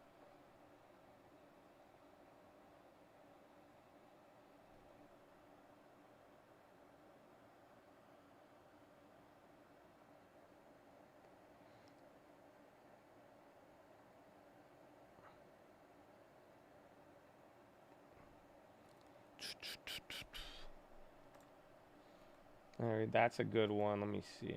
I can't. How do you open emails up in tabs? Oh, we got time. It's Friday.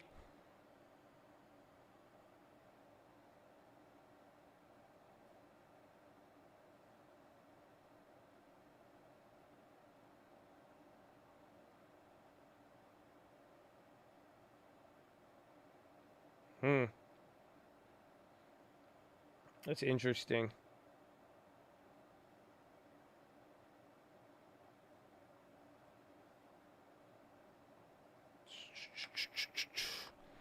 It'll open up a new tab if what? Moves your mouse wheel. Oh, that works? No, it doesn't on mine. I don't know why.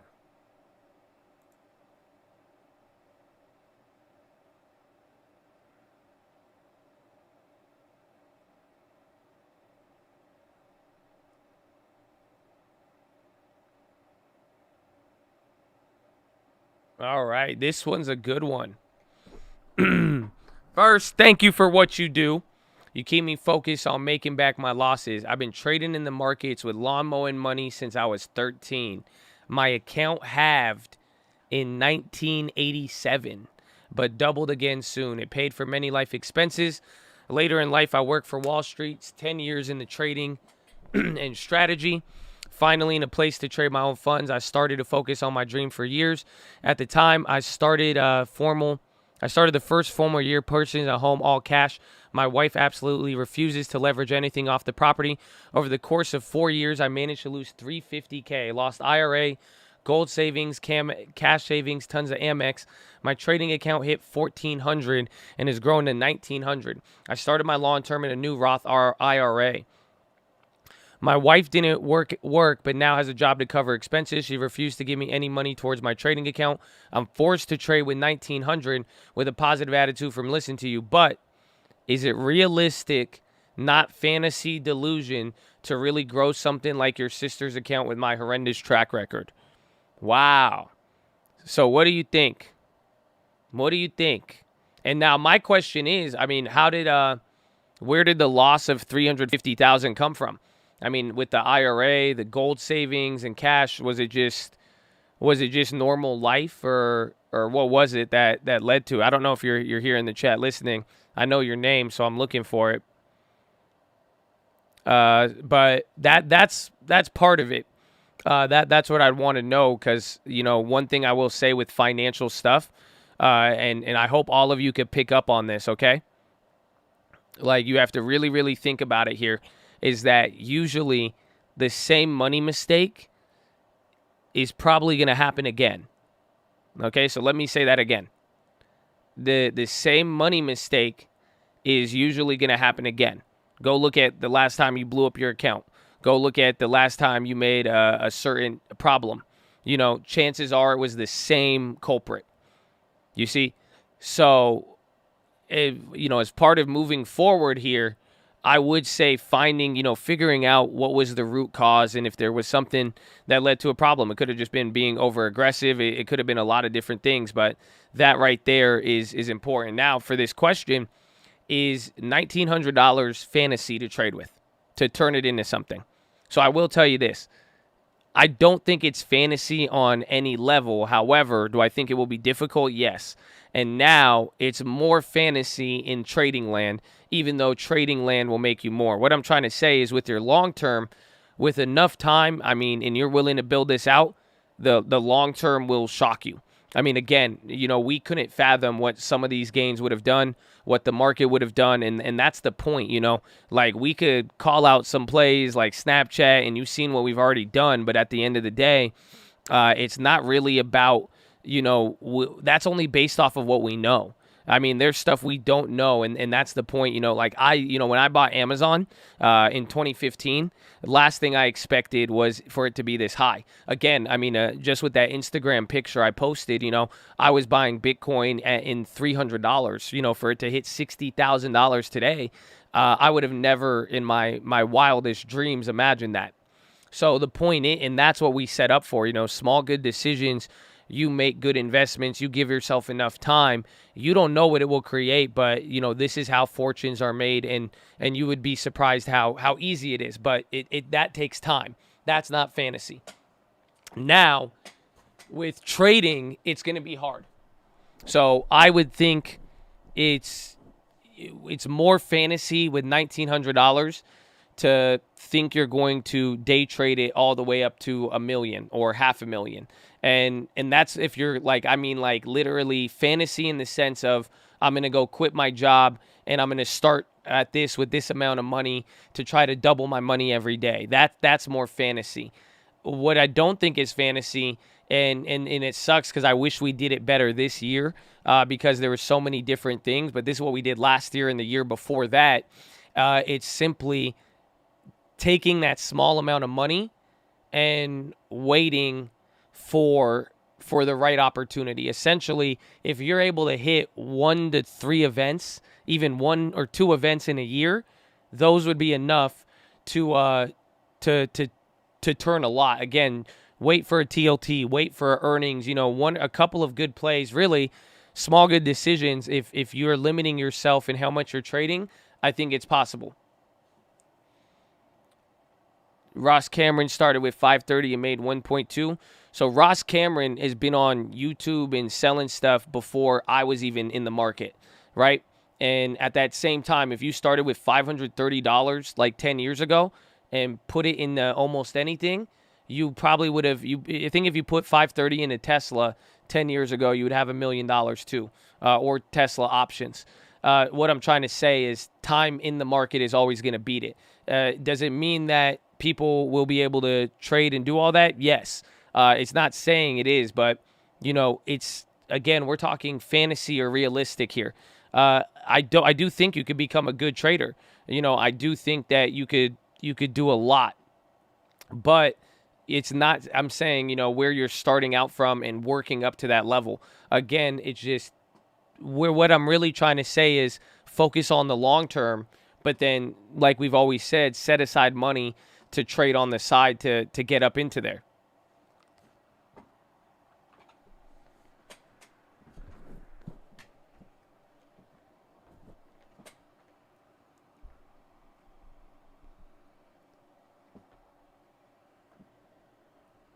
So let's see another story.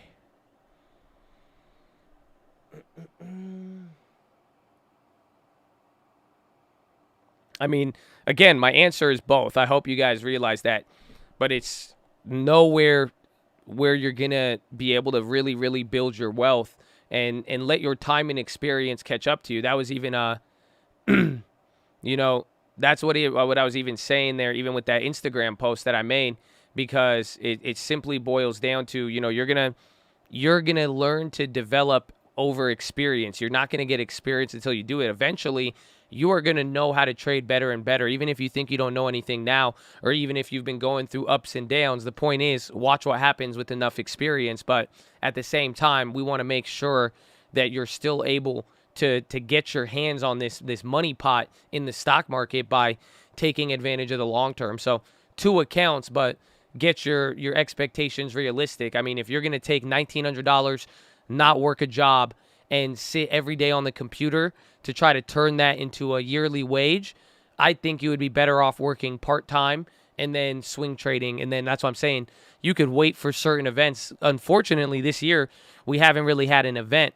Again, August 2019, we had an event with the bonds. 2020, you had the bonds as well as the stock market.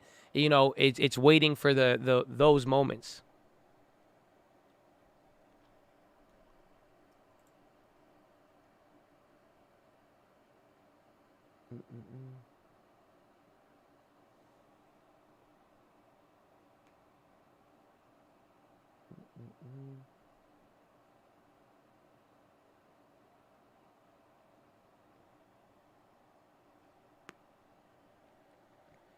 Let's see. There's so many of them. I love it. I love it.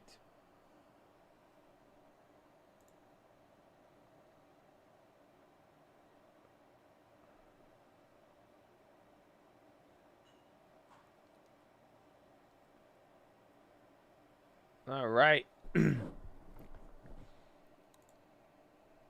All right, let's see. So we got a long term.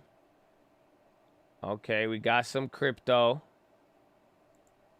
All right. I tried option trading. It never seemed to work, so I really went for the long term, and I've been sticking to it as much as possible. I wanted to get into options, but it's been going a little bit down there. As far as my financial position, I'm 25 years old. I work for a financial institution, make $17 an hour. It's been tough for me to save. I pour pretty much all my extra money into savings for my future investing. But it seems like a hamster wheel at this point where I'm going in circles with my investments. They grow, little by little, but I haven't been able to take that big step with the house ownership and owning properties. I've tried to purchase a house multiple times this year. Every single time I get an offer or tempted to give an offer, I usually get outbid. And what happened, pre-approved, which is about $200, doesn't seem like it's enough. I just want to honestly ask you, man, would you do in this position? I feel stuck like I'm on, a revolving hamster wheel. God bless you. God bless the cult. You changed my life in such ways. So, I mean, here's the key. You guys are at a good level. So I know it may feel like that, but here is the long term. So he has $16,000 in crypto and then $12,000 in stocks. Okay? So, and even then, you get to see some of the movement here, but that's $28,000. So think about that for a second. That right there is a lot to do a lot. But the best part is you have it invested already. So this is what I was saying with my post, even on Instagram.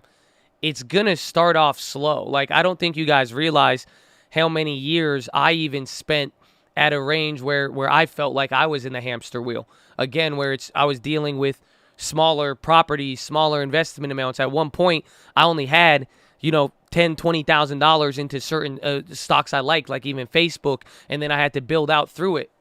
So it's not like I just got to this level. And when you see people on the internet, when you see the stuff that I have on here, a lot of other people, you had to grind up to this point, essentially. Like, it's not like, and this is what I honestly call it a rite of passage. Do you guys know what that means? Do you know what a rite of passage is? Does that make sense?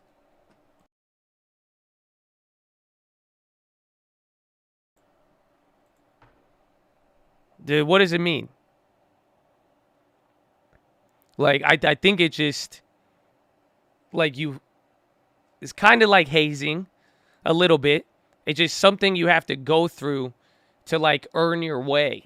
To really what we're going for, right? This financial success, all that. Yeah, you have to prove it, essentially. Like, you have to prove it. So what I'm saying here is that you are in a good position. Quite frankly, you're getting outbid on houses. Guess what? So am I. And that you need to keep trying on that, and that's good. But even far with your investments, and it's good that you're focusing on that instead of trading. I mean, if you really want to give yourself some other opportunity, give yourself $100 a month, $200 a month to trade, and or wait for some of those events. But I will tell you now, what you're holding on here now, you're in a good position. It's just not moving as fast as you want it to. That's what I would say. So you feel like you're in the hamster wheel because you're getting used to time. I mean, you're still young. You've now finally started to do this. You're starting to invest. You're starting to hold it and do all this. And now you're like, well, it's moving up and down, up and down. That's what all of our accounts did. Again, every single account I had, it's just like that. Again, my Bitcoin gains weren't even that big in the beginning. They were, but it still had to fluctuate. But you're starting out right now. So the point is, this is really just part of the process. So what you want to, to really get outside of the rat race and get out of this hamster wheel, you need to look to up the opportunities now. You got the long-term working for you. You want to keep adding to that, keep doing that.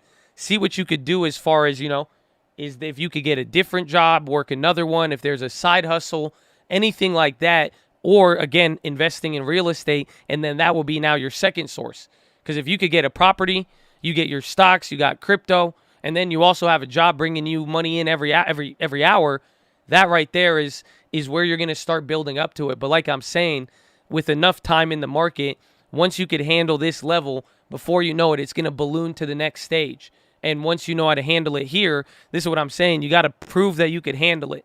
It's just like the people who sold out of Apple early, or even, again, richest man in Babylon, the opportunity factor. The opportunity is actually sitting in your account. The question is, 5 years from now, are we going to look back and are you going to regret it? You see what I'm saying? Are you going to look back and say, damn, I own that stuff, but then this happened in life, and then this happened, and then I didn't think this, and I wanted to do this, and I sold out to do this. So just think about that, because that's usually what happens. So keep this in mind, but it's bringing it down to the point of you're going to grow into this level, but it's on you to just maintain your financial position and stay with the plan, honestly. Because, again, $28,000 is a lot of money invested. At some points, I didn't even have that much invested when I started out. I just started early. That's the only difference. So if you may feel older, or you are older, but you just started, you need more time in the market here. But I would say your situation is pretty good. And as far as the houses, I mean, don't be afraid to contact people. And you could see if you could get an off-market deal, if you could simply ask somebody, you would be surprised. Again, all of the deals I've closed this year, I think 90% of them have been off-market, but a lot have just been through asking people.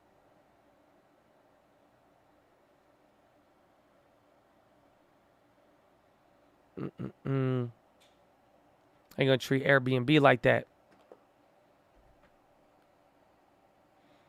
Sometimes I feel late till I talk to my coworkers who are 60 with no savings. 100%. 100%. Most Americans don't have this. Like, I hope you know that. Most American people do not have $28,000 invested. Maybe they'll have it in savings, maybe, but they don't have it in invested. And you're already there, and you already have a plan. You already got a job. You see, if you just need to survive, because what's going to happen, 26 is going to turn into 36. And then 36 could turn into 40. And let's say that took 2 years. And you're like, well, I still feel like I'm in the rat race. That's assuming we don't build anything else from there. As if we can't save more, start another side hustle, a business, get a property, a rental, an Airbnb, whatever it may be. But then the point is, that's a big amount. What starts to happen in stocks, and especially you have crypto. You literally have crypto. I've seen $16,000 on crypto turn into $100,000. So you have high growth on top of all of this. But with an amount like $28,000, 28 could go to 60 real quick. And then 60 now is 60,000 is a big position that could eventually turn into $1 million, believe it or not. But the point is, you already have the first hard step done. You have a literal down payment already invested.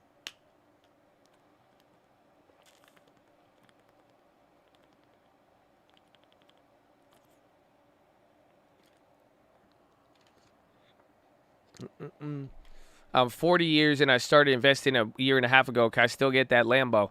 I will tell you this, if you play your cards right. And that's what all of this is. It's all about how you play your cards. So if you want to be in year one with no cards on the table and you want to fold, but you have a good hand, literally, I'm looking at pocket aces. You show me a crypto account, stock account, $15K each. Well, shit. That's a good hand to hold. I want to play that with time. So if you play your cards right, I mean, you would be surprised what it takes. But people need to understand how money grows. This is what I was like. You're not, if you go from 50K to $1 million, you're probably going to lose it if you did not get there through, growing into it to learn how to handle it. That's the biggest key to all of it.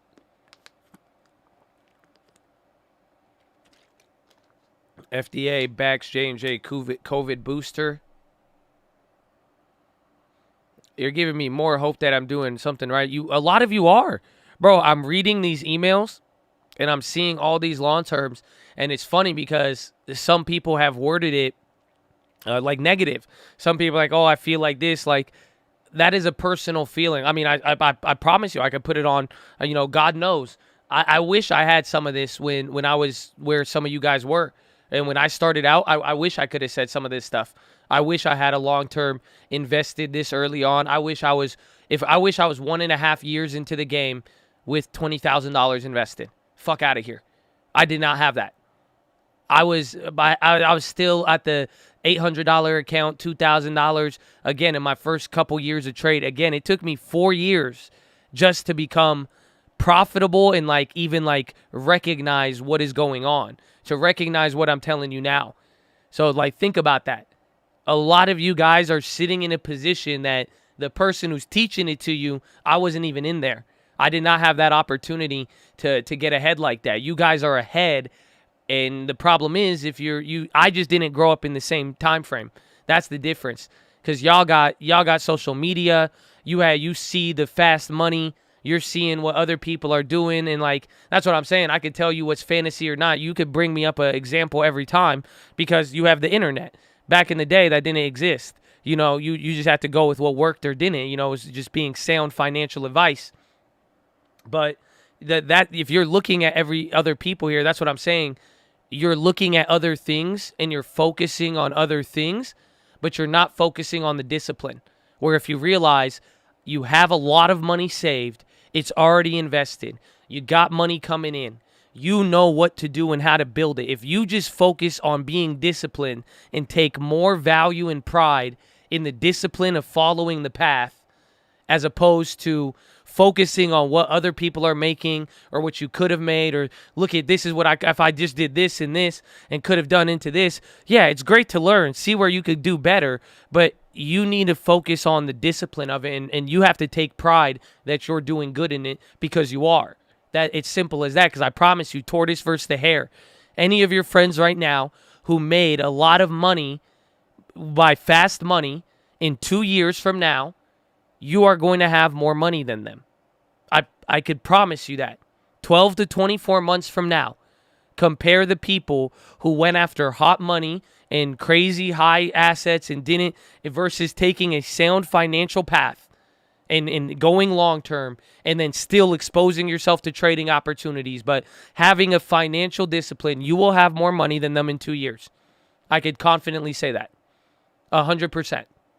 It's very, very simple. Like, then that's what I'm trying to tell you. That's why, but you have to value the discipline and take pride in that right now, because otherwise you're focusing on other things. And that's why I'm saying this situation, it was worded very, it seemed like, yeah, you're in the rat race, but like, you're doing very good. You're doing very, very good. And a lot of these emails, I'm just, I could only imagine. You know what I'm saying? Like, back in the day, it just wasn't like this. And what year? I mean, what year was that? It was early, but it's some of you, if you are within your first 4 years starting, every single one, and you have a long term, and you have more than $5,000 in that, even the fact that you're even if you're starting it today and you're going to go with the plan, but realistically, if you have more than $5,000, you are way, I would cry back then if I had that. It's just unbelievable. Again, there was a time in my life where I was like, holy shit, 25K just to get the day trading limit. Holy shit. I was like, how the fuck did anybody get 25K saved up?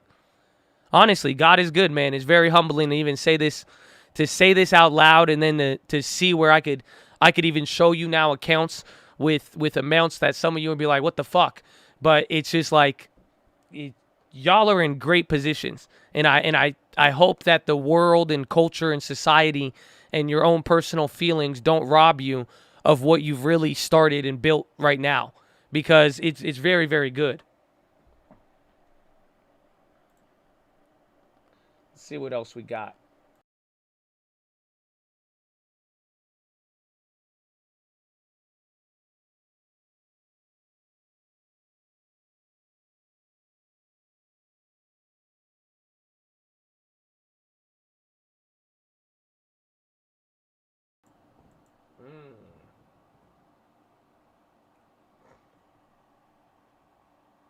All right, let's see what we got.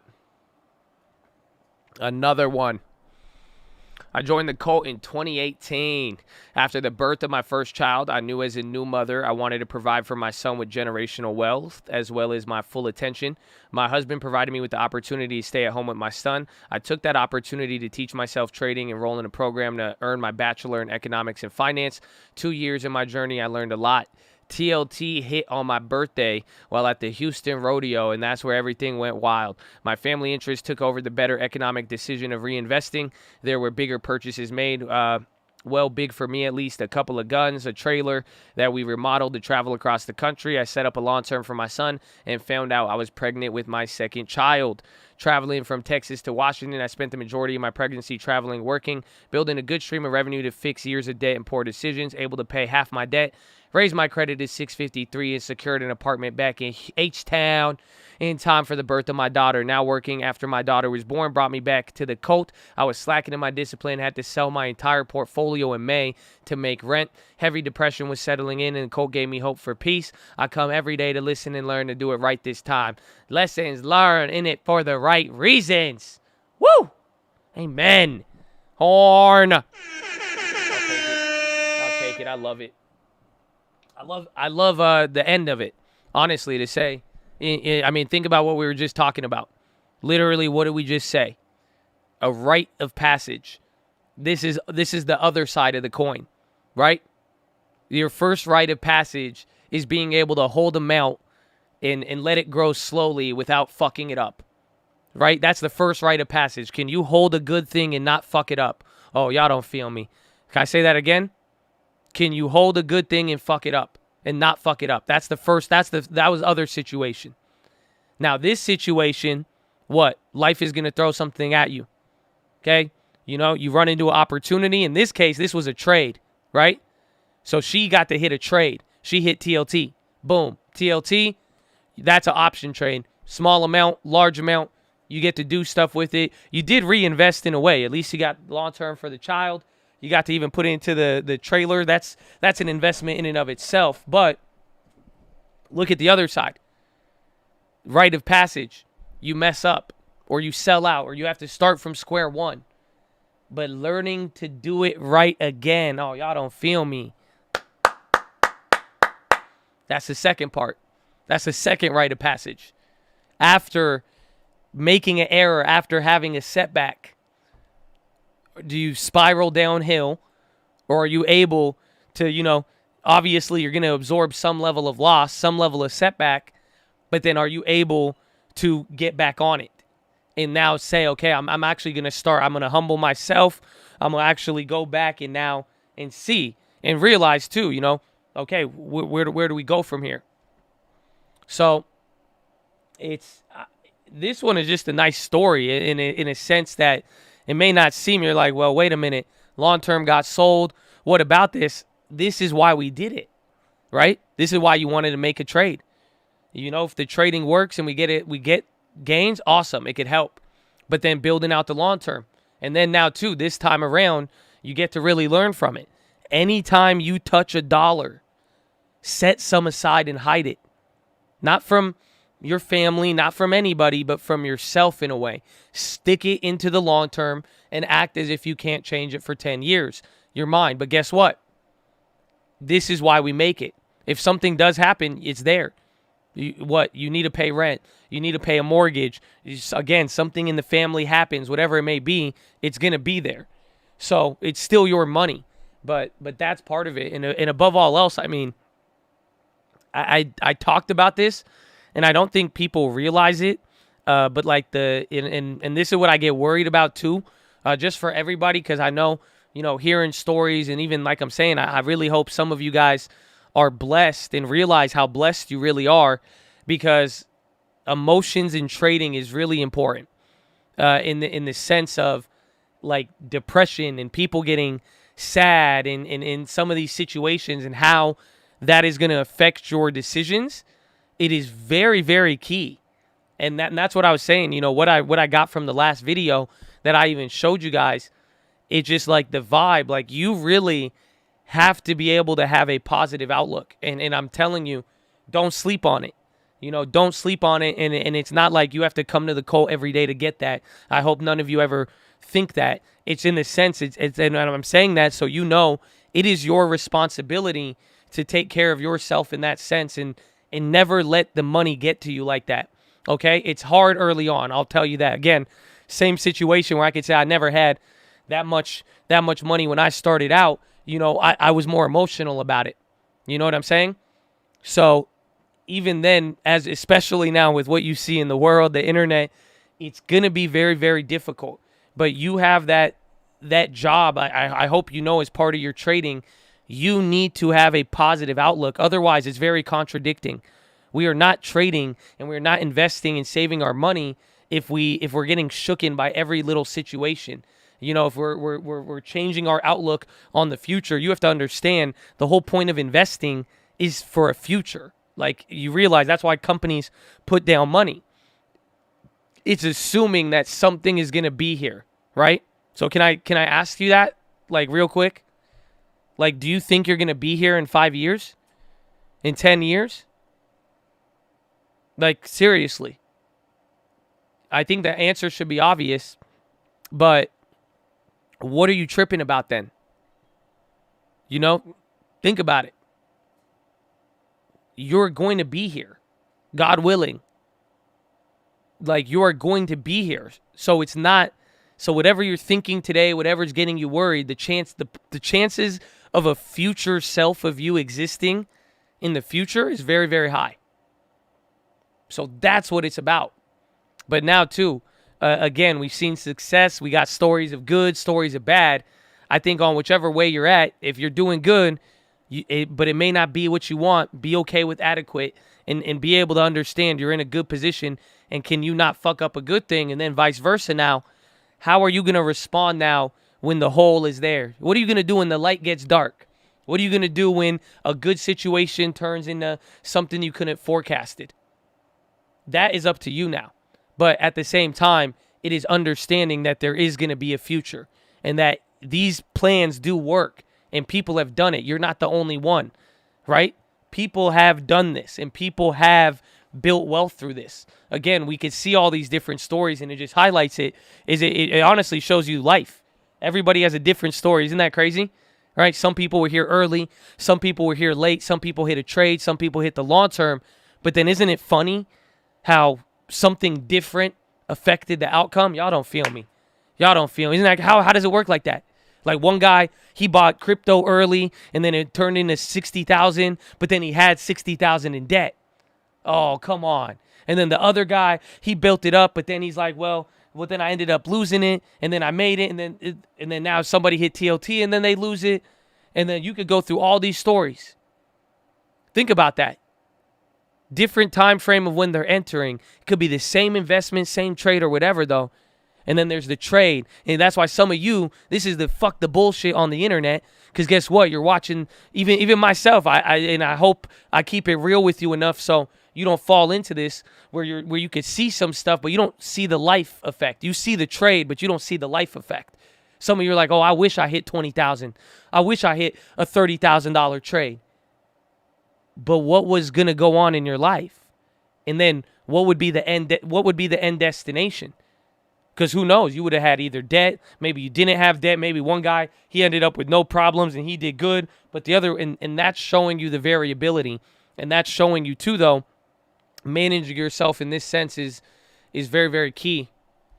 That's a trip, though. It's a trip to see all these. EA dropping. Is that part of the FIFA news?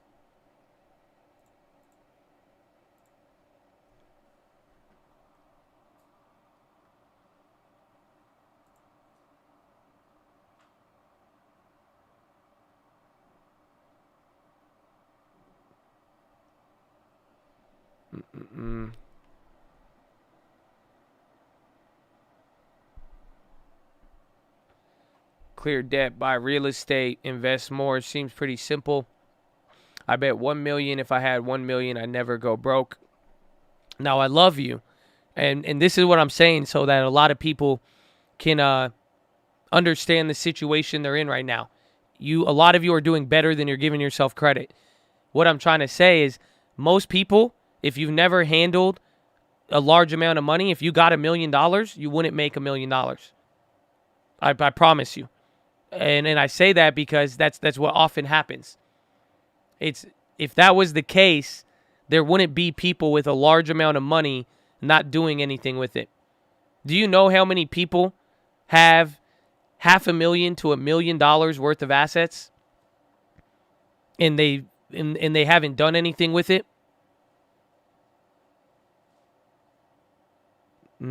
They dumb? No. I told you. Did I tell you the story? I told you the story of my one mutual friend. He inherited 2 buildings in New York, in Manhattan. 2 skyscraper type buildings. We're talking hundreds of millions of dollars vibe. Like at least 50 mil. And he lost it all. He inherited it all. And he traded. He was a smart guy too. He had no. He inherited it, but he was in Wall Street. So he wasn't an uninitiated fellow. He knew about loans, leverage, shorting, going long, derivatives, bonds. He knew all of that. He was in New York. But you're right, he inherited it, so his experience level with a larger amount wasn't there. And then I know a lot of people who've inherited money and they haven't done anything with it. So I'll tell you this, and here's the positive. You will get $1 million one day. But you want to learn how to grow into that. You want to grow into $1 million. You don't want to be given $1 million. And now I know that sounds stupid. That sounds like something we can make fun of easily. Like, what the fuck you mean, Josh? Give me $1 million right now. Fuck you. But at the same time, I'm being dead serious about this because I've seen it happen on smaller levels. At the same time, I have countless amount of Chads that I've seen do 10K into 100 and they're right back down to 10. It's the same thing getting to $1 million. But the point is, it is it's how you're gonna manage yourself is half the battle, not to mention an adequate plan to go about it. You only need to get rich once, yes. But then again, just like we said, what's gonna happen in your life? You get rich once, you make this money, what's gonna happen? You see what I'm saying? Like what debt do you have? What house are you gonna buy? And then what are you gonna spend it on? And then what problem's gonna come up that you didn't forecast after you spent all the money? Oh, y'all don't want to talk with me, huh? I'm basing it off of some real life stories. You're a real deal. As well as Johanna. Johanna. The comment I got from Johanna, I get from everybody. Where's Jill? Where's Jill? I'm Jill Biden's husband. She is now I think she's either in New Jersey or Virginia, I'm not sure, after teaching 15 credits this week at the community college. And she is out there making the case. I'm here today to talk about what's fundamentally at stake right now, in my view, for the families, not only of Connecticut, because you're ahead of the curve in some of what you've done on your own, but for our country. For a long time, America set the pace across the globe. For most of the 21st century, we literally led the world by a significant margin in the investments we invested in our own people, Not only our roads, our highways, our bridges, but on our people and on our families. And we didn't just build the interstate highway system and invest to win the space race. We also were among the first to provide access to free education beginning back at the turn of the 20th century. It was a distinction and a decision to invest in our children and our families, and it's a major reason why we were able to lead the world in the 21st century. One of the few nations in the world had universal education for everyone, beginning for what was then first grade. But somehow along the way, we sort of stopped investing in our people. Our infrastructure has fallen from the best in the world. According to the World Economic Forum, our infrastructure ranks 13th in the world. Roads, bridges, highway, a whole range of things. But just as important as the Organization of Economic Opportunity and Cooperation now ranks America 35 out of 37 major countries when it comes to investing in early childhood education and care. Say another way, the world's catching up and beginning to pass us. Jill has, my community college, Dr. Biden, has an expression she's used for real. Any country that educates us will outcompete us. Any country that educates us will outcompete us.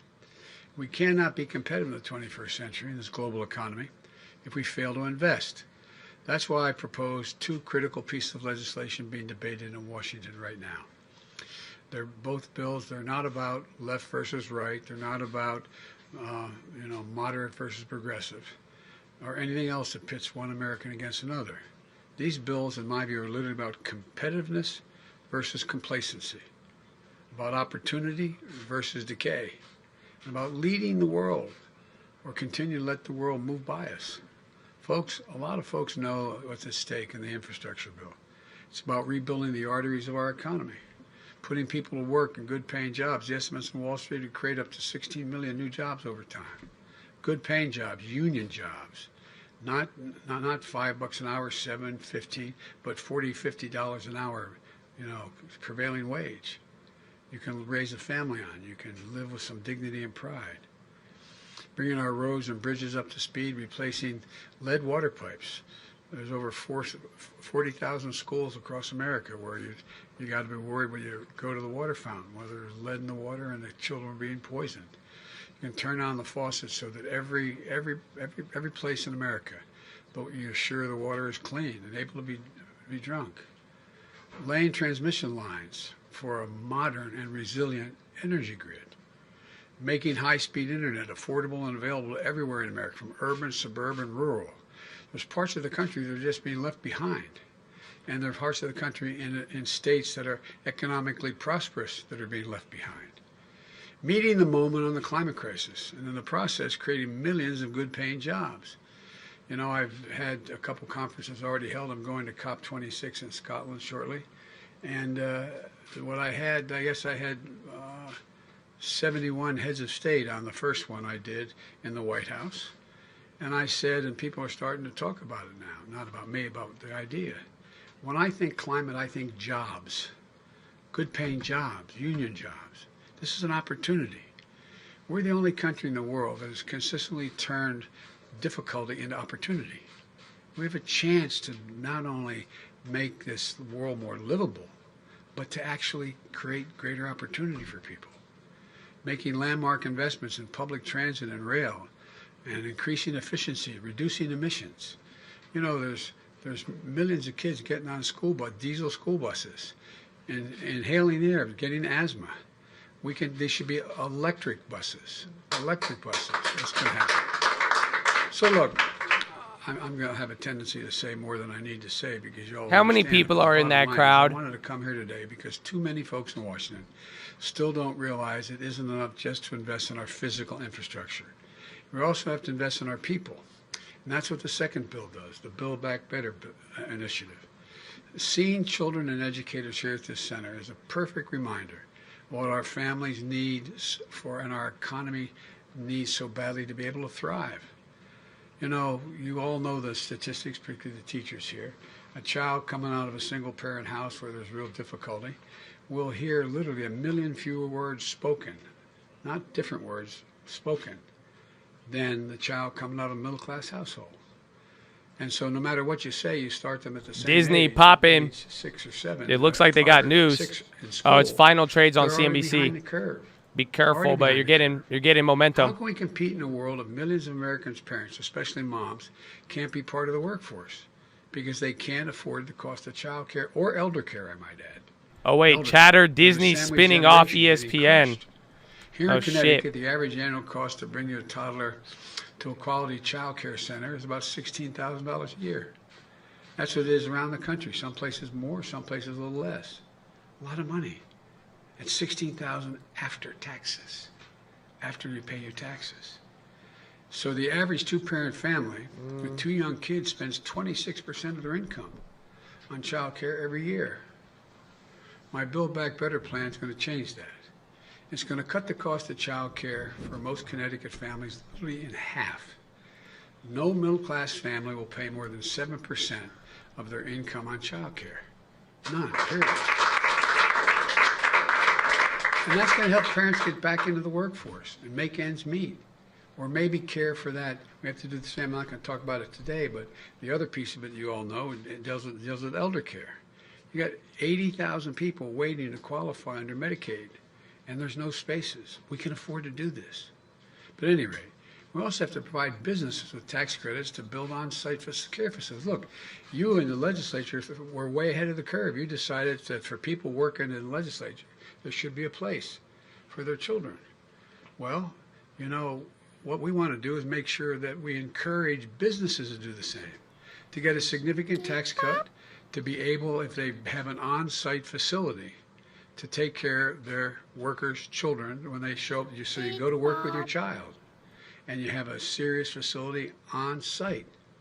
Well, studies show that when you have on-site care for a children's center, businesses, the business itself, have less employee turnover, less absenteeism, and higher productivity. We can show you all those studies. It's real. We can't afford to lag behind other countries when they're investing. When America made 12 years of public education universal more than a century ago, it gave the best educated, best prepared workforce in the world to the rest of the world. But if we're designing public education today, all of a sudden we had none, we said, okay, what are we going to do? We need free public education. Does anybody think we'd think 12 years was enough in the second quarter of the 21st century? The fact is today only about half of 3- and 4-year-olds in America are enrolled in early education, childhood education like you're doing here. In Germany, France, and the UK, even Latvia, the number of children in those countries enrolled is 90%. 90%.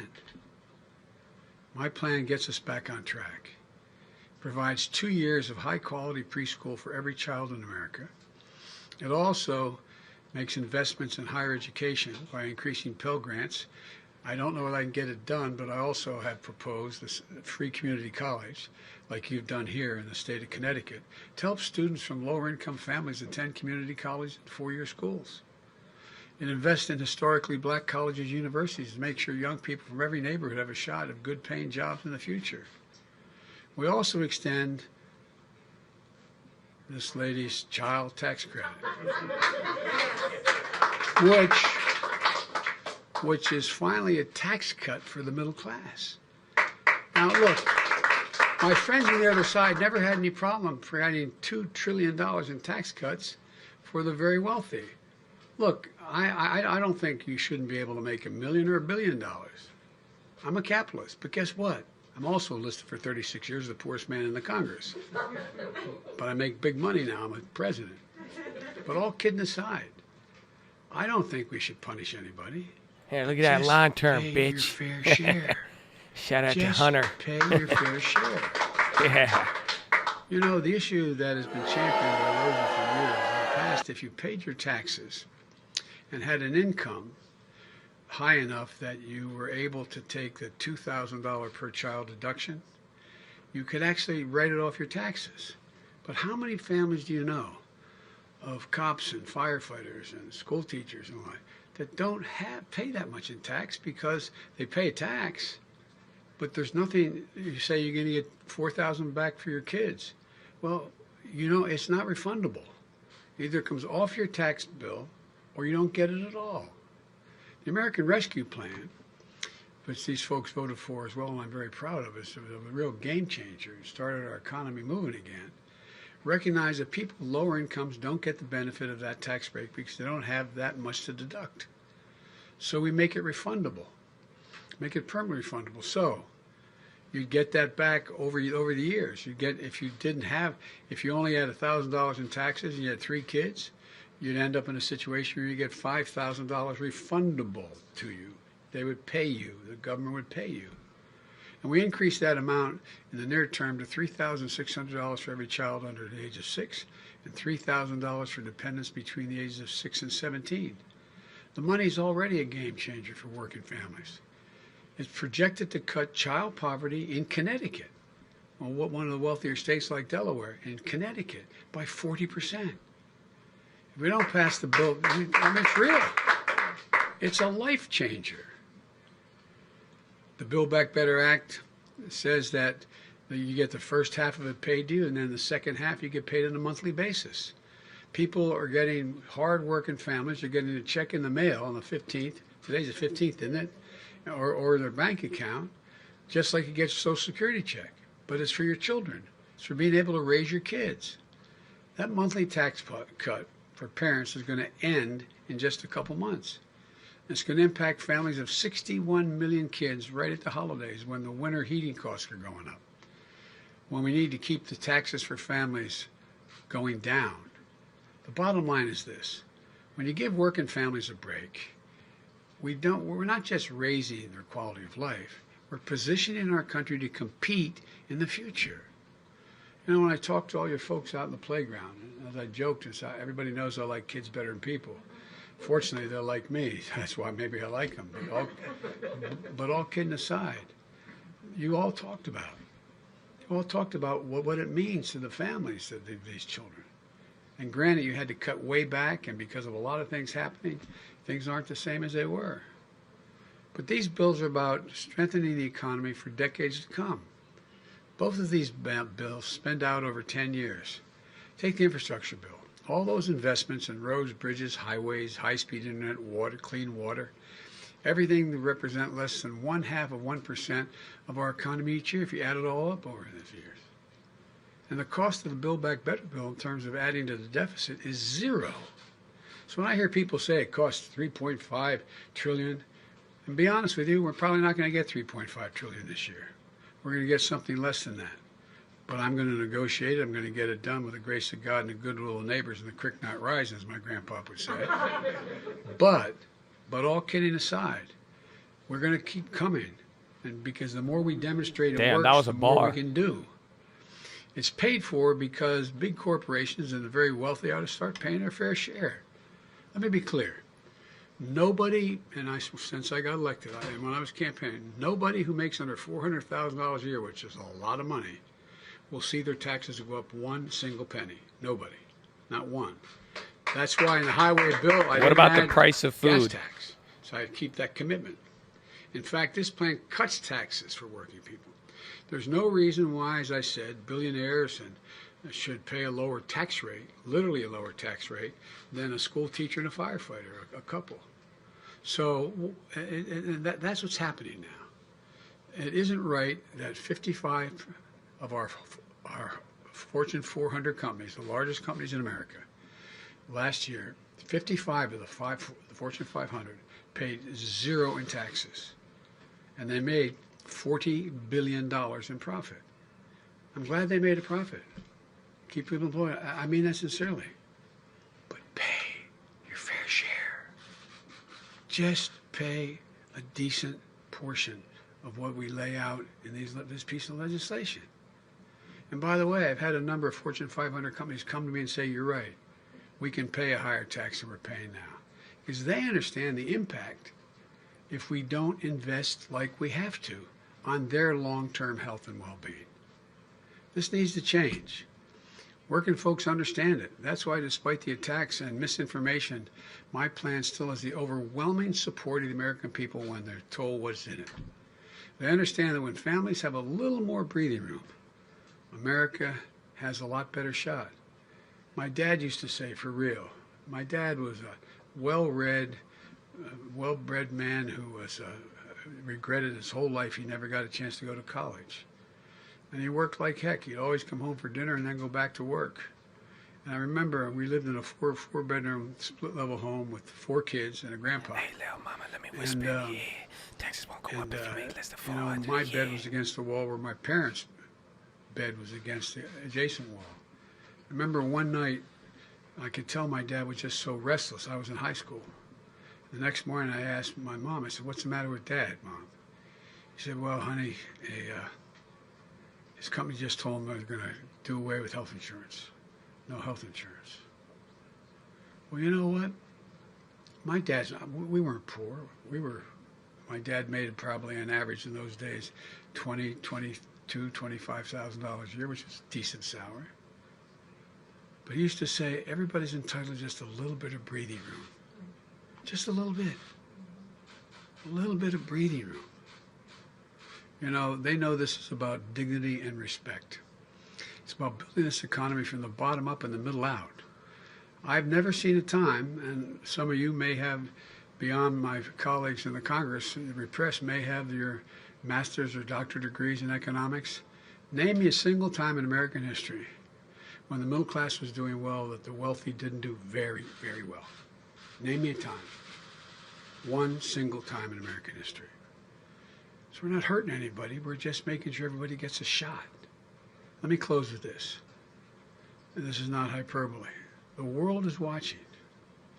Autocrats believe that the world is moving so rapidly that democracies cannot generate consensus quickly enough to get things done.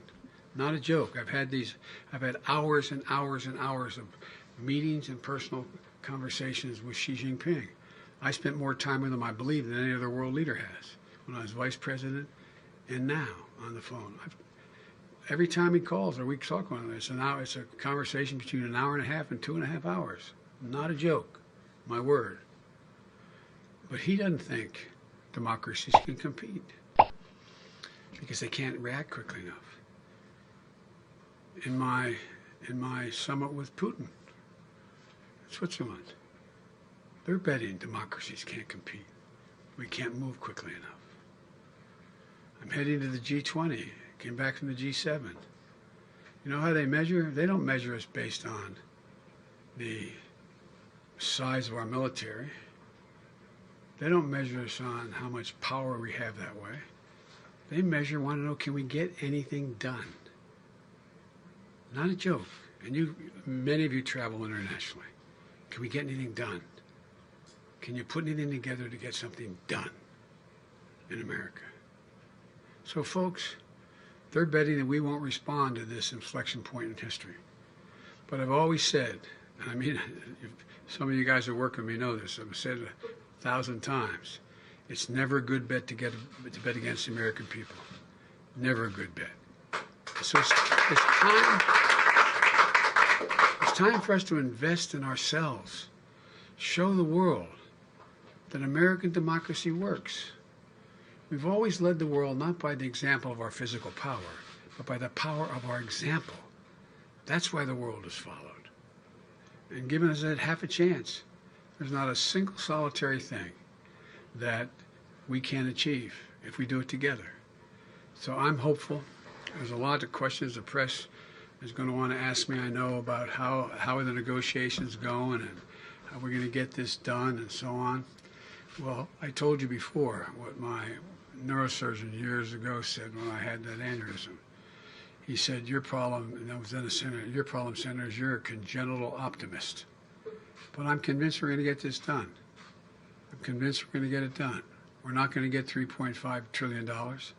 We'll get less than that, but we're going to get it. And we're going to come back and get the rest. So I want to thank you all, and God bless you. And I know you're asking about President Clinton. I've been exchanging calls. He seems to be, God willing, doing well.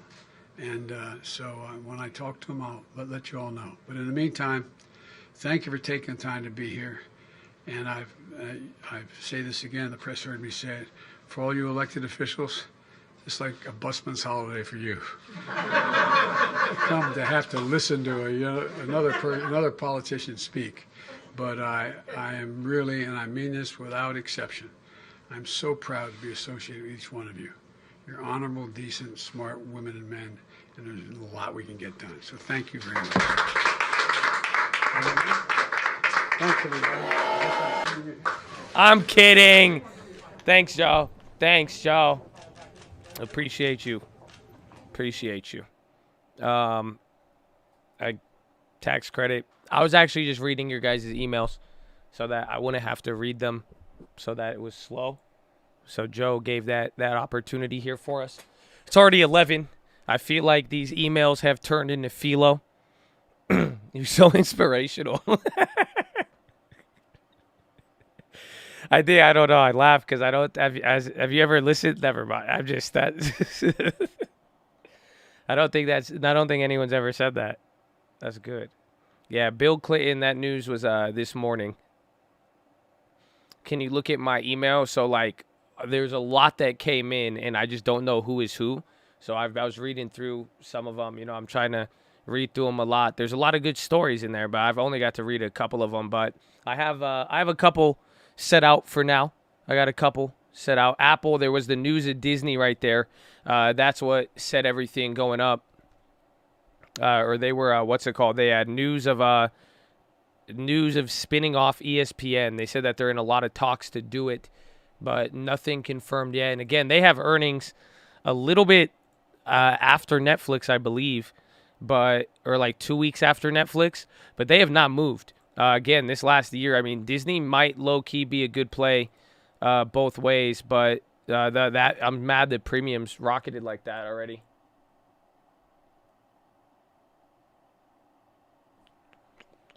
My thoughts on SPY Monday. By Monday, I think you're going to get earnings. I think you're going to get either a gap up, or we might start to move up depending on if there's no bad news over the weekend, and then kind of like one of those make an early move through the gap up and then chill out till Monday, because I think who reports on Monday, or if it's Tuesday, we'll see. But market's pretty excited so far. Let's even see. And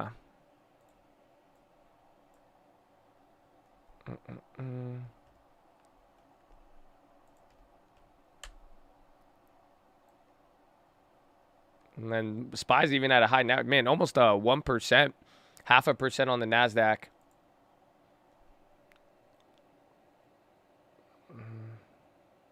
Normally, the monthly expiration is drag SPY. It did the opposite today, I think, and it kind of makes sense because I feel like a lot of people have more calls leading up into this, and then I feel like a lot of people have more puts leading into this time around, whereas beginning of the year, there was a lot of, I think there was a lot more calls, but this has been, this was the opposite of the trend for the option expiration.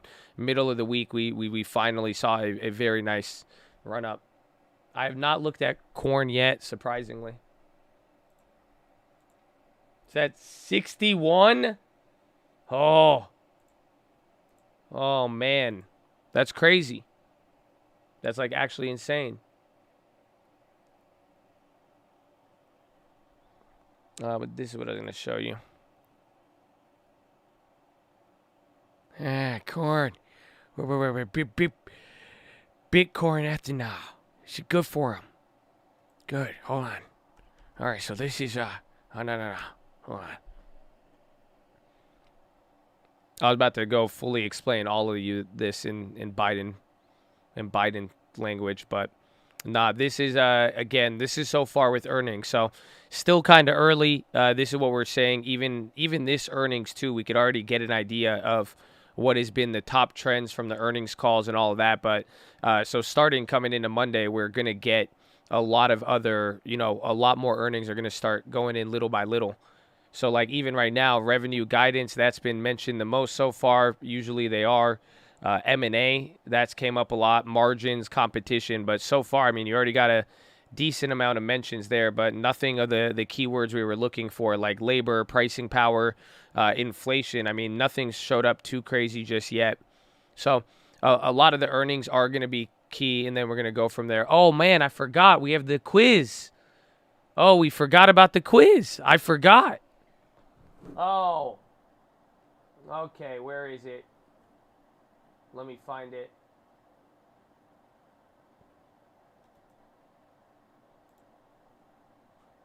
Oh, I forgot. I can't find it. Oh, news quiz is now open. Okay, I found it.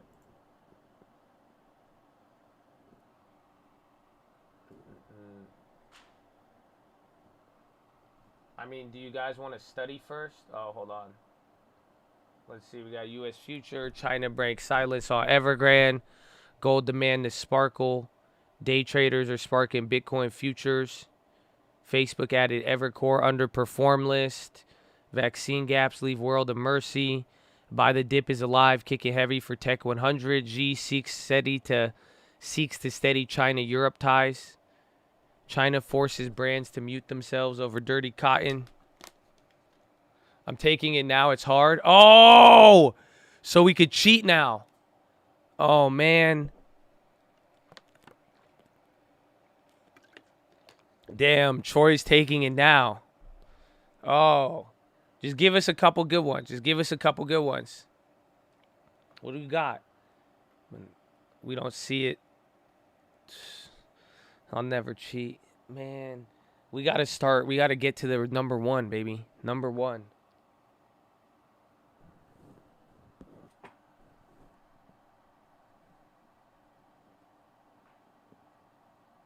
Smallest advance.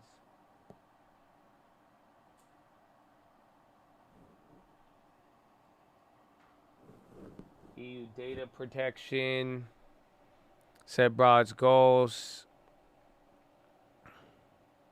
I knew all the news and none of these questions. Oh, man. I accidentally applied for margin and my long term just doubled. What do I do with it? Nothing. If you don't know how it got there, don't touch it yet. Okay? Yet. The keyword is yet. Okay? Maybe we'll get you, just don't touch it. That's not, he said my account just doubled. What do I do with it? I would relax for a second, honestly. Like, if $1 million was just sitting in the backseat of your car, what would you do instantly? Maybe you could think about that. But first, let's get it popping, baby. Are you ready? Are you guys ready for the news quiz? Are you ready? Do you guys think you can handle it? They cheat. It's Cantor Fitzgerald. Bro, they have like 4 people in the same firm. And they just cheat every time. See? Like, these are just cheaters, right? They're cheating out there. Like, they got to take it twice. Just give us one. Just, if you see us struggling, Troy, just if you see us struggling, just give us some training wheels. Okay, we're fighting for the retail. We fighting on behalf of retail. All right, let's go though. I think we'll do good. I got good vibes. Are you guys ready? Chad, are you locked in? There's 1, 2, 3, and 4. So if I'm slow on the answer, I need y'all to just type in the answer, okay? Are you ready? It's game time. Let's begin. This U.S. did not see a member of its faculty win a Nobel Prize. MIT? Oh, Harvard. Damn, what the fuck? Okay, this one is hard. Why couldn't give me that one? That was not even related to the stock market. Everyone in the chat got it wrong too. My goodness. Federal Reserve Bank of Atlanta, Raphael said now this is a swear dirty word, transitory. We knew that one. This caused Hong Kong stock to be canceled on Wednesday. Typhoon. Okay, we got that. The country dissolved parliament on Thursday ahead of a Halloween election. Shit. Who is it? Halloween election. Dissolved Halloween. 2, Japan. Disney clapped. 3, right? Italy. Oh, Japan. Damn it. We got it wrong anyway. Apple is set to cut projected due to chip shortage. Yep, we got that. Goldman Sachs is retreating from public finance due to the state law on gun control. Jamie personally thinks this is worthless Bitcoin. There you go. Look at we got extra points on that one. We going quick.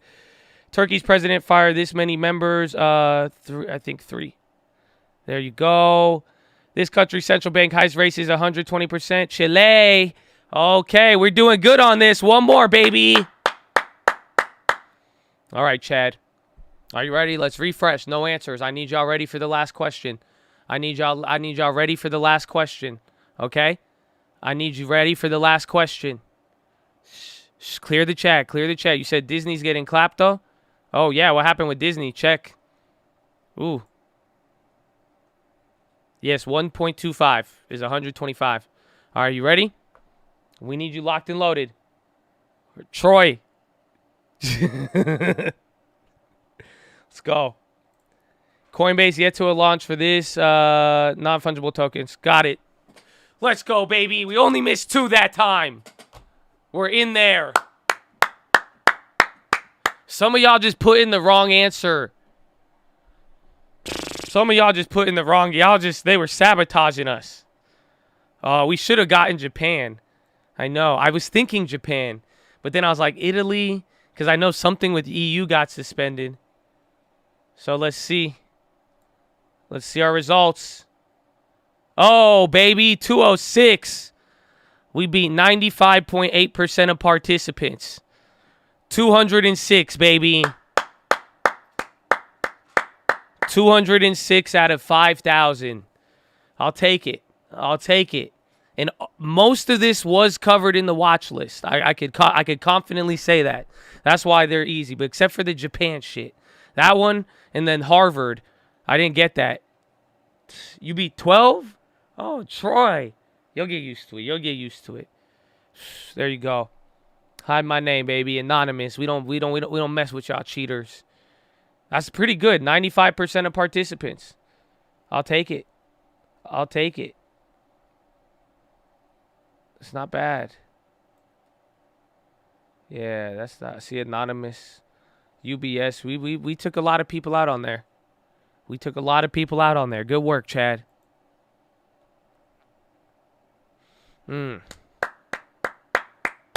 So, we got more emails. We got an hour and a half left. Markets melting up here. Honestly, if you want to get ready for even next week and even maybe start sending stuff now. Oh, wait. Oh, no, that's old. But you can, I'd start looking into the earnings and get the list. Get the list of Chad earnings companies.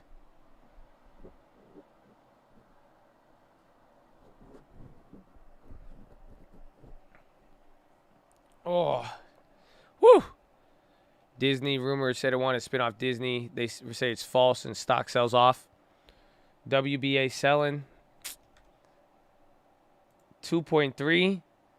Damn, giving up below. That's not good. Walgreens, come on. You had such strong volume.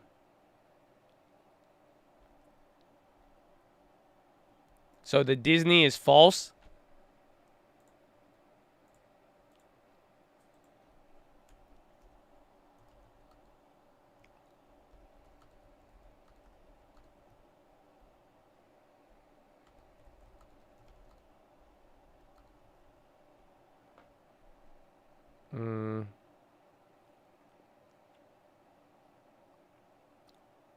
Not false, just inaccurate. Are y'all going to send me DraftKings lineups? I actually have DraftKings lineups. Do you guys want me to post them?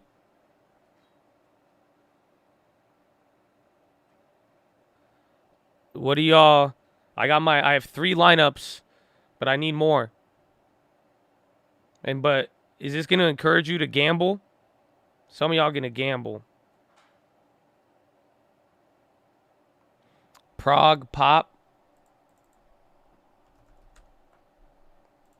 Progenity. That one was a hype stock last couple days.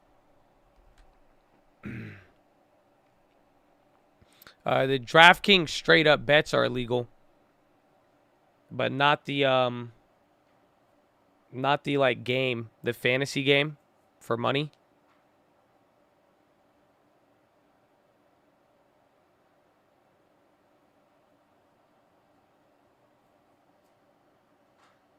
Oh, the whole lineup won't fit on a single screenshot. I can't post it. Netflix bought the rights to operate third movie theater. Won the Bay Theater in Los Angeles. That's pretty dope.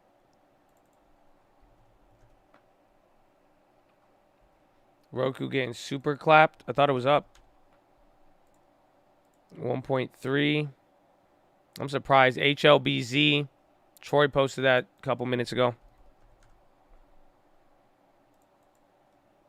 That halted? Not unhalted. Still going. That thing's going. What's the news on that?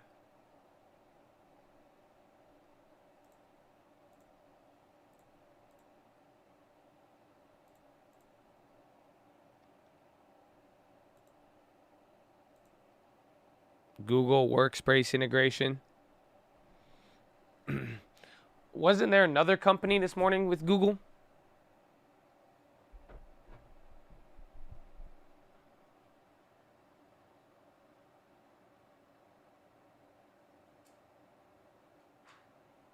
RXT, or that was the one. Madre, I think it was RXT, yeah. Something else got that news this morning.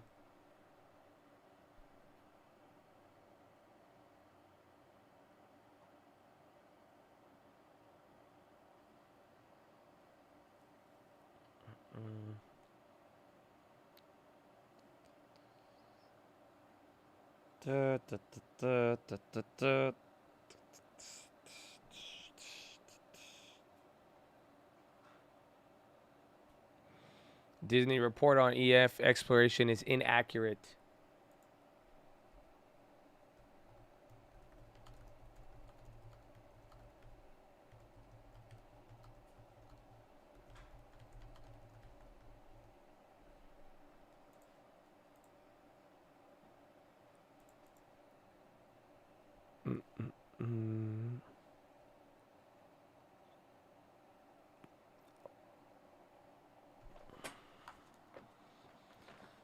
How does the fantasy DraftKings work? I'm not going to get you into gambling, man.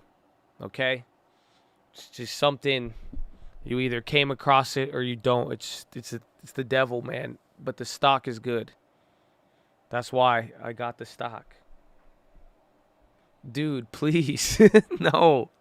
I'm your friend. I love you, man. I'm not. Just trust me. Like, somebody showed me it. Like, do you play fantasy football? It's just fantasy football. But, like, somebody showed me it because they know I don't like fantasy football. And then they were like, you can make $1 million. And I was like, what? But then I took the bait. You know what I'm saying? So if you've never done it, don't do it. Most of the time, I make $5. That's it. And then my risk is like $50. So, and then sometimes you just get cleaned out.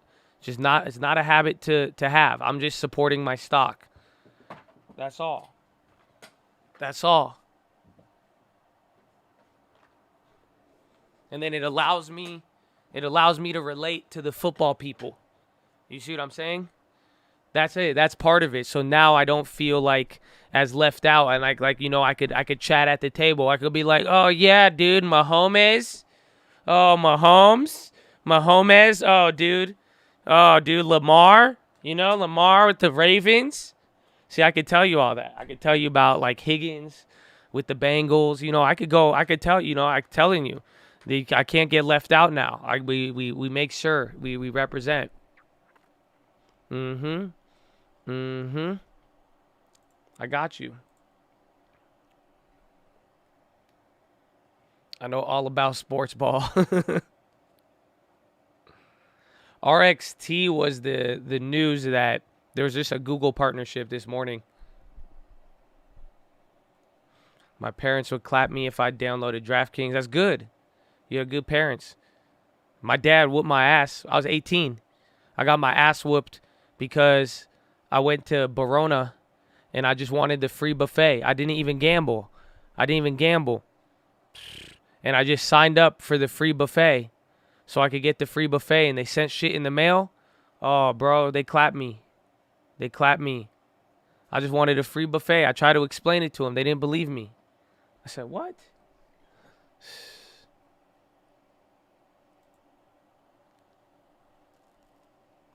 Bitcoin is at 71,000 or 61,700. They got me with the mailers. They did.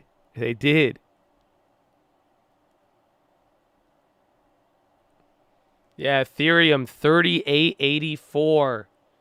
It was still higher in September. Remember, it hit 4,000 briefly. So, it's going to be a very interesting weekend.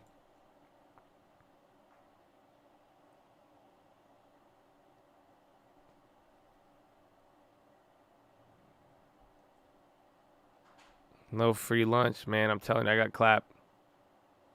It's like telling your girl you go to the strip club for the wings. Nah, man, there ain't no... I never understood why they even serve food at a strip club. I don't think it's this different. Like, bro, casino buffets are good. I'm telling you. Like, it was worth, especially at 18... Bro, you get and then all my friends wanted to gamble. I was like, I got to ride with them. Nah, it's simple, bro. It's simple. That's fine.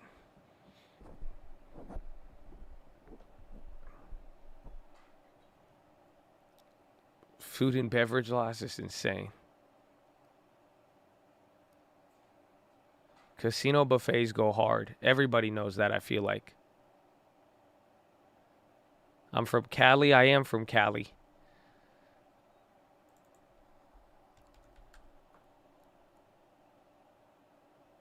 Amazon. That was a lot of weird moves today. A lot of crazy moves. And then getting ready for it. But, I mean, do we have a earnings calendar?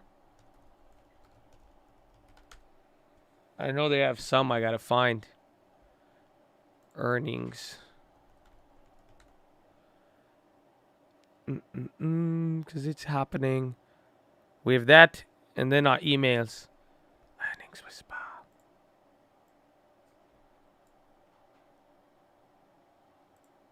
Monday. Monday's gonna be dry. Tuesday, Johnson & Johnson, Halliburton. These actually might not do good. This might kill value if like Procter & Gamble, even J&J. That'll have to do with like the consumer cyclical. And then Netflix Tuesday, United. That'll be part reopening trade. And then, yeah, you're going to get more next week. But these are going to be, and then Telecom, Abbott, Tesla.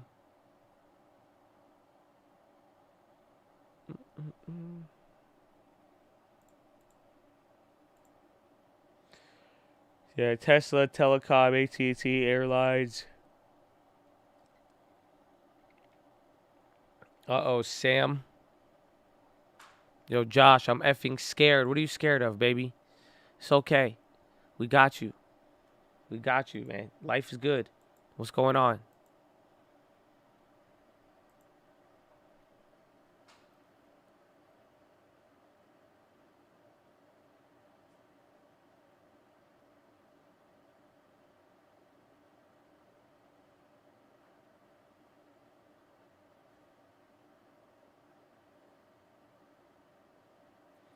Let's see.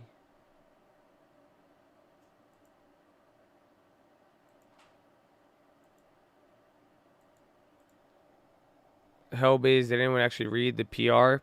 They purchased a Google Workspace Plus. I could do the same thing for $12 a month. No. It's not good.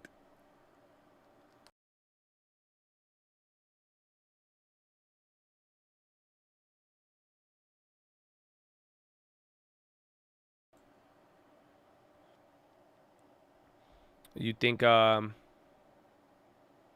MSTR corn ETF?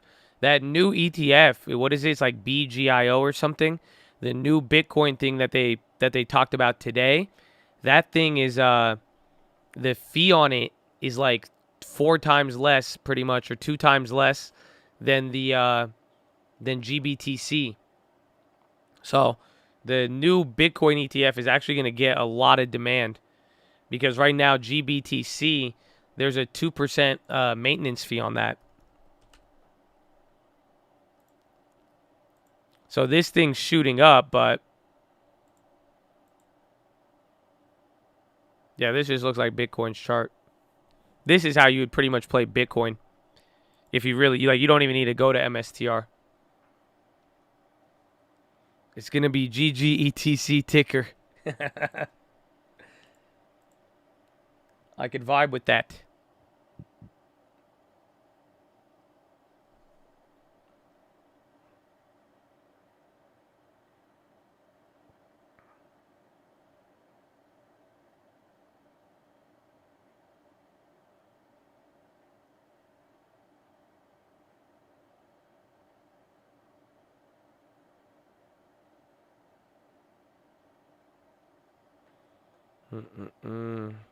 Ethereum gonna be 9K by year end. You know, I got a fun fact for you guys. Are you ready? Are you ready for it? Who's ready for it? Get ready. Christmas is 10 weeks away.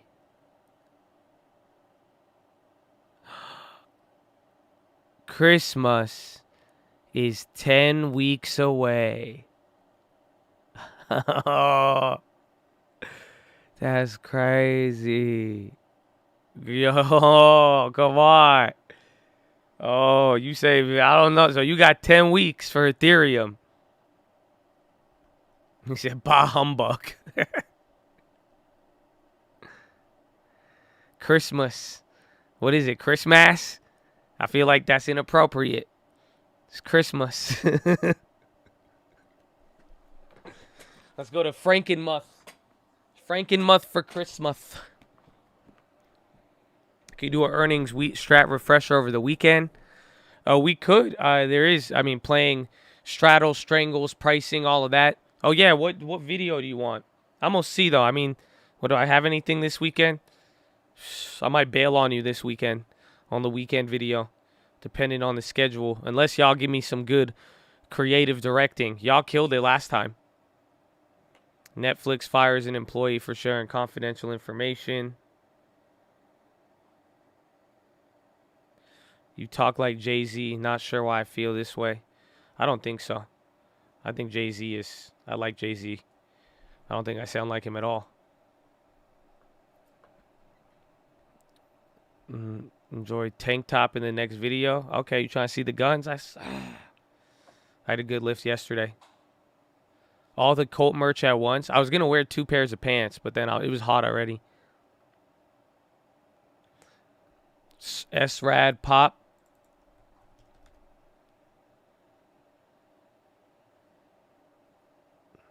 There's a new Dave special. I got weekend plans. What? Sports Radar up 4.8. CP Astro. Ooh, with the waves too, baby. Oh, nah. I see you though. Look at that. That's your head, right? It better be your head. Otherwise, you jocking someone else's waves. They look nice. Yeah, it looks very wavy. I sound like Michael Rappaport. Do I sound angry to you? What the? I sound like a New Yorker? Josh sounds like Adele. I meant Estelle. Bro, this whole time, you know what the problem is? This whole time, anybody, even back in the day, like just 5 years ago, people would ask me about Adele, and I would be like, yeah, she's hot. I thought it was Estelle. This whole time, I thought I had a little mini crush on Adele. Apparently not. Apparently not. They're like, oh, Adele. I'm like, yeah, she's fine. She's fine as hell. Yeah, I thought it was Estelle. That's I didn't understand. I didn't understand. Tesla. Caesar's dropping. No way. I'm surprised the hotel stocks didn't do good today. But again, I think today's big focus, I mean, tech, materials, and energy, really. A lot of the earnings stuff, and then anything that could still pretty much benefit with higher profits.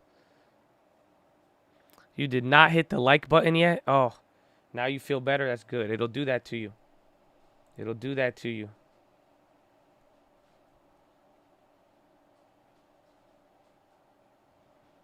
Ana de Armas. I don't know who that is. Well, what happened with Frankenmuth? Did we find out what's happening with the Airbnb regulation?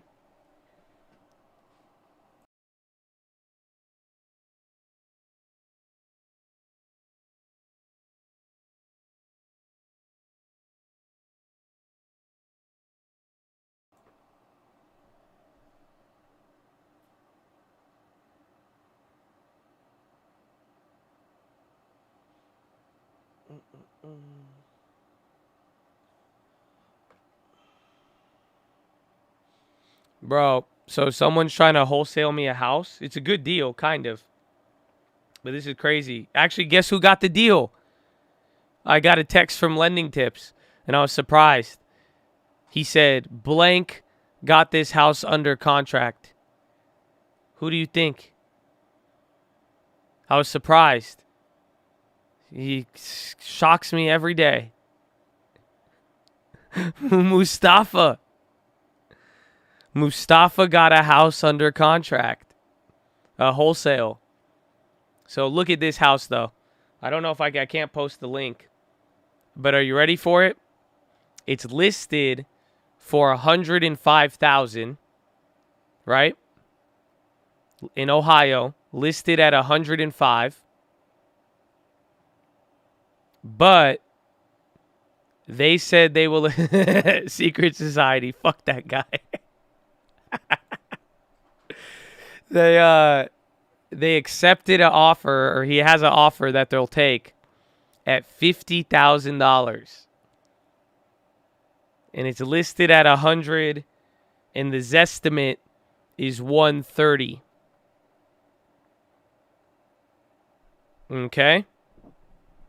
So it could comp at 100. It looks like it, kind of. So, deal or no deal, Chad?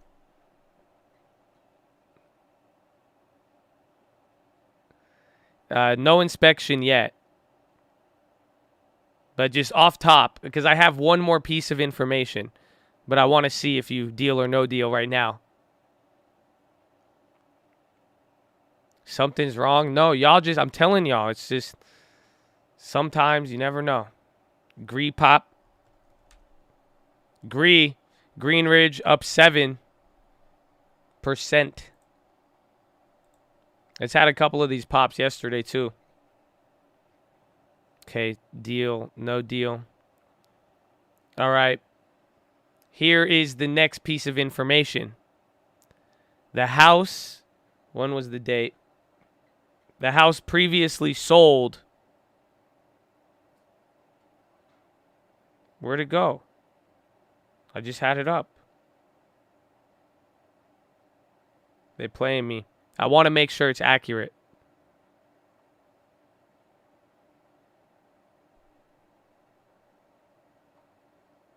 Dude, just stop loading. It just moo-mooed me. Just stop working.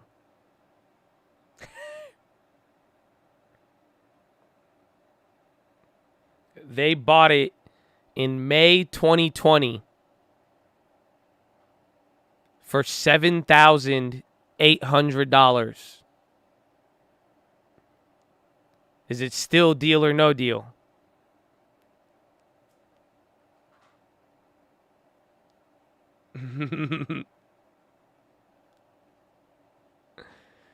The house is not stolen.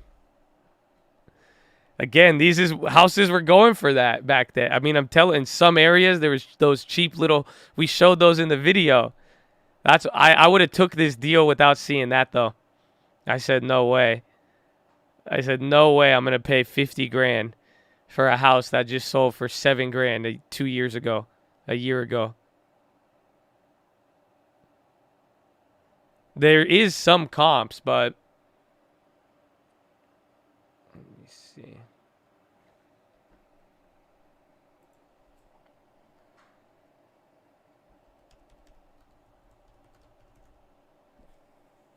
Yeah, we would look at those houses on stream. Amen. Amen. You remember that? I would even show some of these, and then we would look at other ones.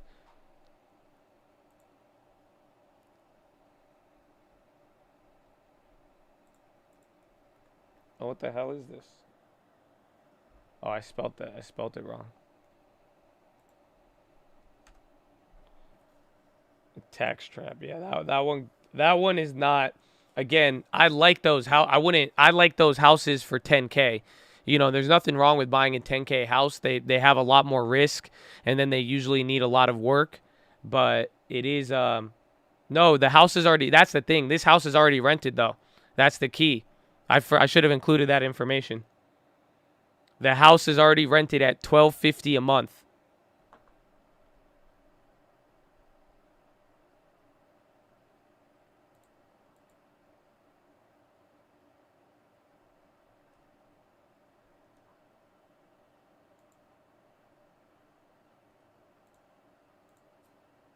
And then the house next door remodeled, sold for $100K on July 30th.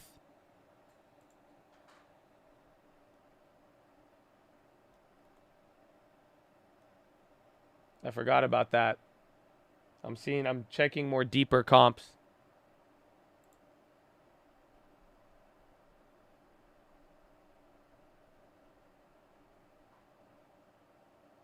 Then the house across the street.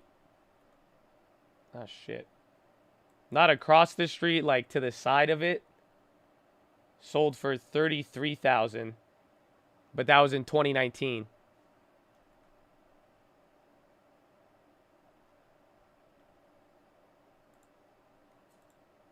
Let's see.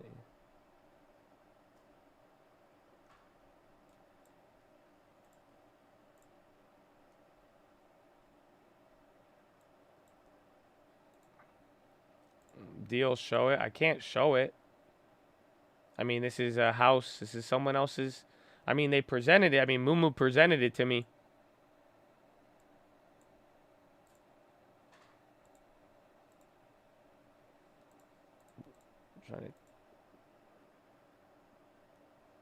Yeah, dude, there's still houses in this area, though, selling, like, in different parts. Like, further away, selling for, like, 18 grand still.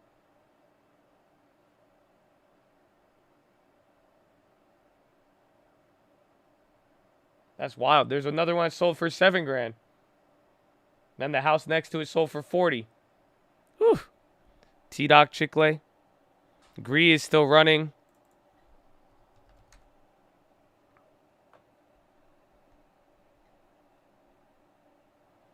This is in Ohio.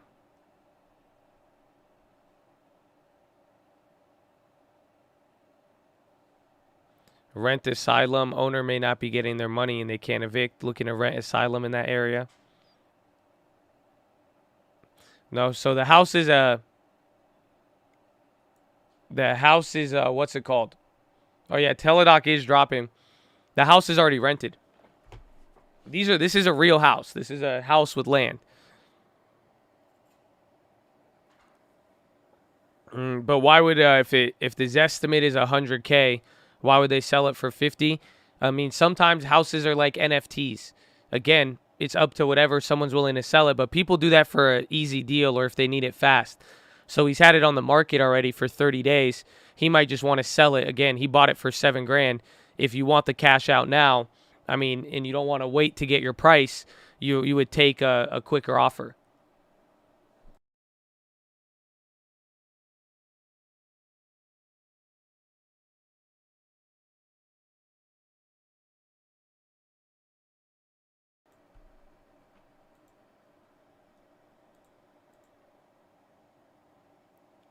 $50K less, no offers coming in.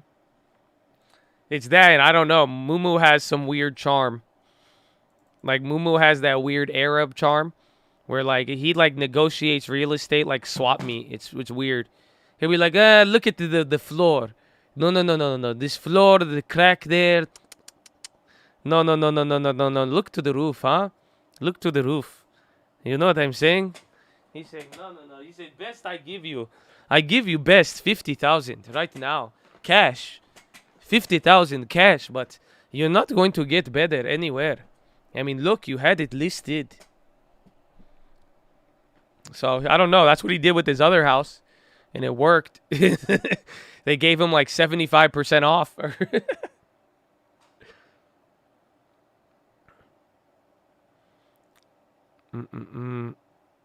I mean, do any of you want it?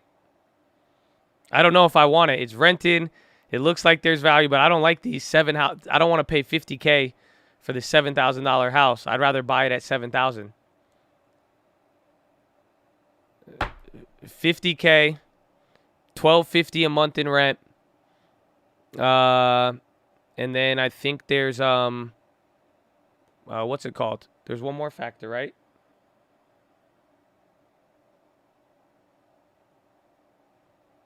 Talk about buying sight unseen. 10% down, 5K. You're going to need to put 20% down for this one. And then especially to even make it cash flow. I mean, what would that be? 20K? You need what? Is that 10,000?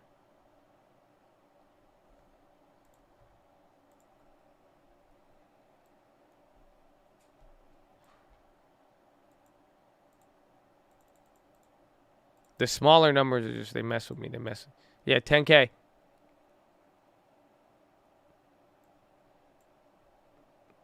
I'll pay 72 for it. All right, email me.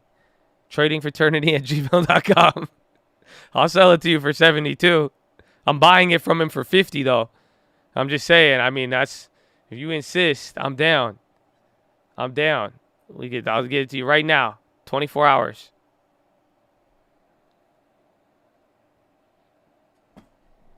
That's wholesaling 101, ladies and gentlemen. Wholesaling 101. That's why, I mean, shit, someone could just take the contract. But I think, I mean, if you would want to deal with it, it'd be a good rental. But I just don't. I'm a little worried about it. I don't know what area it is. The average housing cost is around that price. I mean, it's weird. Like, there's houses for 30K all the way up to 150K on that same block.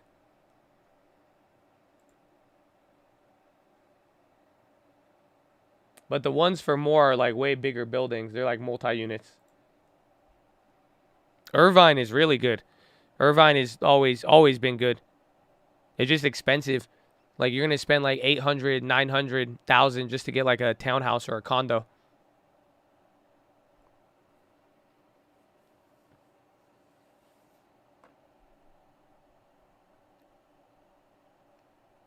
That's wholesale 75K ARV 120. If it's good, I mean, you guys email me any of them. I'm always like, if it's a good no-brainer deal, I'll take it. This one would be a no-brainer. I just don't like the price history on it. I don't know, but it's cheap. I mean, again, $10,000, you could take this house. And then assuming the renter pays and they have a good history, it would pay for itself.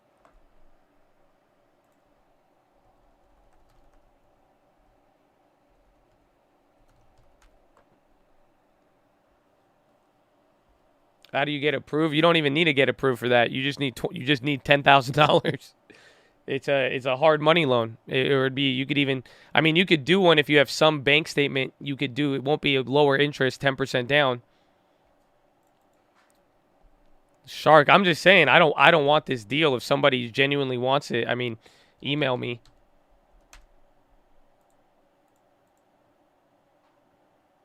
Yeah. Like even those to 6. Even 8. Yeah, this deal is too good to be true. In a weird, look at this. Even at 8% interest.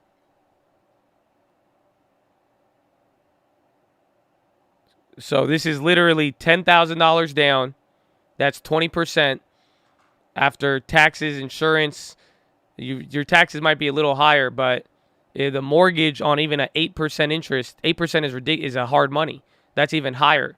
You'll realistically get it at like 7, maybe 6.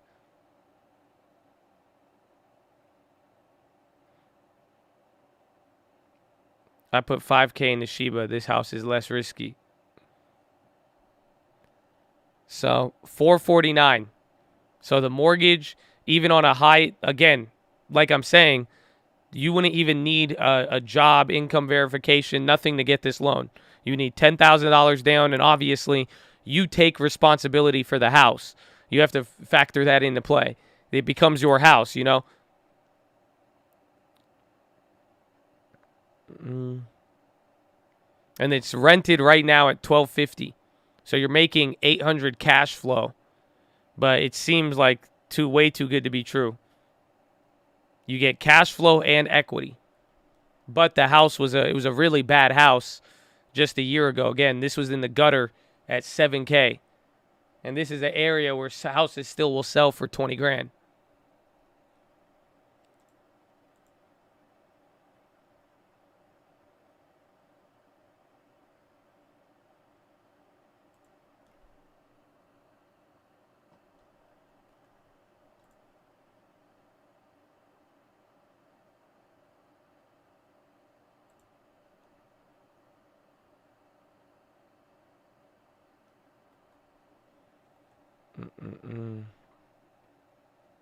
Is it a Slavic village? I don't know.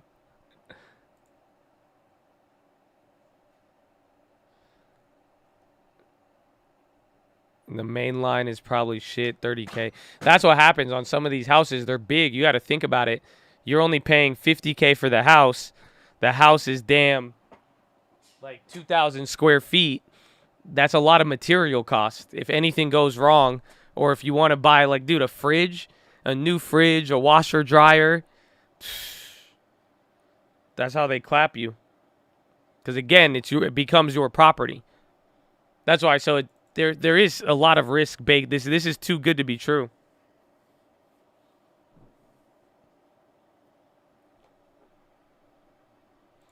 But we'll see.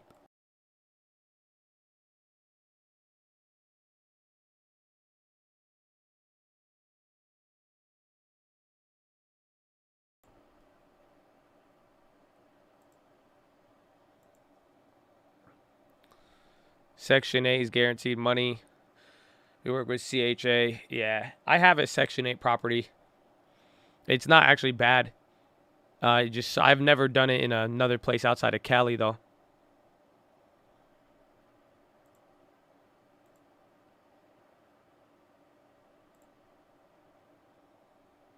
Amazon more highs. Yeah, yep. It is. Jeez.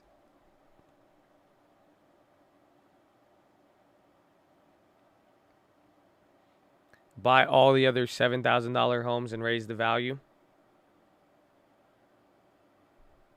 Should we? Should we just go find a town? Should we just go find one of these towns and then turn it into fucking Shiba real estate? And we just buy up all of them?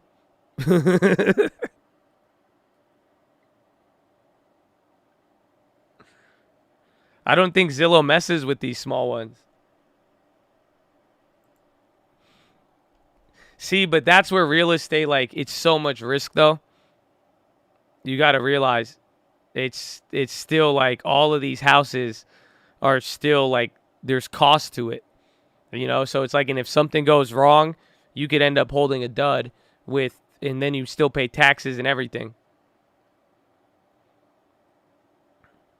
But again, it is cheap. I mean, but if it's 10,000, but then you're just going to sit on this house and then that's it.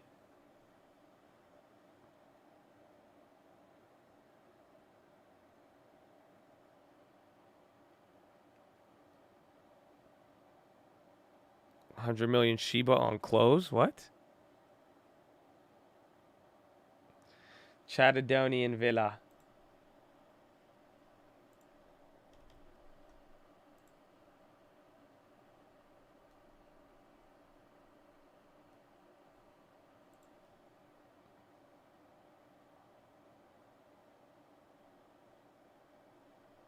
UWMC on CNBC again.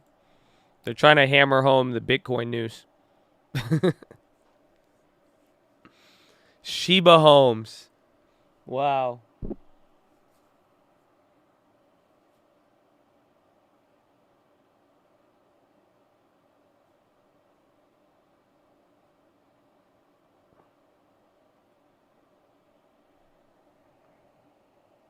They put that Bitcoin UMC news twice. Do you think it's worth the risk on the house? In that situation, I just need to know more information about it. Right now, the numbers scare me, but it really just depends on the property itself. I mean, how long have the renters been there? What's their history like? All of that. But right now, I mean, the numbers are good and scary at the same time. But like just like with stocks, when something's offering that yield, that's insane. Like you have to think about it. You're cash flowing $800 a month on 8% interest. So if you're making $800 a month, I mean, let's assume net profit, you'll probably walk away with like what, $500 a month maybe? Times that by 12.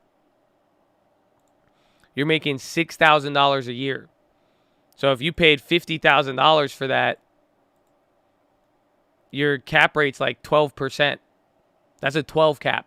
And that's really high. You're making back your whole investment pretty much in 12 years.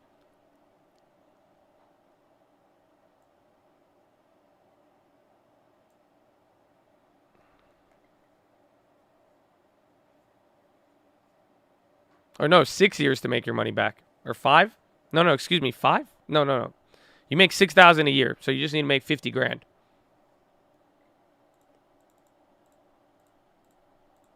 No, it's 12.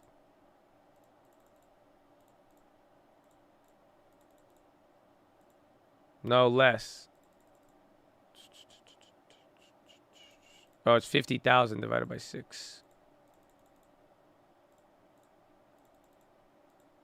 8.3. 8.333. That's just to collect your purchase price back in rent. And that's net profit. And I subtracted $300 from the gross amount to give a kind of a realistic net. So you're making $6,000 on this house in 8 years. If you rent it for 8 years, you've collected all of your money back from the house. And then you own the house, and then you could keep making money off of it or do whatever you want with it.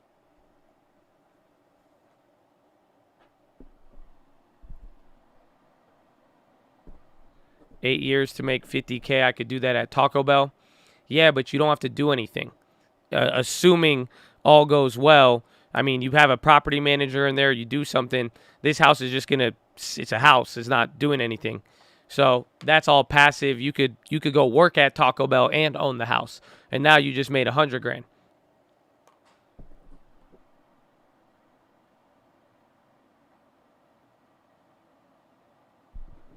Have I factored property management? Well, the cash flow's $800. I did the math based on $500 net profit. So I subtracted $300 a month for that, essentially. So I think that's fairly reasonable.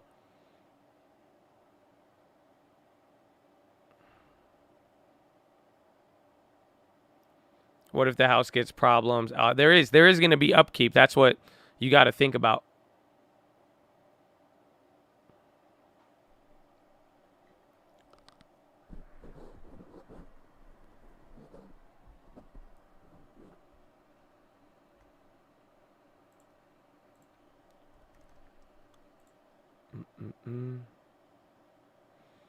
Take it, but seller finance.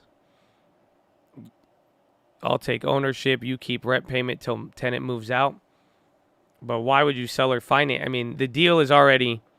There's no need to even do any of that. It's already accept. It's 10 grand for the down payment. I don't think, and they're already given the price to make it easier.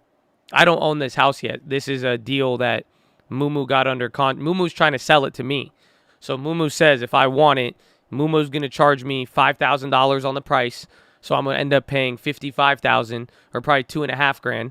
So 52, I'm going to give him $2 to $5,000 for this deal. And then we take it over if we wanted to. But I'm saying I don't know if I want it. I said if any of you want it, it's up to you. It seemed this is like one of those, if the property is good, this is one of those first properties you grab. This is something that you can make moves on and it could really build up the portfolio. I made a play on MRK, and then we grabbed puts on Southwest Airlines.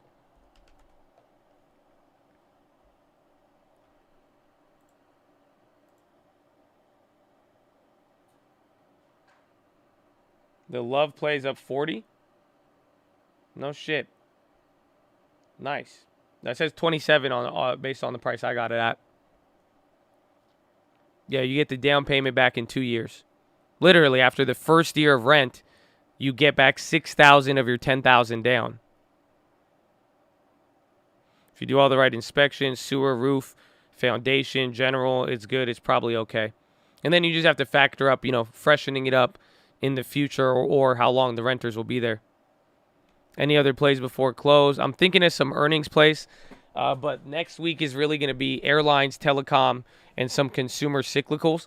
So I don't know if there'll be surprisers like maybe like Procter & Gamble, Johnson & Johnson.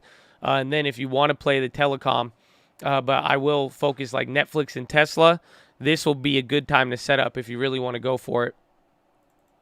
But we already have the Netflix one, and that's why I think you might have one more day left in there, or otherwise you're just going to chill here. Power Hour has already began.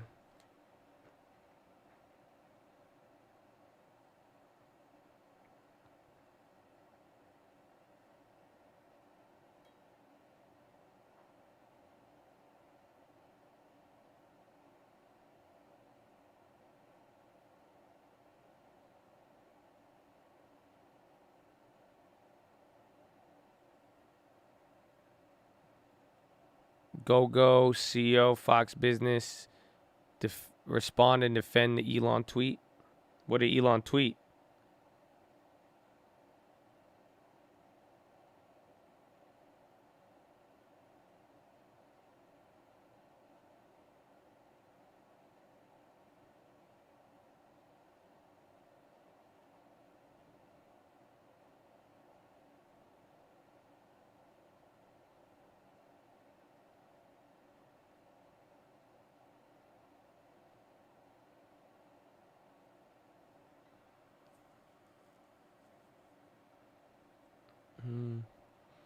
About Starlink providing internet for airplanes. It'll be better and faster.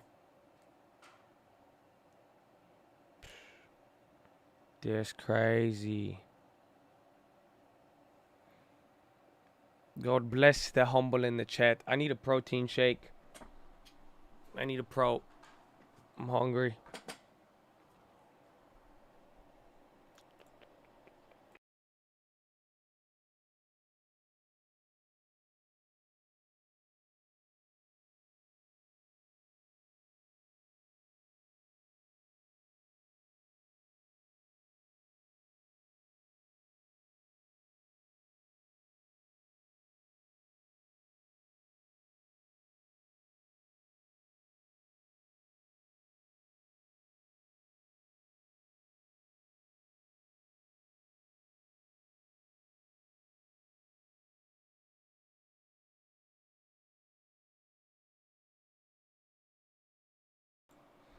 Woo!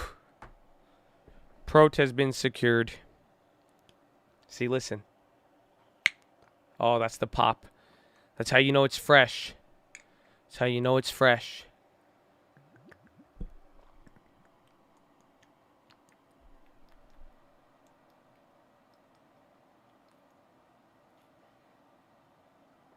Yeah. It's protein water. It's good protein water.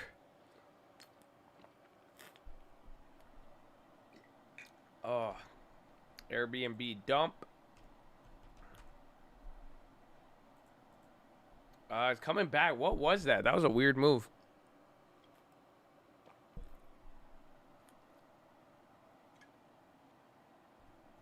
Yeah, Domino's. I'm surprised they didn't do good with their earnings.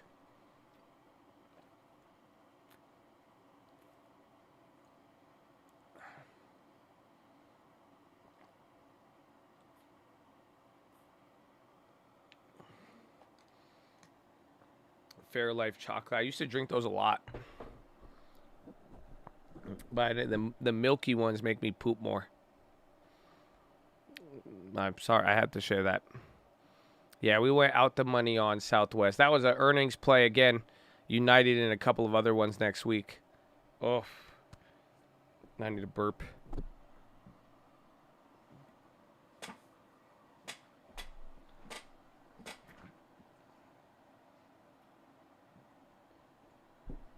Everything dumped 10 minutes ago. I mean, we've had an awesome day.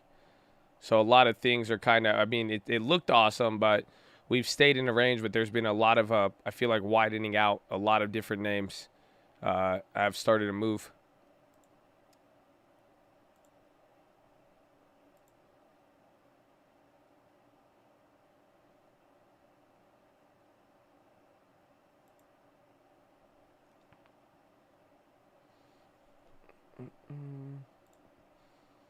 Okay.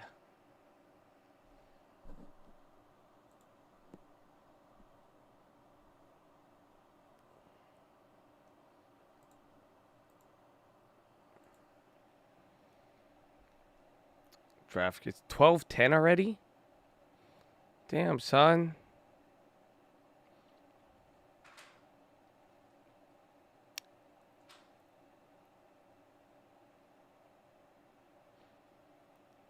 I gotta put on airlines. That's why I got Well, only Southwest. I don't know. I remember we did get Delta. There's United this week. Delta's was good, but then Southwest didn't gain off of it. So I think it's a mixed bag, but I don't think it's going to be good.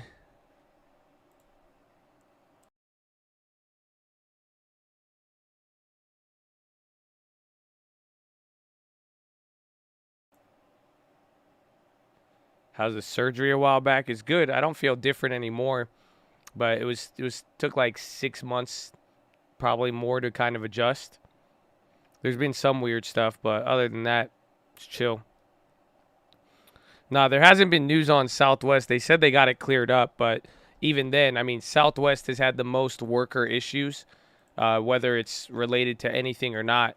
I mean, they've also, remember, they cut their workers, or they cut their flight schedule prior, so I just don't think it'll be that good, but we'll see. And they're at a key level here. It's a slow mover, though.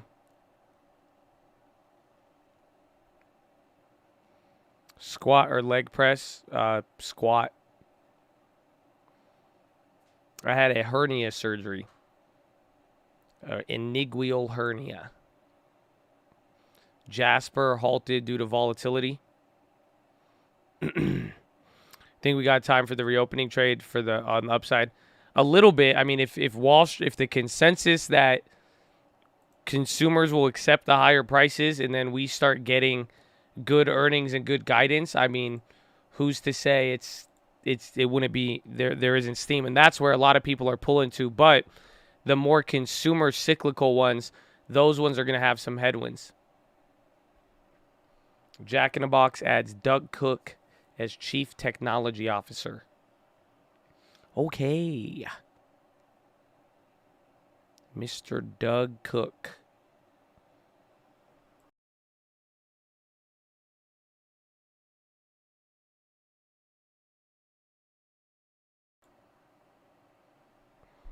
No game today. We'll see. No, because maybe not. Because after hours, I didn't get to talk to y'all after hours last time. And my voice is already clapped. I don't know. Well, I do know how.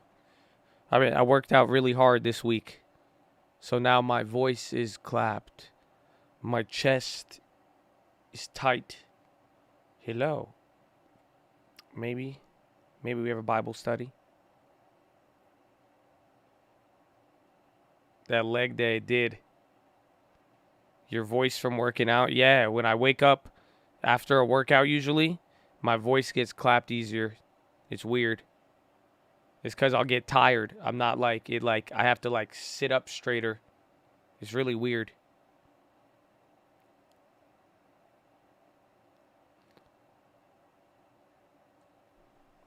I ran 4 miles while charging the Tesla. I'm clapped. Jeez.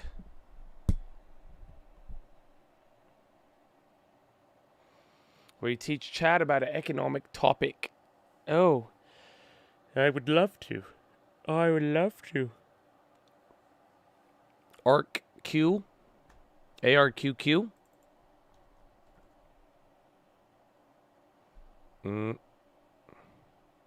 I pull a all-nighter? Nah, I hate the gym. I don't use gloves at the gym anymore. No. I haven't needed them. I got stronger, so it was good. I needed the grip strength now.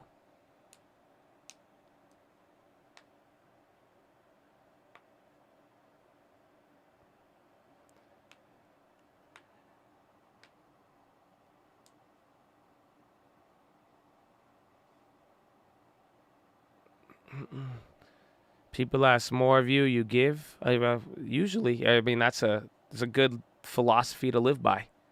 If you build it, they will come. I like good ones, but some things, I mean, there's a lot of good topics to go over.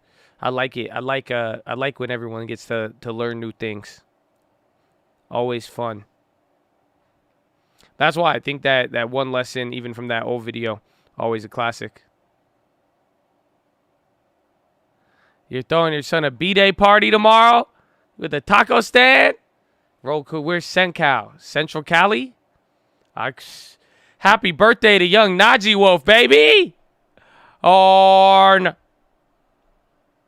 Where's my horn? What did I play instead? I put the seatbelt? My bad. We're not landing. We're not landing. We're not landing. I think I hit the seatbelt. My bad. Taco truck. Central Cali? I mean, if it's not too far, I could be open to it.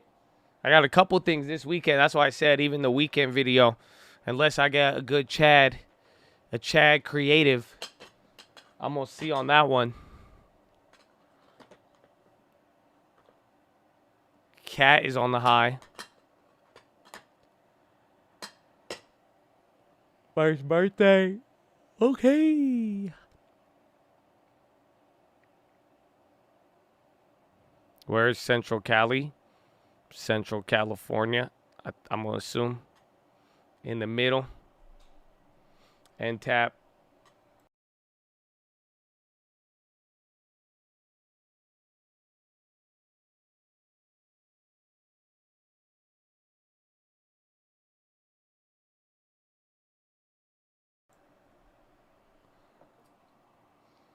Like, is it Fresno? No, I think like Bakersfield. Or like around in between there. Or like even, is it? No, I feel like Bakersfield is still like Modesto.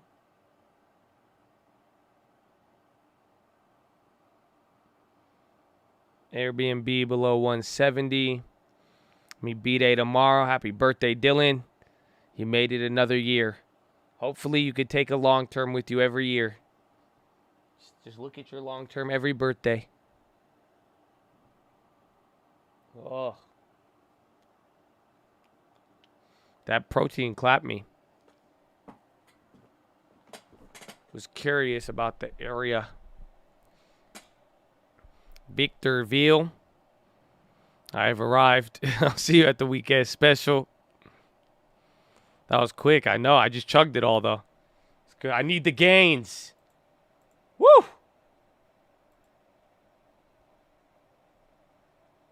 Okay.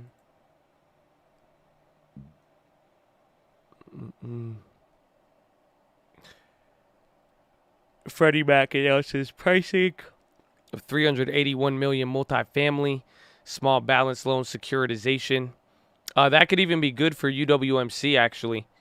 Increased liquidity in Fannie and Freddie would actually end up helping them.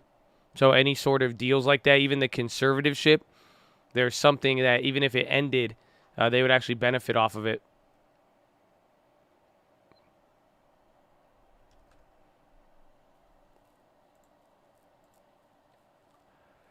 They got clapped on something here.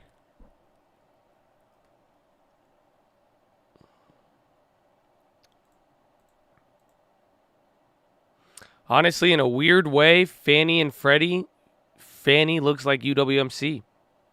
Because I know there's something related to them. Again, with the liquidity of Fannie and Freddie, it would affect them.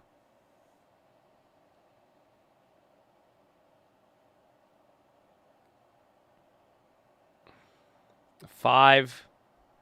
Pop. 5 is a popper.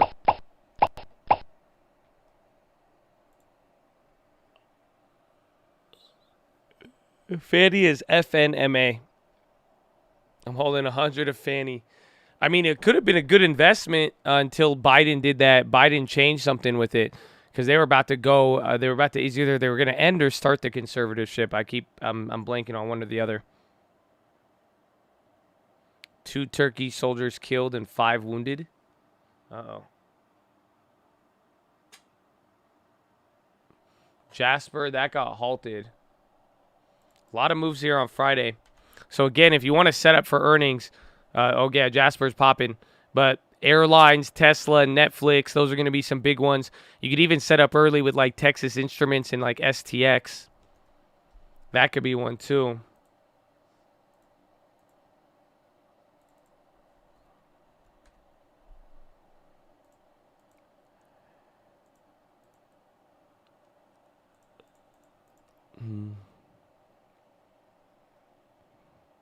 Evergrande, Hong Kong, sale falling through. Sounds a lot like Lehman in South Korea. Airbnb earnings, yeah, but their earnings is November 4th. So you still got like 2 or 3 weeks, or November 11th.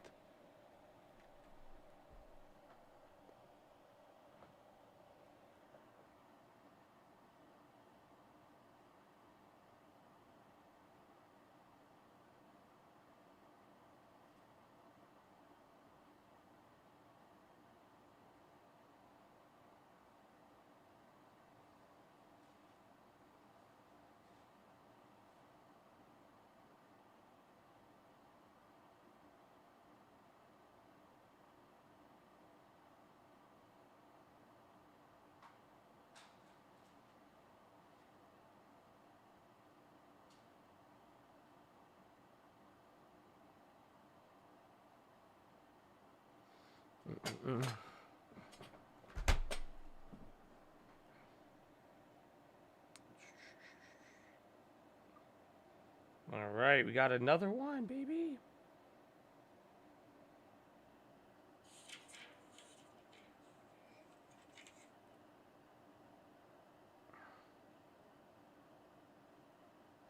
Lending tips. He's signing this thing, and he's like, man, the notary is named Josh, and he has the same B-day as me. I'm like, that's cool, bro. VNT, I said it's a sign. It's a sign. BNTX, age decrease for vaccine.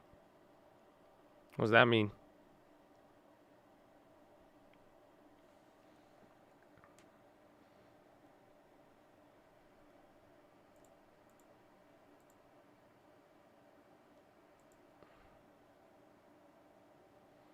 The stock market really went crazy today. It did. It's exciting. I mean, today is just you're well above the 50-day moving average. I mean, we are really high on the S&P now. I mean, you got to think about it. A week ago, you were kind of at the lower levels here of the year, kind of midway, still a high point, but this is taking us up back to the high. I mean, and again, you're seeing the Wall Street narrative kind of adjust, even though we're getting earnings and tapering right around the corner. So it's a very exciting day, very big gap day. Indeed. I think the long term's pushing too.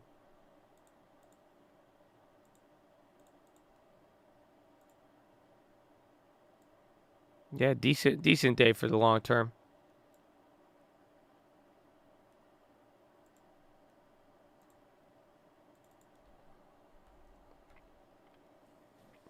Said FDA considering possibility of lowering age range for recommendation for Pfizer BioNTech booster shot to 40 plus.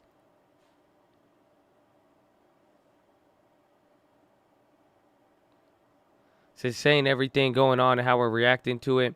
I mean, in the micro, yeah, but you know that's just what it is. We're getting information. You're watching the day-to-day digestion, and it's all about just kind of zooming out until something changes. And the best thing to look at is corporate profits. I mean, it makes sense. As long as the companies are still making money, that is really the key. And that's why I'm saying, depending on the time frame you look at, that will start to show us the real story. And that's why earnings too is going to be so important here.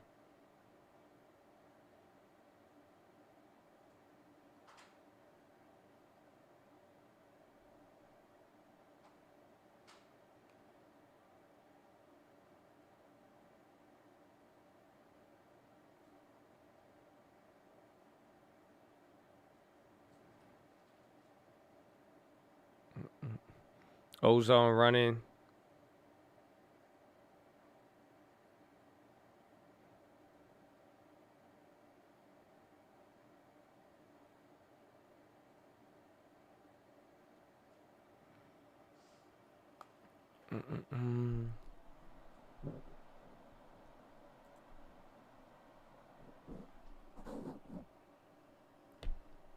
NIH aware of Cassava allegations, but won't confirm or deny probe.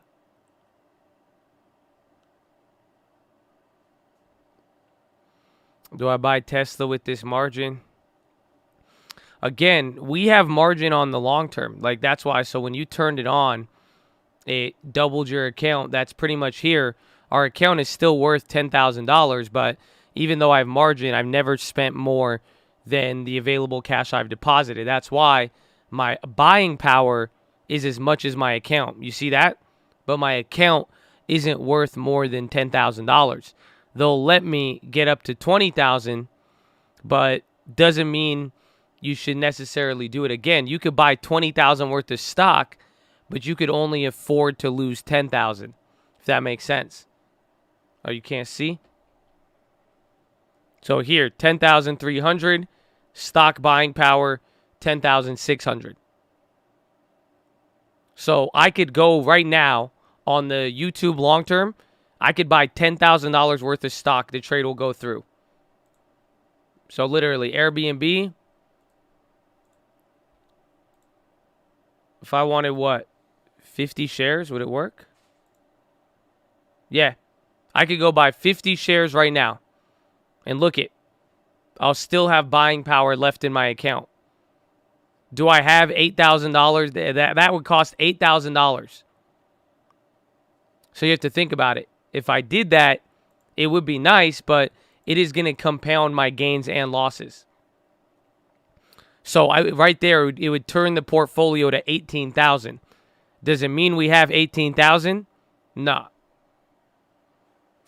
So in this case, you still will only have $10,000. That's why the minute if you start with $20,000 worth of stock and then you start to lose money, if you eventually lose about like 40% or 50%, you're going to have to deposit more money or be forced to sell everything else to cover the losses from everything. If you sold a call, it still wouldn't matter if you sold a call, because then you would just commit the shares. You would get premium, but that's it. So you have the ability to double your account technically, but you could only afford to hold half of it.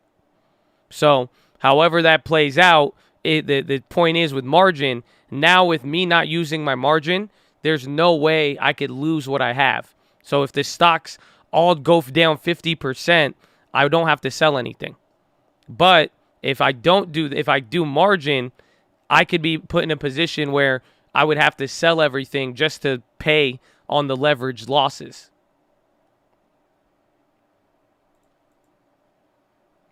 Wells Fargo on the high. Shiba's running. Bitcoin's still at 61,000. That's crazy. We need Ethereum back up.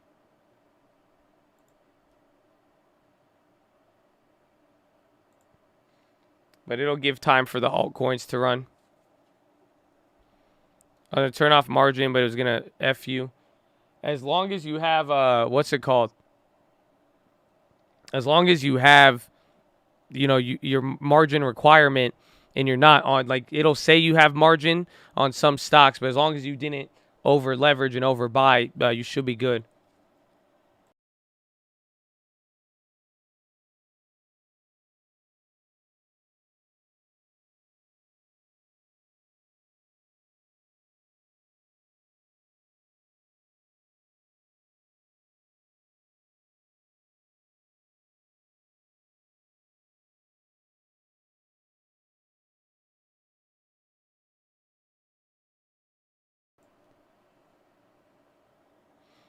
The 100% equity, that means margin not used.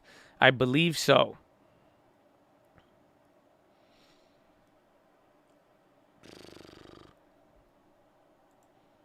It should even say percentage margin used. Or even you could like look at your cash and stuff. Let me log into TD.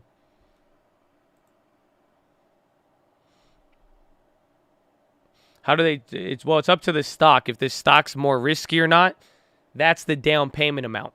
So when you turn on margin, instead of buying stocks in full, if you decide to use more than the cash that you have in your account, it's like putting a down payment on stocks. You see that? So instead of buying the stocks outright, you're putting 20 to 40% down, sometimes less, sometimes more. So does that make sense? You're literally going through and you're putting 20% down on one stock, 20%. That's why I could buy 10,000 more, because I have full equity. So they're saying if I want to split up that amount and then go and put it into now different names, it's gonna play out a little differently.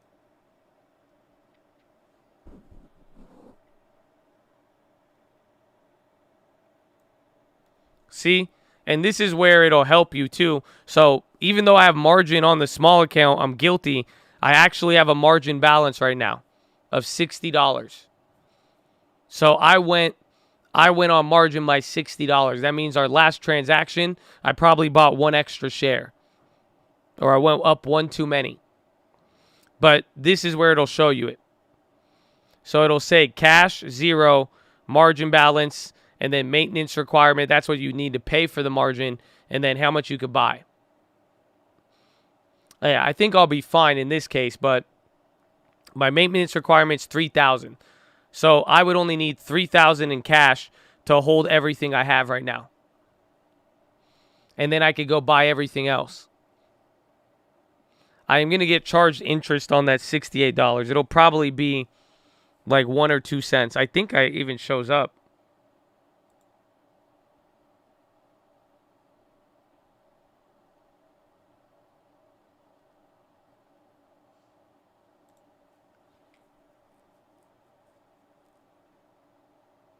Yeah, see?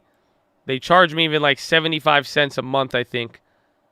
Oh, I guess on the last time. And then 5 cents. So they're slowly getting their fees from me, or like 3 cents. So I think even with margin turned on, you're even getting charged regardless. We could probably save a couple cents here. Yeah, it's about 3 cents it looks like they're charging me. Off of 3,000 kind of makes sense.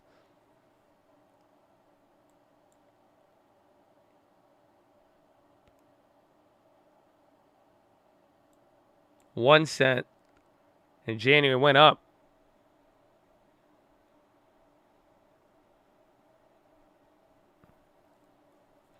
But again, even though this is a margin account, the point is I'm not using the margin.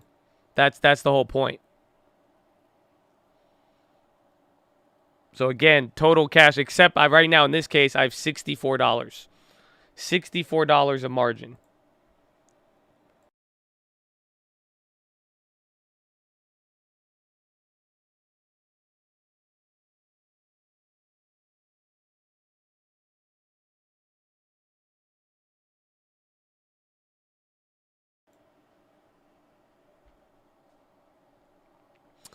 Gotta love the long term. And then this sister, I don't think this non-marginable. I think she's on non-margin.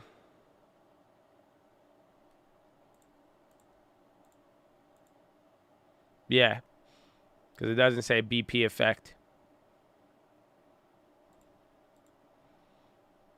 Domino's selling off. Spot bouncing around here. We got 30 minutes left. Oh, wow. Domino's really sold off.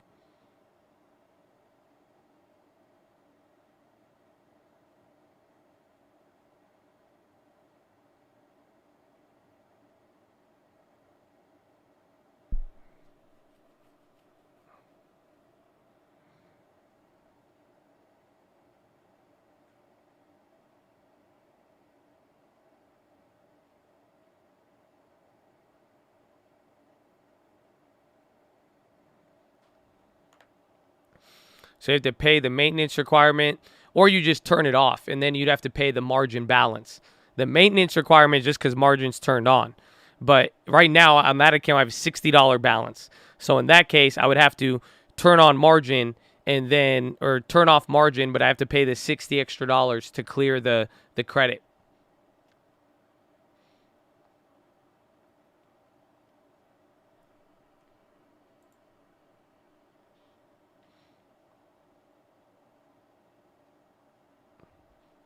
So you could buy that share from them and keep it essentially, or I just pay back the 60, and then that means my account is just fully, every equity has been bought all cash. But I could deposit 60, and then the account is still, but the account is still on margin. That's why it says buying power effect. So this is where, again, margin is turned on this account, but I don't use it. But that's what we're saying, and this is what I say with the long term. This is why you want to build these assets, because as you grow into it, right? Down the road, you may want to use margin, but the whole point is save, save, save. This is giving you a credit line. Essentially, by building up this with these assets and everything else, we've built ourselves a credit line of about $10,000. So not only have we gotten our gains on this account, we've also gotten our literal credit line from it. Arquite at 15, trying to bring my average down. They went up a lot in the last couple days, but it's kind of in line with UWMC. I mean, wait till this earnings. There's going to be a lot. I mean, you could do a little before and after, but, I mean, Arquite is still a good company.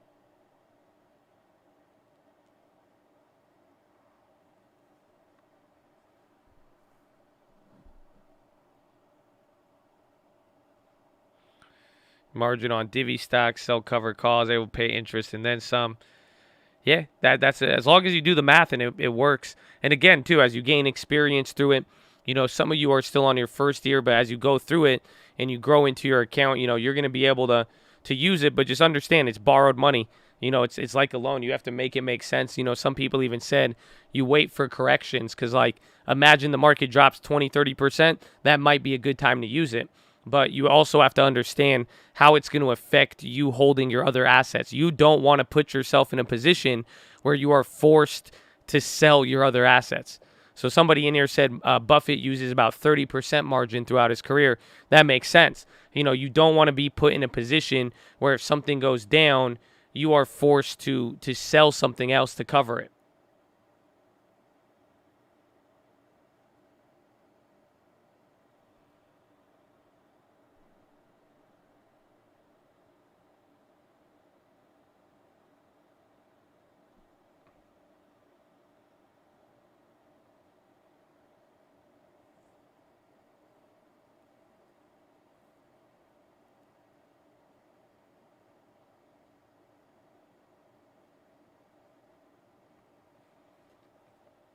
Selling puts, you get the premium. You don't have to pay interest on the collateral. because none is taken until exercise. That makes sense. You could use the available amount, but then you are still obligated to buy it if it does happen.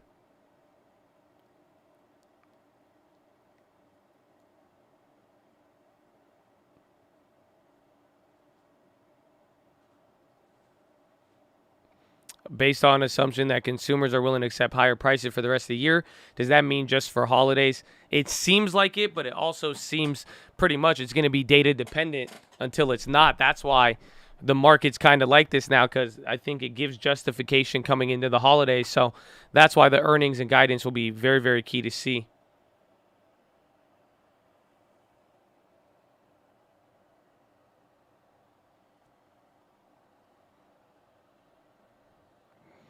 TD said removing a margin will downgrade your options to single leg options. Yes, if it's an options account, because you need margin to do anything besides just buy and sell an option.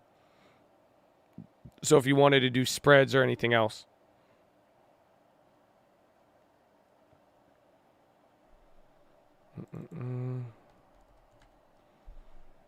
Roblox. Yeah, it's holding up nice. Holding up nice. We got 20 minutes left. I'm going to go to the bathroom here. Make sure you guys are subscribed. We're live Monday through Friday, 30 minutes before open. Say hello. Drop a like. Learn about something. God bless you. Yeah, I'm in a coat. God bless you.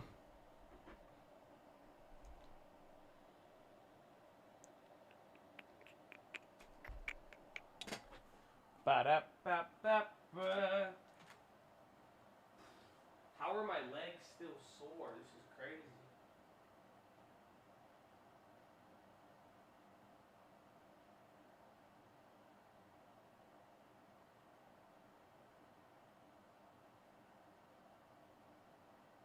Ba-da-ba-ba-ba.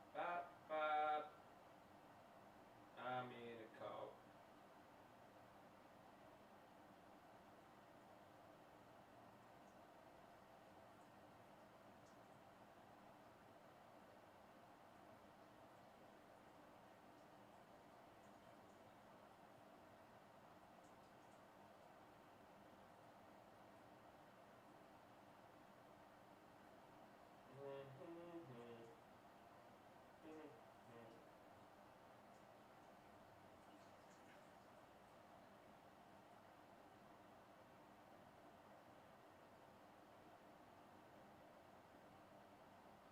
Whew. Oh. Moderna side effect, very rare and reversible. That's what Collins tells MSNBC. Yeah, next week will be it'll be slower with a little bit of gas if the sentiment stays up, because you're only going to get Netflix and Tesla and then a couple of the consumer stocks, and then the real big earnings are going to come a week or two after that. But Tesla earnings is Thursday next week. So factor that in, because Tesla may still have the run up. Now that I think about it, it's already moved a lot here, but the fact is they're moving with Bitcoin price too. And then, so if Bitcoin moves a lot coming into earnings, that could affect it. Oh, they're Tuesday or Thursday? Same thing. Coinbase could be a good one too, honestly. That one may surprise. Where are those?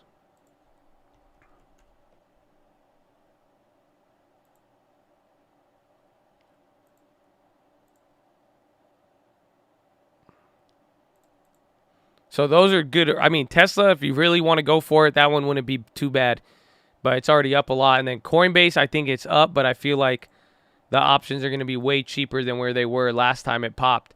So remember last time we played Coinbase, even though it's running at the same price, we could get a lot of those options for a lot cheaper than what they were going for earlier.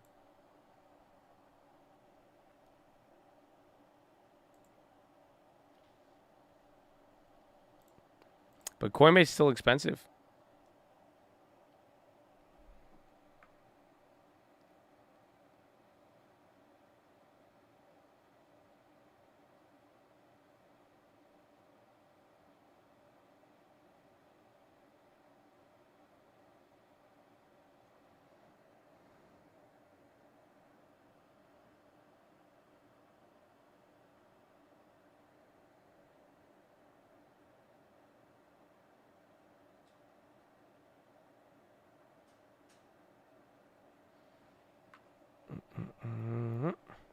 XLM, I like it. I have about like $25,000 worth.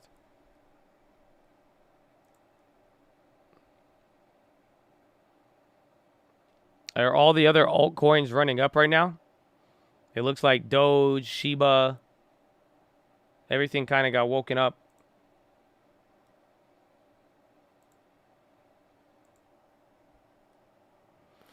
Google, that one could be interesting. But again, they're going to start getting ready for earnings too. But I think Tesla and Coinbase, they got a couple unique things going on for them.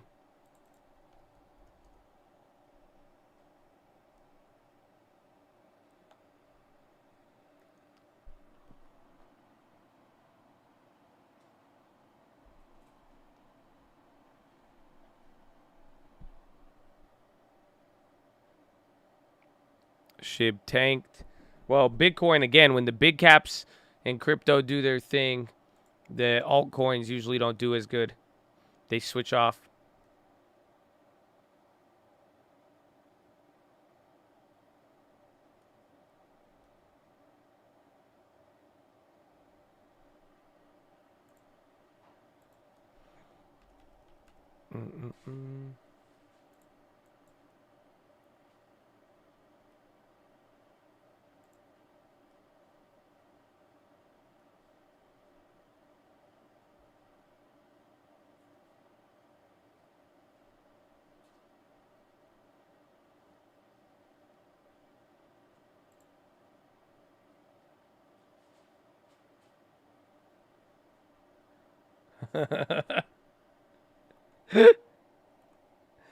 Yo. Dude, you guys do not hesitate. Somebody spent money for this.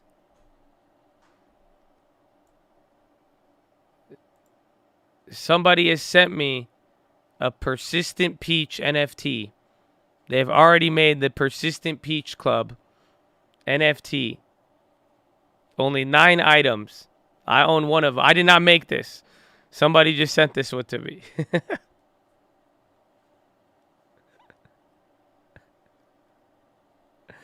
I like it. What are the properties? Winky Peach. Okay. That's funny, Chad. You're crazy.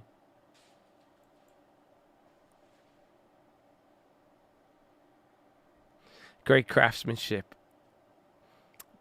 Those, I did not make those. Those, none are for sale. Unless whoever made them puts them for sale.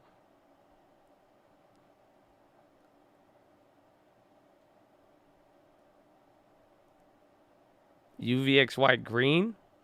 The VIX itself is still down.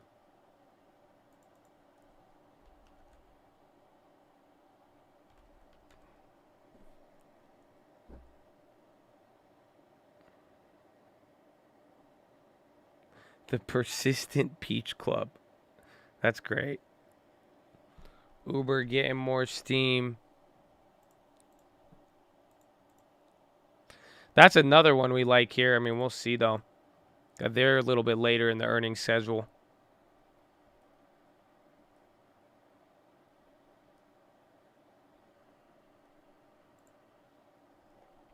No, that joke was like 3 hours ago. It's been a long time. Time flies today. Time flies.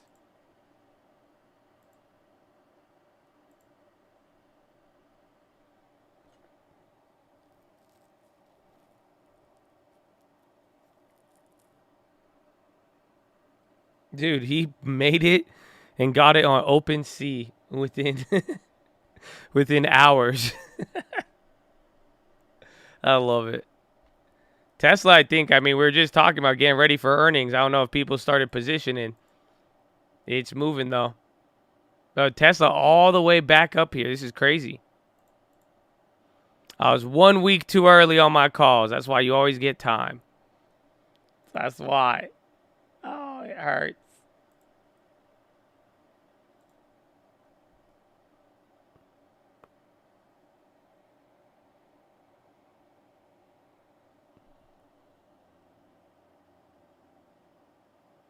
You got a phone ticket in Cali filming autopilot in the Tesla? What? You got what's a phone ticket? Like you got pulled over for being on your phone?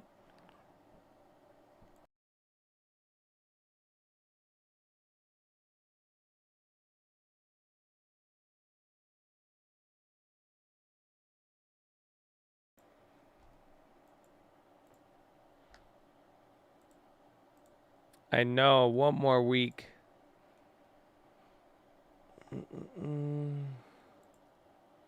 One more week. One more week. I lost 422. I thought 420 Tesla. What were they? How much did one more week cost?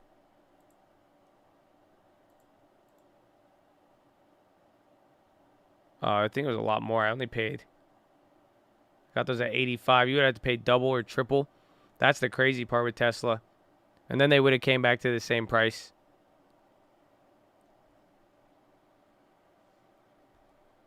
Oh, for being on the phone while driving? No way. That's crazy. I've done some crazy shit on autopilot. I've never been pulled over. Like, I've full on, like, had, like, a 3-course meal on the freeway. Like, I ordered pickup, and I had to drive to L.A., so I bought, like, all of this food, and I had, like, food and, like, knives, bro. I was just straight autopiloting. It's just, like, eat, like, everything. It was crazy. It was very useful. I was like, man, this is nice. It took me all the way there.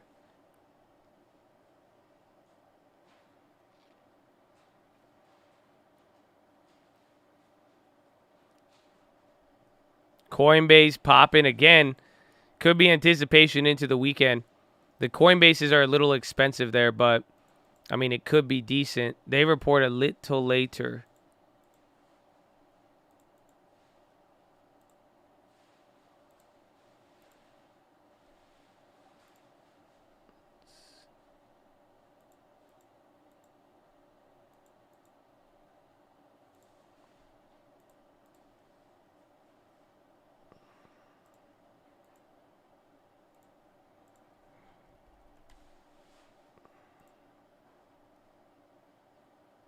November 11th.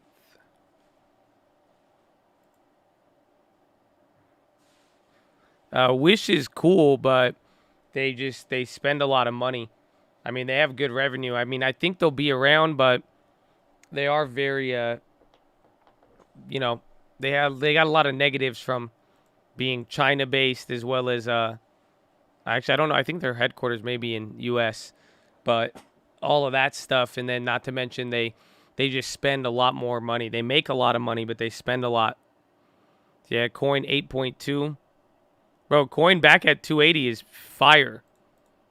Telling you, this is that range from last time, and I like it anytime here because once we get back to the 300 range, I mean it's a game changer.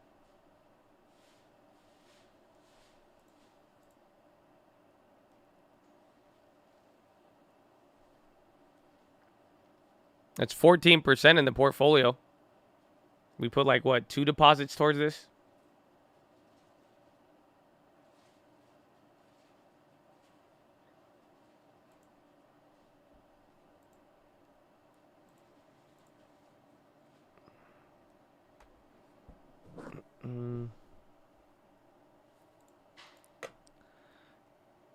Market on close, 1.2 to the buy side. 10 minutes left. 10 minutes left.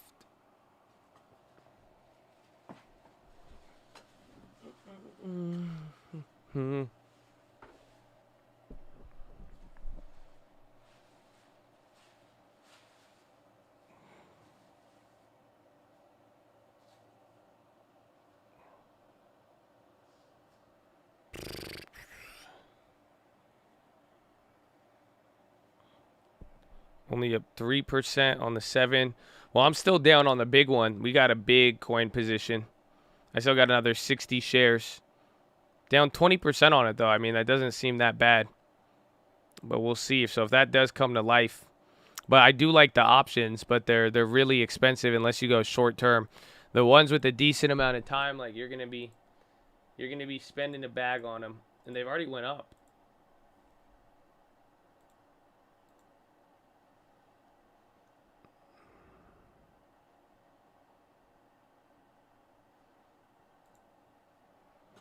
Netflix low.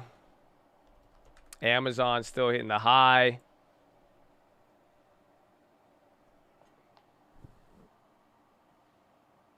V high. I don't know. Netflix selling off.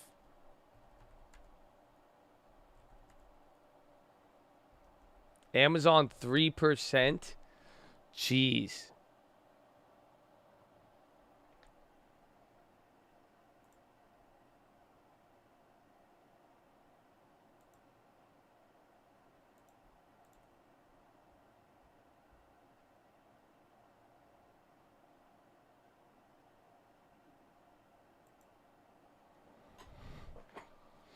ABB good for the long term. Let's see. ABB. I'm not too familiar with them.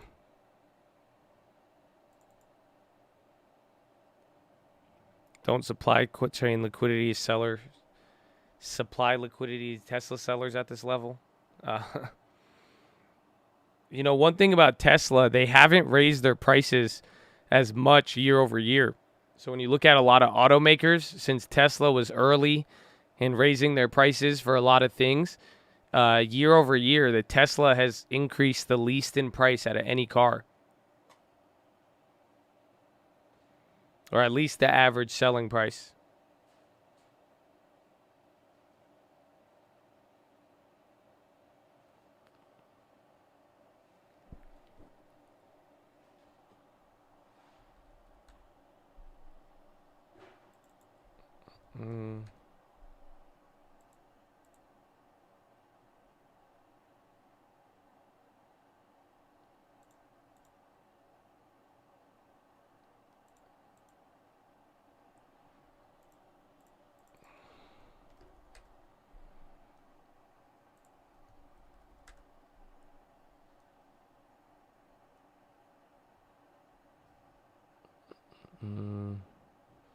Low ticker is picking up pretty big, but I think you got a very wide rotation going on here.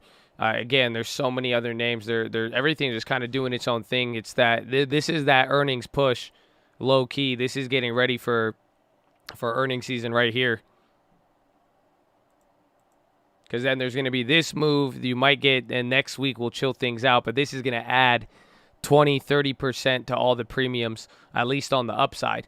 And then even if we do get any volatility towards the downside, but look at this gap. Yeah, this is literally this is a ridiculous gap on the upside. That definitely looks like a change of mind. So this is the premiums are gonna get a little jump, and then we might cool down a little bit. Or if they do edge up, we'll see. Yeah, IWM, it's the small caps. IWM surprisingly went red.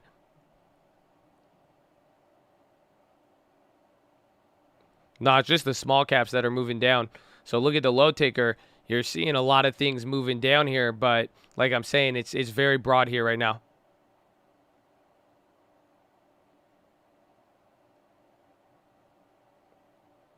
I had to share the post you made on Facebook. Got to spread the education. We love you, creative investor. God bless you. Again, y'all heard his story today too. Run him up. He has a YouTube channel. He got videos. You got Colt videos. He even rocks the gear, bro. They don't feel me. They don't feel me. UWMC can't go down. Oh, come on. You're going to end the... No. Just stay higher than 3%. Just go at 4. Please, just close at 4. Come on. Come on. Apple Rocket. Yep, Apple at close here. It's RNLX. Amazon's still going.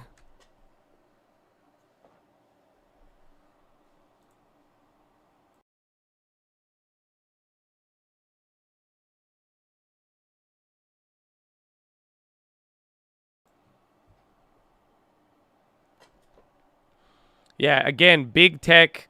Those were the ones that got killed. NASDAQ 100. So they have been the ones holding up very, very well here.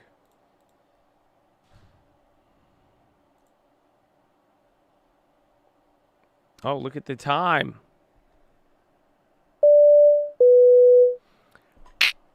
All right, ladies and gentlemen, we're making our final approach here. As we make our final approach, you guys are holding on to any bags. Please stow them in the overhead bins above or firmly beneath your seat. We'll be coming through the aisles with the trash bag if you'd like to dispose of those bags. But as we make this final approach, we're going to be landing here into the second link terminal. Second link terminal in the description. That's going to be your nightly watch list and main channel layover around 6 p.m. Pacific time. We may have a 2-day layover because of the weekend, so we'll see about that there. But we will be taking out promptly around 6 a.m. 6:10 out of sunny San Diego, California on Monday morning, so hopefully you are there. But as we make this final approach into San Diego International Airport, it is about 78 degrees and sunny. It's looking like a beautiful summer day out here, but we are getting into the winter or autumn, whatever you call it. But hopefully you enjoy your vacation. Unfortunately, we are still under COVID guidelines, so please make sure all masks are worn and exit one row at a time. As we make this final approach, again, we'll be coming through the aisles. If you're interested in your Colt Rapid Awards program card, please flag down your flight attendant, and we'll get that to you as soon as possible. As always, thank you for flying with the Colt, and hopefully you have a wonderful weekend. Burry on CNBC. What?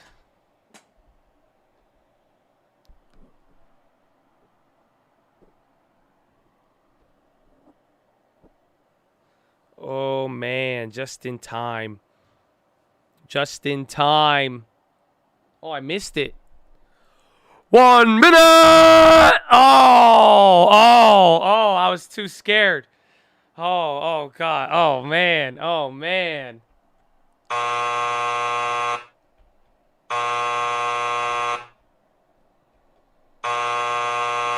Oh, man. That was just the DQ. Ding, ding, ding, ding, ding, ding, ding, ding, ding, ding, ding, ding, ding, ding, ding, ding, ding, ding, ding. Horn. Let's go, baby. We did it. We made it. We did it. We made it. Ladies and gentlemen, that is the day. 7 hours in the books. It's Friday. The weekend is here. It's Friday. Spent it with the Colt. GG in the chat if you've been here for all 7 hours. But listen. It's Friday, man. Oh, 2,000 likes. Horn. Let's go. Let's go. I love it. I love it. So listen, God bless you all. I got to say thank you. Thank you to everybody here. If you gave me your time, I appreciate it. Hopefully you learned something. Got to stay up to date with the market. Maybe got a laugh. Who knows? But above all else, baby, I appreciate the opportunity. So thank you, thank you, thank you. Shout out all the members, all the people on the stream alerts. We have a lot for you, and we love you. But check out all the links. It's the weekend. So, I'm not going to tell you to follow me on Instagram. I did make an Instagram post with the long term. So if you guys do want to see the long term in any of the updates, it is there. Other than that, it's the Friday. I'm not going to spam you and tell you. I'm not going to just promote it. I love the Colt. So God bless you guys. And thank you. Thank you again as always. But it's the weekend here. So we like to hang out a little bit and do our little Bible study. So let's do our Bible study here. And I'm going to just go grab me maybe another protein shake. A little snack there. Give me a brief intermission. Okay? Just a brief intermission. So stick around. If you have your cloak and your Bible, please bring it. I don't know if we're going to have a Zoom call. We'll see. Let's see. Let's just see what happens. You know what I'm saying? Let's see what happens. Let's see what happens. So, please hold. Here it is. God bless. And have a good weekend if we don't see you. If you end up leaving, I love you. Please be peaceful this weekend. I hope you know you're blessed. And get ready. The market is getting exciting and crazy. And hopefully through all of this, you realize whatever side you are on of the market, the long term catches all of it. Amen. Amen. Amen. So please.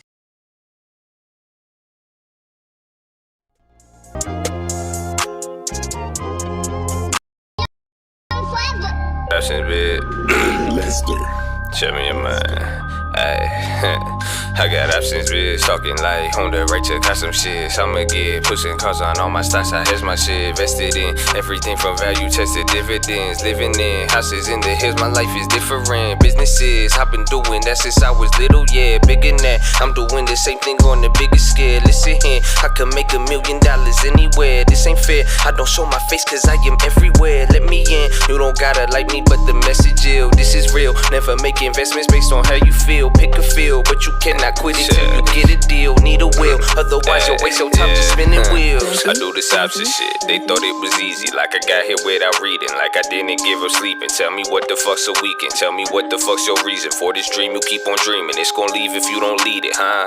Got $1 in a dream, I need a couple cents. I'ma go and sell some preem, pay my mama's rent. But I bought that shit, watch me call the top and shit. I'm confident the cycle ends, and when it does, I'll buy the dip and then I'll get a nicer whip. The guy disliking all my vids will probably be a lot more pissed, but I'm just gonna pray he blessed. Wish I had time to hate your shit. I'm busy chasing greatnessness. I'm trading when the fade begins and selling when they duck kick in. I be talking options, I got lots of those in life. I could get you started, but I can't teach you to drive. I turn on my monitors and swear I come alive.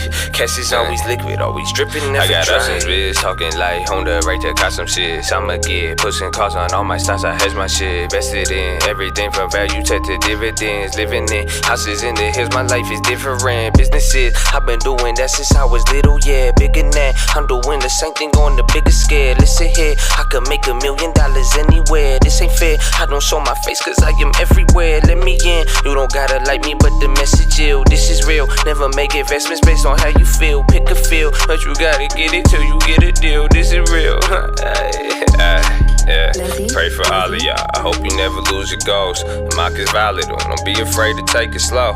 This has it possible to make the money if you broke. And mine's the obstacle, the strangest secret that you know. Adaptable, I had to go DiCaprio, playing as the wolf. Subtract the host, but add some dough. The rooster didn't come to roast, about to cope. But back with folks, it's rapid growth. I have a coat, I have a rose, I have some homes, I have to go contractual. Selling those, but not my soul. I sell the clothes to buy some more. I'm with my bros, divide the dough. My high and low, my favorite hoe. I hit it when she drop it low. I'm never at the cop it close. Only buy options as homes. You don't got those, leave me alone.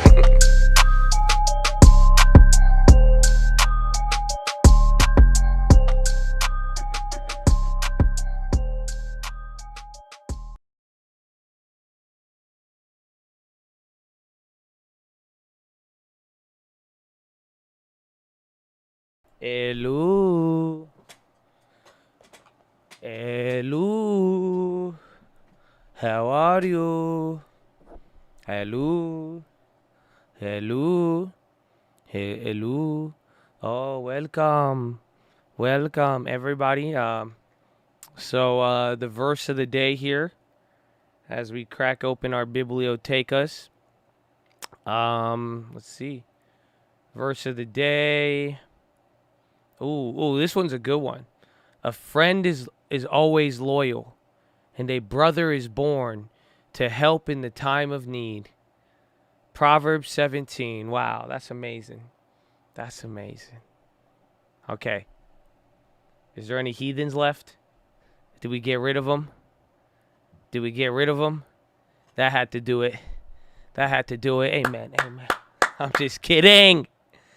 We're just kidding. We love you. God bless you all. How you living, man? That's it. The day's over. It's Friday. It's Friday. I don't know if we're going to play a game or not. I know you guys want to play Deal or No Deal. My voice is already clapped. I'm on a strict 30 minutes. I got 30 minutes after hours. Strict 30-minute schedule. You know, so, and I missed it. Last time, I don't think you realized. I missed it.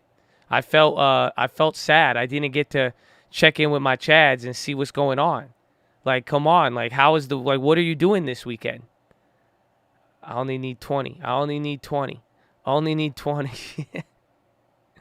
Like, maybe for like 2 minutes, you would have got me. You would have got me with that. But what's the plan? More Colt stories? I got a couple. I mean, honestly, I had them queued up, but we started talking about a lot of things, and I got distracted. My cousin getting married back in Boston. Oh, enjoy it. That's fun. Weddings are always fun. Very exciting. We all got lives, too. That's good. That's good. Respect the bathroom break. You're making NFTs. Am I actually invested in NFTs? Yeah, I'm not, like, seriously. Like, I just threw some money in them. Figured I'd buy some of them, hold them, but I haven't really gone, like, I don't follow the market too much in the sense, like, I'm not trying to flip them. That's only if the market gets really hot and I get bored, I probably will. But it's not something like I'm not like trying to make a business out of it. Officiated my boy's wedding. Oh, what? So like you were the guy who married him? My birthday tomorrow, Mr. Don Hamid. Happy birthday, baby. Horn. You won't get it on the weekend, but I hope this will do, my friend. Enjoy it. Enjoy it. Glad to have had you here for years and that you made it another year. It's beautiful. Beautiful. What would it take for me to stake coins? Time. That's all. Just all it takes is time, baby. All it takes is time. All it takes is time. You're in Myanmar. Wow. That's awesome. I love you, man. It's late there. Early late. Happy birthday, Don. What else? What else we got? What else we got for the rest of the weekend? Pumpkin patch? Yo, I want to go. I want to go to a pumpkin patch. I keep seeing some of these, but I'm like, where do people find these dope pumpkin patches? Apparently, there's like dope pumpkin patches that like you could get all sorts of shit at. Like they got like big turkey legs. Oh, they got like big. I was like, where do you get a turkey leg at a pumpkin patch? They got like fried ice cream. No, is it really everywhere? Is it really everywhere? Oh, carving? I don't want to carve a pumpkin. That sounds so gruesome. At Michael's, I was like, I was going to buy a pumpkin and paint it, but then I was like, what the fuck? I have shit to do. I didn't have time to paint that. I wanted to. I was like, I want to get one of those white fake pumpkins and like paint it like neon colors. I was like, I could have these things. I was like, man, I don't got time for this. I had to barely work the Lego in there. I was like, man, this ain't gonna. But it got me. I did it in my head for a second. It felt good, so that was good. But like, where's a good pumpkin patch? Have any of you gone to pumpkin patches? Are you gonna go? Have you gone? Are they like, I want like a dope pumpkin patch. I don't want to carve a pumpkin though. I don't know. I feel like I'm just not a pumpkin carver.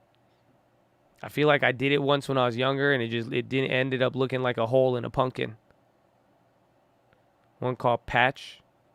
Underwood Farms in Moore Park. Where's that? Moore Park? The Corn Maze.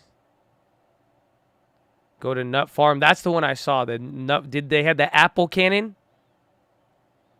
Or is it no? Which is that? I think that's Carlsbad Apple Farm. But it's an apple farm, so I got confused. Colt Pumpkin Carving Hour. Give away 100 to the best. You only watch the channel for the charts. There's many hidden gems. Oh yeah, you got it. It's a cult, man. It's a cult. You know, we're glad you made it this far. Glad you made it this far. Oh man, trust me. Have you met my uncle? Oh great, we could go. There's a lot of things, but we're glad you're here, and hopefully you enjoy your weekend. What are you gonna do this weekend? It's not the trad's not as crazy. Tell me you've watched I didn't watch the new season, but I've watched the other ones. I didn't finish the second season. It got kind of like he was just too weird for me, bro. He kept giving me mad weird vibes. Like I watched the first season, I was like, this is good. But then after like 3 episodes into the second season, I was like, he's just making me uncomfortable now. Like I can't do it. I don't know. I will have to. I'll see how the third season kicks off. He got game though. No, bro, he's wild. He's wild.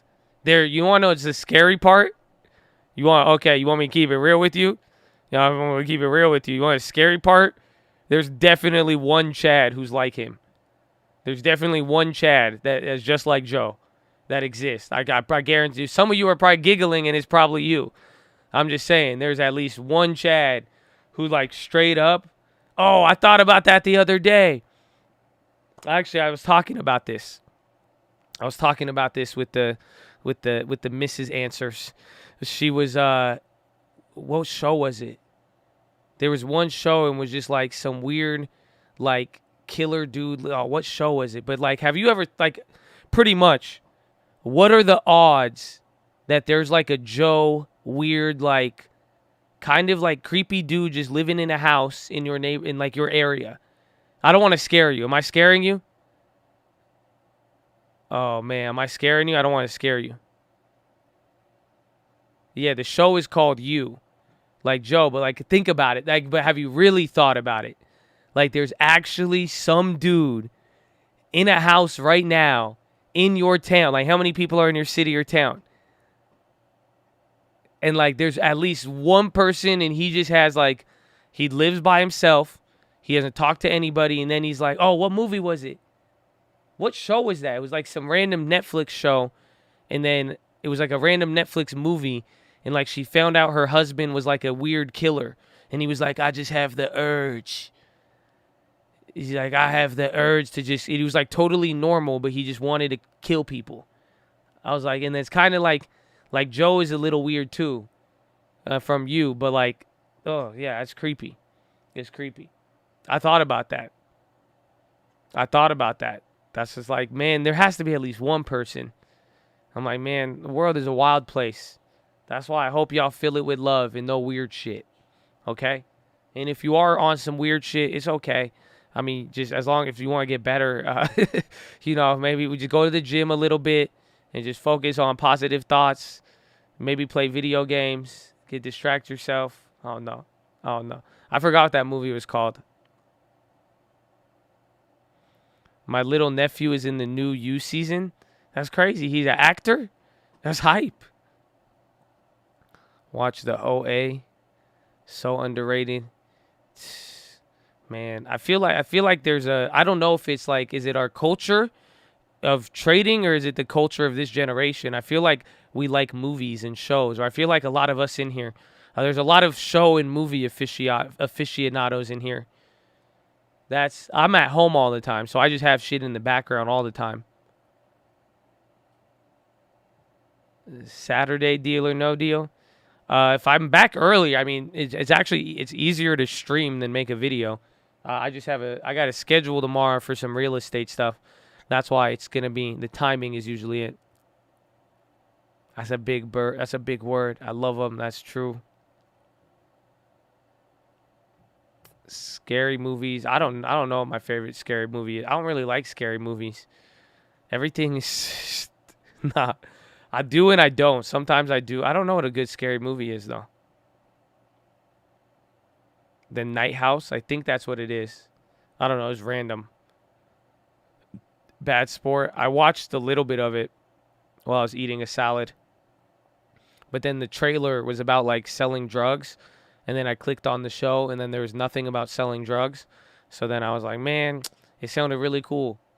I don't know why. The like selling drug documentaries, they always get me. I don't know. I guess I'm interested in entrepreneurship. That's it. I guess I'm like, wow. Y'all were dumb as hell. That's crazy. That's crazy. The show Circle. I liked it too. I liked that for a little bit. It's really weird. It's really weird, but it's like, it's kind of wholesome reality show. You just gotta like reality TV. You just gotta like reality TV. That's it. I like reality TV. I think that's another, bro. Those people are all real. It's always real. It's a weird show game. We should do that. Should we do Chad Circle? We should do Chad Circle. We'll take you guys to a house, and then like you guys can't see each other, and then you have to interact. You guys got to interact through your chat names, and then you guys got to vote people up and out. Oh man, y'all would be ruthless. Y'all would be ruthless.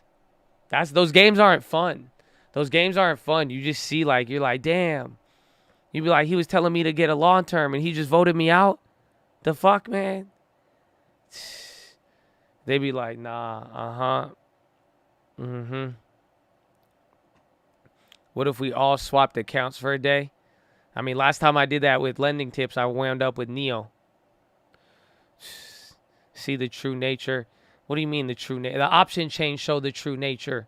You ain't never seen the options. Y'all are ruthless on the option chain. Y'all will market order that. If y'all think you could snake it, you guys go in right. Y'all, that shows you the ruthlessness. Y'all don't give a shit. Y'all just run up on it. Y'all don't even care. You see, man, any news comes out, stock market has enough of it. We just don't. There's just less discussion about it. There's just less talk. It's just more action. That's all. That's why people like it. You don't have to explain. You could, again, you have the privacy of your own account, but then we still see all the orders at dickhead. Okay? We still see you. We still see you. I know you're giggling right now. You're like,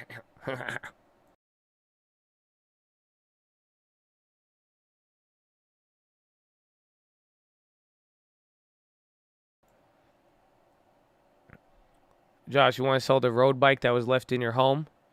Honestly, I never even went back. You know that?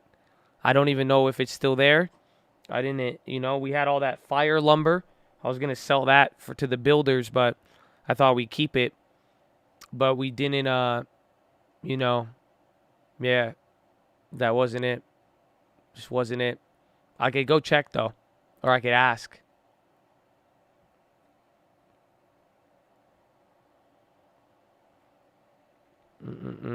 Where's Poem Girl? She's somewhere. But Poem Girl has been, in my case, I had to, respectfully, respectfully upgrade. I don't know. To me, it's nice, but to some people, I feel like that could sound bad. But, just what it is. Just what it is. It's all good. But, yeah. Swiss Girl is the new. I gotta be careful talking about anything. Y'all don't realize I'll get in trouble if I say something. If somebody else is listening, anybody, if she's listening, she gonna clap me. Y'all gonna get me clapped. If Poem Girl gonna try to clap me, I don't know, man. I don't trust people. People get crazy now. I'm like, so y'all. That's why y'all just failed the vibe check all the time. Y'all just constantly is damned if I do, damned if I don't. It be your own Chaz, man. It be your own Chaz. It be your own Chaz. I mean, yeah, mama. Oh, shit. Yo, I didn't even think about that. You asshole. Oh, beep. I even forgot. Even Mama Answers could be on here. Mom, text me if you're on. You want to hang out this weekend, Mom? I'm down. You don't have to. You can wear a mask. I'm okay with that. Just come on. Did I tell you what happened? Did I tell you what happened last weekend? Oh. Did I tell you what happened last weekend? Oh, did I tell you what happened with me and my mom? I didn't tell you? How did I not tell you this? Oh, we had a big update with Mama Answers. Oh, my gosh. Oh, my gosh. I didn't tell you about the car? I didn't tell you about the car and my mom? No way. No way. Okay. Oh, bro. No, this is, I maybe the choice of wording may have hyped it up. Oh, shit.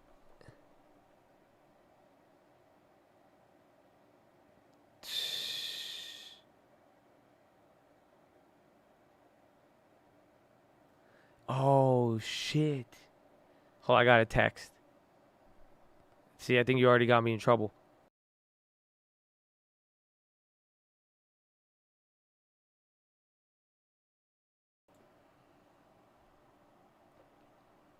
Nah, we good. No, it's not bad. It's amazing. It's good news. It's good news. My mom, last weekend, my mom let me pick her up, and she drove in the same car as me. And she let me take her to a restaurant and eat dinner. Oh, I don't think you realize. That's the first time my mom has driven in the car with me in probably 2 years now. Maybe December 2019 was the last time. Because she was scared of COVID. She wouldn't go, and then we had to drive. We had to drive with all the windows open, and she wore a mask, and I wore one too. I had to wear. I was like, anything you want, Mom. Anything you want, Mom. No, she wore 2 masks. I wore 1 mask. I had to have the windows all down. I had the sunroof open. I said, whatever you need, miss. Whatever you need. Oh my gosh. But no, that's a big update. That's a big development. That's progress. That's a progress. Oh yes. Oh yes. You know, I've been telling her, I'm like, come on, Mom, it's okay. You have no idea. That was a blessing. That was a blessing. That was a blessing. We just got this nice little like healthy food place we like. It's like a fast casual place. It's called Urban Plates. It's in Del Mar and La Jolla. If you ever in San Diego, that place is heat. If you ever been to Urban Plates, or if you haven't and you're in the area, I'm not promoted, or this isn't promotion, but man, that shit's fire. That's just fire.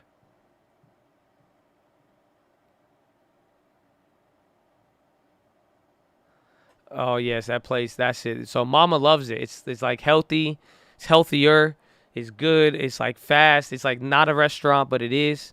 It's beautiful. It's beautiful. I love it. But yeah, we got to go outside, bro, in the same car. I don't think you guys realize. To some of you, it might sound a little weird, but this, oh my gosh, for me and my family, I don't think you realize getting Mama Answers out the house. Oh, it's crazy. It is sad. It is sad. I mean, I tell my mom, stop reading the news. I say, just put your iPad down and trust me on this one. Okay? You know, and then my mom's pretty, you know, she's a pretty smart lady. I mean, she has street smarts. I mean, she made it out of Egypt, out of Detroit. She didn't know the language. She raised 5 kids somehow. You know, it's like she got some street smarts. She could handle. But, like, I'm like, man, if they got her, holy shit. Like, I'm just like, oof. But, nah, it's amazing. It's amazing. That was good news. That was progress. That's reopening progress right there. That was crazy. I can't believe I didn't tell you. I can't believe I didn't tell you guys that. That was my highlight of the week. And that should put things into perspective for you. That was my highlight of the week. Easy highlight of the week. Oh, see, I don't care what happened. Bitcoin's nice, everything else. That is the biggest highlight, I'm telling you. You never talk about Dad. Dad answer, he don't give a shit about it. That guy's been going outside since August 2020. I think even like May 2020. So, nah, Papa Answers could take care of himself. You know, that's how he raised us to be men. He's out there. He's doing his thing, man. He don't give a shit. There's a very big disparity. Very, very big disparity. You have no idea. He will tell you, even in the name of the Lord Jesus Christ, he ain't scared of anything. I'm telling you. He says, if God's going to kill me, he's going to kill me. Yallah. Yeah, don't worry. Don't worry. He said the government, the news media. Man. I would get him on here, but I would probably get banned. Honestly. So, but no, completely different. No, but my mom is terrified. Not as much anymore. You know, but she's getting there. You know, she's getting there. It was that's funny. I can't believe I didn't tell you that.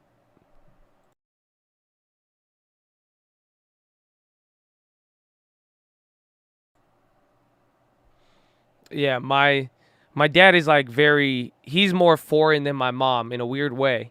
Even though they came at the same time, from Egypt, like my mom is more westernized a little bit. My dad is still like he'll still try to negotiate with you about anything.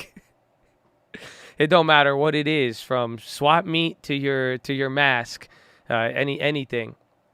Yes, my dad is very religious. Very religious.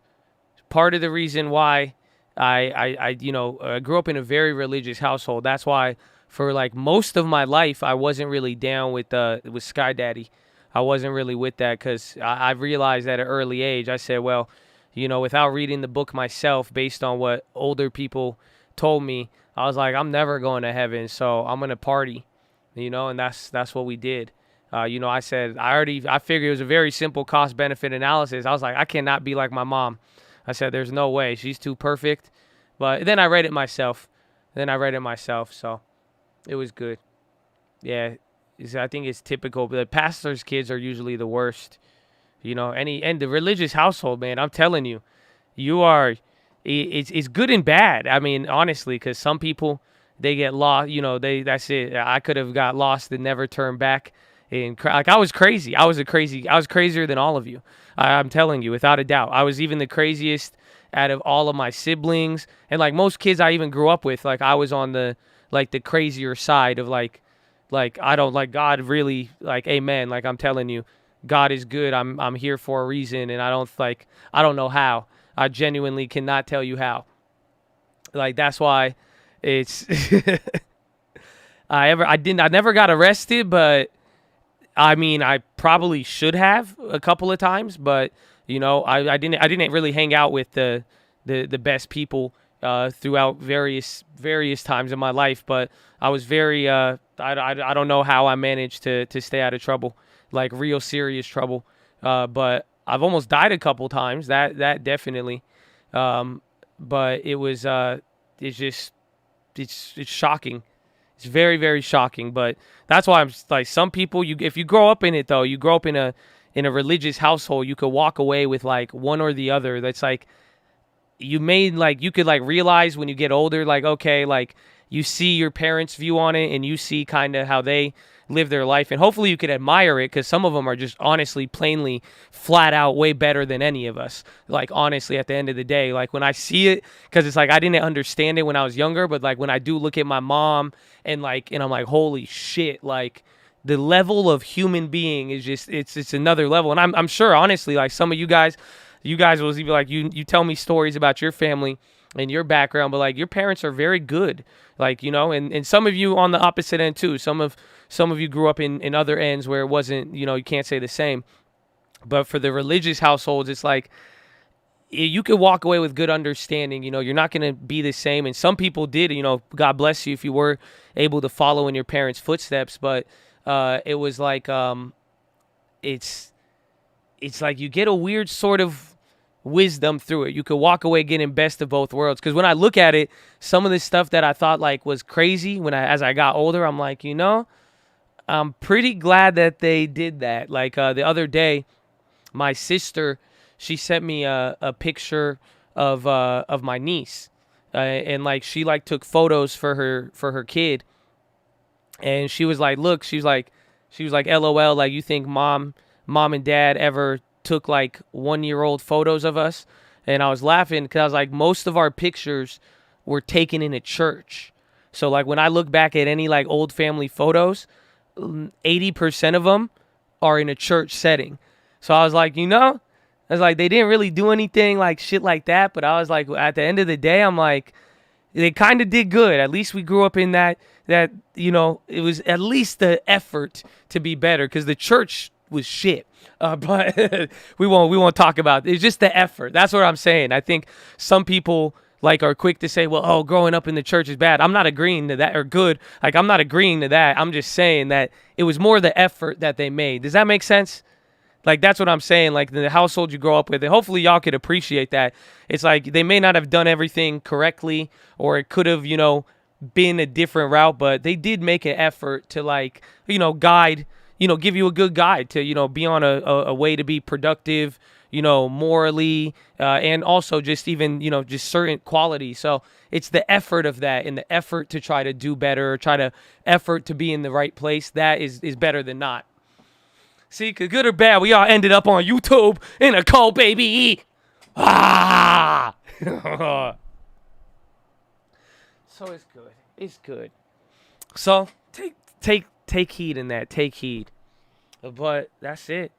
That's all we got here. I got to get going. I hope that resonates with you. I did have a philo today for you, but I guess you're going to have to wait now. Okay? But honestly, I mean, after even reading some of those emails, one thing, man, I'm telling you, like 50% of the emails was people with like $10,000 or like $20,000 saying that they felt like they were going slow, or that they felt like they wanted more. They felt like they were doing bad, honestly. And like I said, I mean it from like the bottom of my heart, man. Like that is such a good amount to already have. And like at other times in my life, I would have been very envious, especially in my early years of trading and like getting exposed to any of this. So I think for this weekend, man, just some of y'all should really take a look at what you got and realize that you are in a very good position and understand this is part of the game. It's not like someone's telling you to do nothing. It's not like you just sit there, wait, because I know you want to do more. That's what's in your spirit, and that's good. And it's now guiding that to the right areas. You know what I'm saying? Business, work, other realms. But that as far as the stocks and letting that grow into a fortune, you're on the right path. But you got to learn how to handle this moment, how to literally watch something grow. Like, can you have something good and not fuck it up? I'm telling you, that is so important, and that's what you're going through right now with it. But I hope some of you don't condemn yourself and view yourself that you're not doing good when you're sitting on a mount. That's the devil is a lie. You know that, right? The devil is a lie. Because if you could believe that lie, if you could go look at $15,000, $10,000, again, I think the average was like 10 to 12. And again, I'm saying I didn't even start with that amount either. But in anything like that is good enough to start putting in work. But that right there, I'm telling you, don't let the devil lie to you to tell you that that's small or that that's not enough or that you're not doing enough or that it's going too slow. Like, it's a lie, because if you believe that lie and you go and change and you try to go get more and you let your own human nature, right, and leave it up to the instincts to go run out there and say, okay, I'm going to just dive head first into something. I'm going to go head first in it and I'm going to start leveraging, going big and doing this, where it's just like, that's more likely. You never know. And God has a plan and work hard too. And if you don't even want to rely on God, man, you better fucking put in some hard work then, at the very least. So if you don't got hard work and you don't got God, oh my God. You know what I'm saying? So, but at the end of the day, it's like you got to be able to recognize the truth of what you got and be able to take some pride in it. Don't get too prideful, but be able to actually realize what some of you guys are doing. And let me change the phrasing for it right there. What some of you guys are doing, okay? Not what you have done, because that's the problem. I think some of you are looking at it and now you're like, I haven't done anything, right? Or you're looking at it, it's like, what have I done yet? It's like, you're doing it. And that is something that you need to realize. It's in the middle. You're in the middle of it. Because you're going to look back and say, look what I've done. But right now you're doing it. And if you have some of these amounts and you're already taking some of these steps forward, and it's just like y'all are killing it without even realizing it. And then some of you are sounding mopey about it. So I hope, sound as mopey as you fucking want. Honestly, I don't care. Just don't let it knock you off course. But be careful, because the tongue has power. And whatever you're telling yourself, whatever you're saying out there, even if you're joking around about it, but you just got to realize what you're doing is good right now. You know what I'm saying? That's what I'm saying. Like, discipline, it's never going to go out of style. What you're doing is good and intrinsically good. What you're working on is good. It makes sense. It's growing. It's in an area that's safe. It's not something, and you're already seeing amounts grow, and you realize, literally, go look at your performance. If you did have more money, you would have got the same thing. It would have been a lot more money. So the point is, you're growing into that. But that's what you're doing now. It's part of the process, and but learn how to survive in the middle of it. So that's your philo for the weekend. Just appreciate how far you really came, but be fair. You know what I'm saying? Be fair. Go look at the average American and how many of them have savings. Go even the person who's taught you stuff. Again, I did not come close to that my first year. Never would I had 15,000 within a year and a half of trading stocks. That's ridiculous. You see what I'm saying? You got 20 grand, you got 30 grand, 40 grand. Some of you got the crypto, and you have amazing gains and assets that have a bright looking future. So I need you to be fair this weekend with it and just really, just realize what you got. You are starting from you have a nice solid team right now. So it's enough to do damage. But that's what I'm leaving it off with on Friday, baby. So I love all of you guys. I will catch you over the weekend, hopefully. If you got any ideas, shoot them my way. If not, I'll see you on Monday. It will be glorious. Or Sunday for the watch list. But Enjoy that weekend. Stay safe. And don't ever forget why we're here, baby. And why we keep going. Why we keep pushing it. And why we realize it's just a matter of what and not when. And why we know what we're doing it for, baby. Finger to the sky. To God be the glory. And through the grace of God alone. Amen. Amen. Woo! God bless you all. I'll see you very, very soon. Peace out. Oh, hey, Josh. You all have fucking ponies. Okay, love you. Bye.